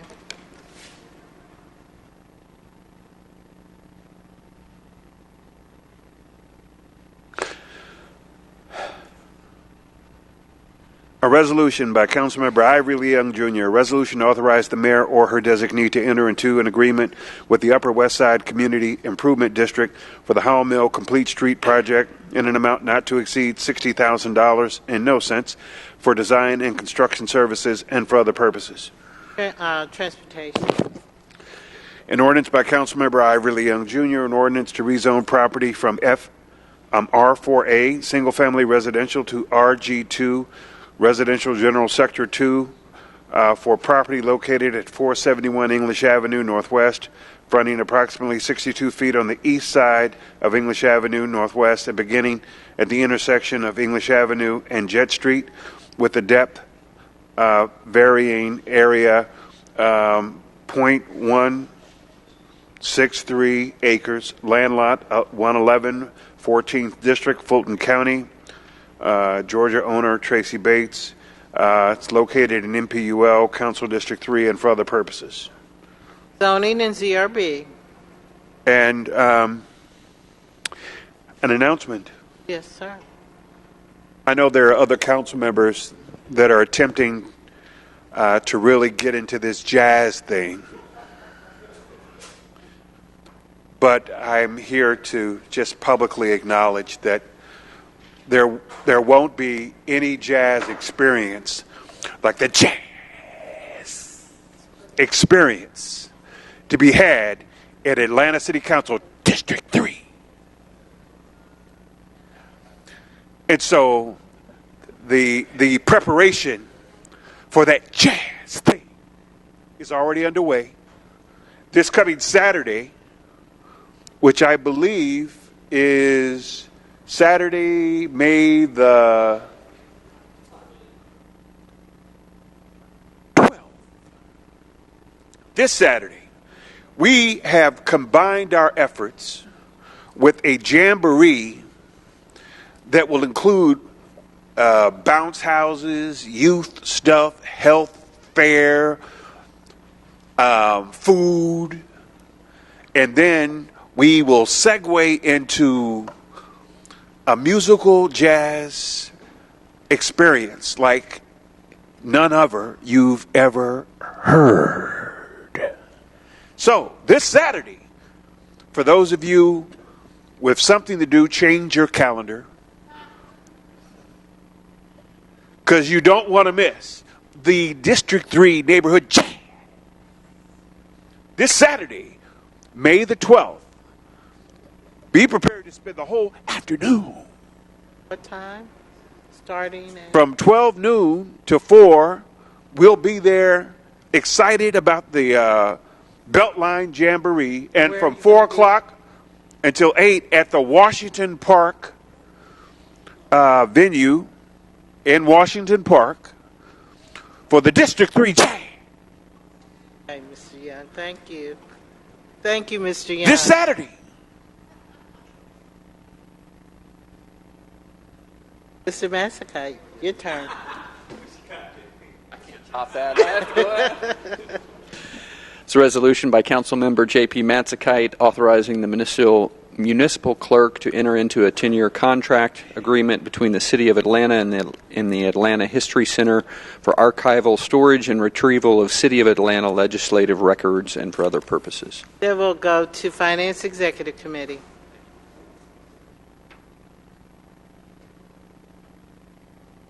Any more personal papers, Madam President? I don't think so. You're good. We're moving on to general remarks. Yes, I want to hear you sing. This Sunday is going to be jazz. No, seriously. For District 11, our jazz festival is in the park on Mother's Day. Please bring your mothers to District 11 at John A. White Park 4 until 8 o'clock p.m. We're going to have all of the bells and whistles. It's going to be a great time. If not your mom, bring someone else's mom. If your mom, it's a mom's day. So let's go celebrate. Let's come and celebrate our mothers on Sunday with jazz. District 11. Thank you. Thank you. And on May 19th, join us in the Adamsville community at Wilson Mill Park for a lovely evening of jazz from 4 to 8. And we will have free food. In District 5, we're going to have classical music. I haven't picked the date yet. Hey, Mr. Shook. You want to go, Cleta? I got to take me forever. Come on, you all. Let's get these papers in. Thank you. And I haven't had time to get this one around to all my colleagues. So let me read it, then I'll explain it real quickly because I'd like it to... Is it for immediate consideration? No. It's not for immediate consideration. Okay, but several council people have been emailed on it, so I just want to explain where we are. So it's a resolution by Councilmember Cleta Winslow, a resolution by the Atlanta City Council supporting the long-term preservation of the Western and Atlanta Railroad zero-mile post in its historic site under the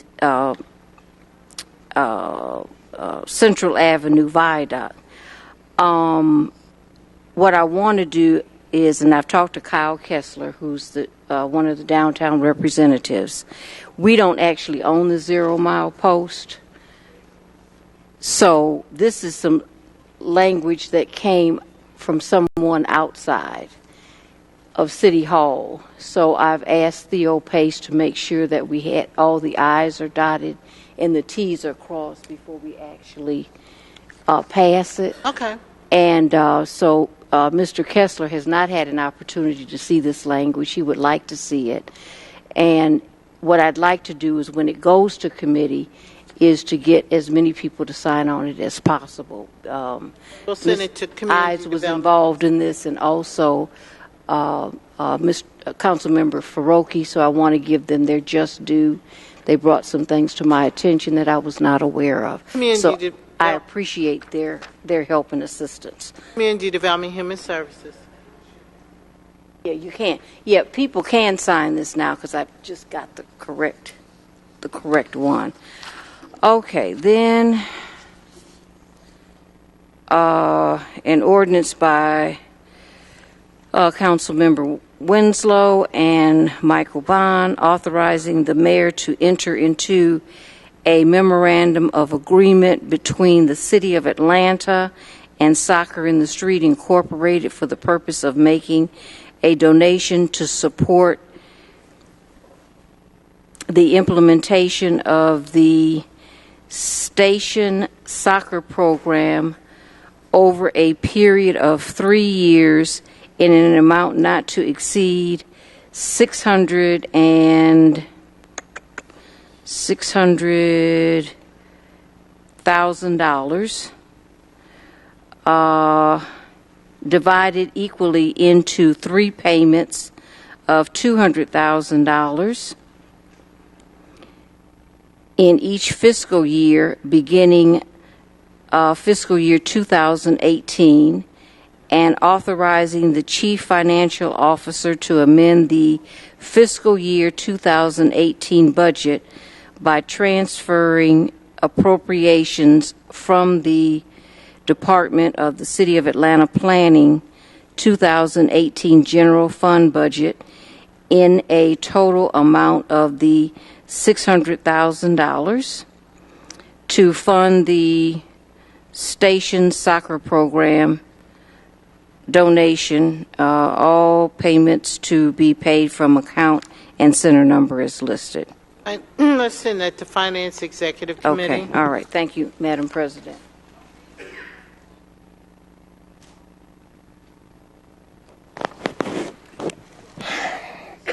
All right, this is an ordinance by Howard Shook, an ordinance supplementing the restated and amended master bond ordinance of the City of Atlanta adopted March 20th of 2000, as previously amended and supplemented, so as to provide for the establishment of the 2018 short-term note program and to authorize the issuance from time to time by the City of Atlanta of its third lien airport general revenue short-term notes, Series 2018A and 2018B, in an aggregate principal amount not to exceed $500 million outstanding at any time for the purpose of financing or refinancing on an interim basis, in whole or in part, the cost of the planning, engineering, design, acquisition, and construction of certain improvements to Hartsfield-Jackson Airport, to designate short-term note purchasers, to approve forms of an amended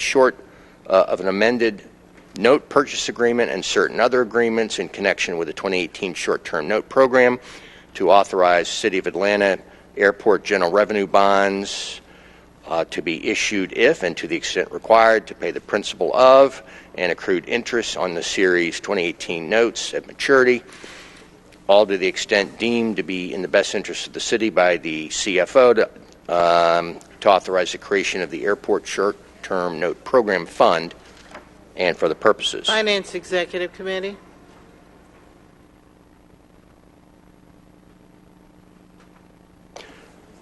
All right, this is an ordinance by Howard Shook to ratify, reaffirm, supplement, and amend that certain master bond ordinance adopted March 31 of 1999 as previously supplemented and amended to provide for the issuance by the City of Atlanta of its water and wastewater revenue and revenue refunding bond, Series 2018B, in the aggregate principal amount not to exceed $322 million for the purpose of financing and refinancing of the acquisition, construction, and extension of the existing water and sewer system and paying the principal portion of the maturing Series 2015 commercial paper notes issued pursuant to the 2015 commercial paper program and for other purposes. Finance Executive. It's an ordinance by Howard Shook. This is a supplemental commercial paper ordinance to ratify, reaffirm, and supplement and amend that certain commercial paper ordinance adopted January 17 of 2006 under and pursuant to that certain master bond ordinance of the City of Atlanta on March 31 of 1999 to provide for the establishment of a 2018 commercial paper program with respect to the issuance by the City of Atlanta of its water and wastewater revenue commercial paper notes, Series 2018, from time to time in an aggregate principal amount not to exceed $125 million outstanding at any time for the purpose of financing on an interim basis the costs of making additions, extensions, and improvements to its combined drinking water, sanitary sewer, and wastewater system, to designate the letter of credit provider with regard to the Series 2018 notes, to authorize the form of the letter of credit and reimbursement agreement and related fee agreement for the repayment of the advances made on the city's behalf in regard to the Series 2018 notes, to designate a commercial paper dealer and an issuing and paying agent, to approve forms of an issuing and paying agency agreement, commercial paper dealer agreement, and certain other agreements in connection with said 2018 commercial paper program, and to authorize the preparation, distribution, and use of an offering memorandum in connection with the offering for sale of the Series 2018 notes, to authorize the City of Atlanta water and wastewater revenue bonds, Series 2018, to be issued if and to the extent required to pay the principal of and accrued interest on the Series 2018 notes at maturity, all to the extent deemed to be in the best interest of the city by the CFO, and supersede and repeal all resolutions and ordinances or parts of resolutions and ordinances which are in conflict with the provisions of this ordinance and for other purposes. Finance Executive Committee. And lastly, a resolution by Howard Shook authorizing the CFO to refund customers for overpayments to water and sewer accounts in an amount of blank, all funds to be charged to and paid from the etc. Finance Executive Committee. Thank you. Any other personal papers for referral? Ms. Shepherd, I understand you had a paper that you needed to remove. Then Mr. Bond.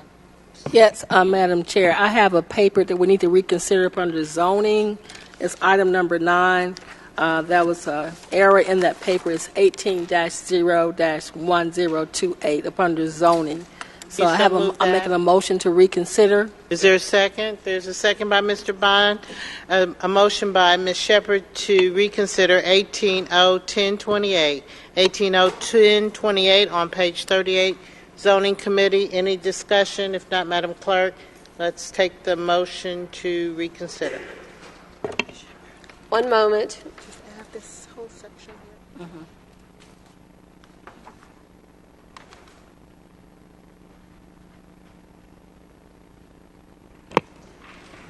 Approach.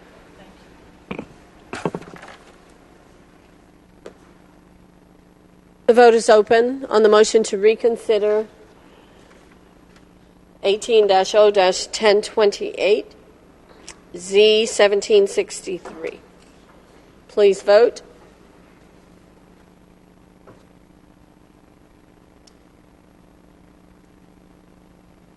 Would everyone please vote? The vote is closed.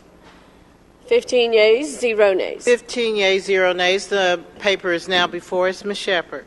Yes, there was a portion of this legislation was missing as a part of the document that Mr. Young read earlier, and we wanted to make sure that it was corrected. The property owner is here and want to make sure that we got it correct. I'm glad she pointed it out because had she not been here, we would have made a major error.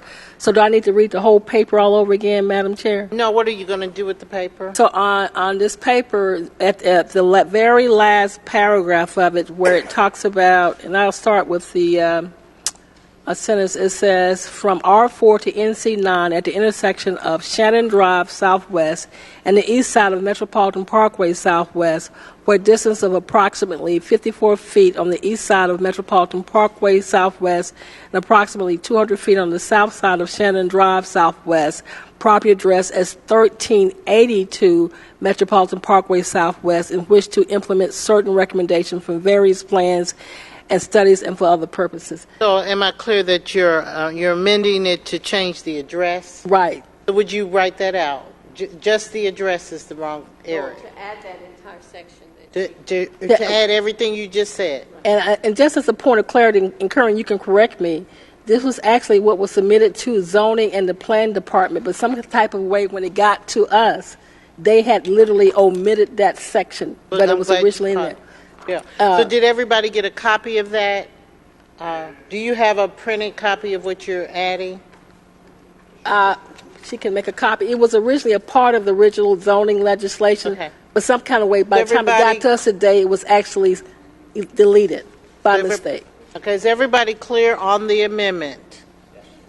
And is there a second to her to amend that section? Okay. Who said second? Mr. Bond. Any other discussion?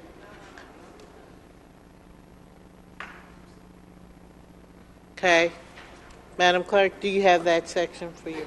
Okay, let's vote on the amendment. Vote is open.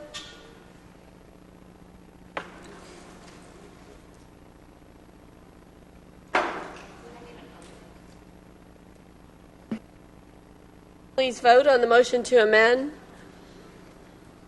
to add the language that was sounded by Councilmember Shepherd. The vote is closed.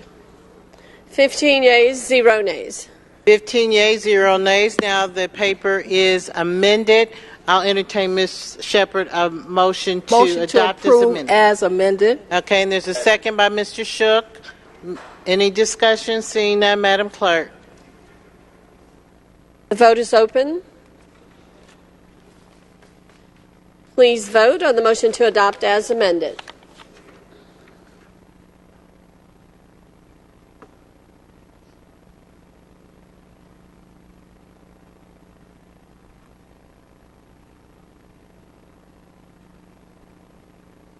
Has everyone voted? Would everyone please vote? The vote is closed. 14 yeas, 0 nays. I see one nay. No, that was one no vote. Oh, one no vote. Okay, I got you. So it's 14 yeas, 0 nays. It is adopted as amended. Ms. Ide. Thank you so much. Ms. Ide had one other thing. Let me give Mr. Bond, because he had his hand up earlier. I'm sorry, Mr. Bond. No, just a quick announcement. On May the 19th, before you go and enjoy the jazz, please come and join us at Atlantic Station for the annual Kidney Walk. Team Atlanta grows every year as we walk to try to bring more awareness and raise funds to help combat this terrible disease that affects tens of millions of Americans. You can call my office at 404-330-6770 to learn how you can register. And, of course, if you're not registered, every major walk's all about the shirt. You don't get a shirt. So we want you to call the office, join Team Atlanta, and we'll see you on May the 19th. Thank you. Thank you. Ms. Ide. I just had a request to send 18R 3545, that was the resolution appointing our new Director of Council Staff to the mayor for signature post haste. Is there a second? Okay, it's a second by Mr. Bond. A motion by Ms. Ide to send the Director of Council position paper to the mayor post haste. Any discussion? If not, Madam Clerk. Well, I'll do. Excuse me, you all. You're out of order. We're in the middle of a vote. Madam Clerk. One moment.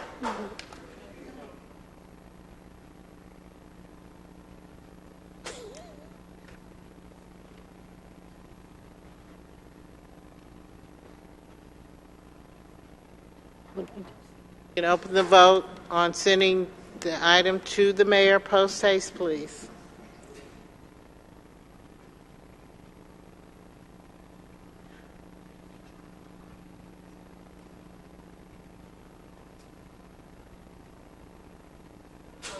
One moment.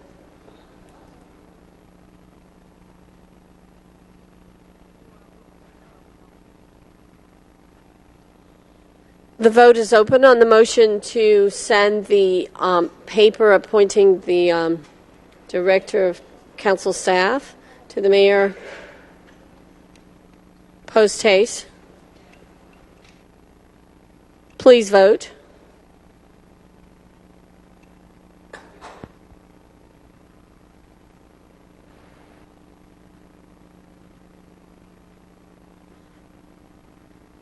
If everyone can please vote. Okay, you can close the vote, Madam Clerk. Has everyone voted? Please vote. The vote is closed. I didn't hear. 15 yeas, 0 nays. 15 yeas, 0 nays. It is sent to the mayor's office post haste. Madam Clerk, I think that's it for the voting. Ms. Smith had another announcement. I'm trying to put some space in between Mr. Young's announcement of his jazz and my jazz. I'm going to have smooth jazz in Grant Park on May the 20th from 4 to 8 p.m. And there will be performances by Mabu's Arc Mr. Band Young. and the Milkshake Quartet. Mr. Young. Again, Your May mic. the 20th, Grant Park, smooth jazz from 4 to 8. Thank you. I think it's time for us to adjourn, but Madam Clerk, if you could give... Ms. Moore. Yes, hold on one second. Hold on, everybody. So, guys... Hold on. Wait a minute, Ms. Shepherd. So, Mr. Pace was not here earlier when we were actually voting him in.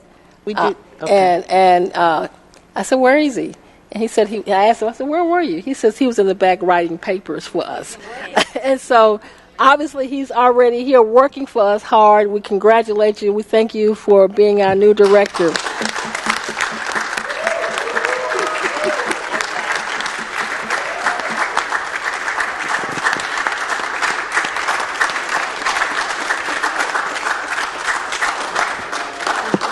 Okay. 1 second, Ms. Boone. I just would like to congratulate Mr. Pace. I have been in government 27 years, and I think that it is really wonderful that we decided to promote within this time. And that's to be commended. So thank you all so much. Okay. So I have Ms. Archibald. And I just want, it needs to be said that our Committee on Council Care, Jennifer Ide, I think did a really good job. It was an open process. She shared information. She gave all the council members an opportunity to weigh in. I definitely know the best outcome happened, but I want to just commend you, Jennifer Ide, for doing a really good job for all of us. All right. All right. I will entertain a motion to adjourn. Okay, Mr. Young, and the second by Mr. Hillis. The roll call, please. Council President Moore. Here. Council members Bond, Westmoreland, Dickens, Smith, Faroki, Young, Winslow, Archibong, Ide, Shook, Matsakite, Hillis, Boone, Overstreet, and Shepherd. Thank you.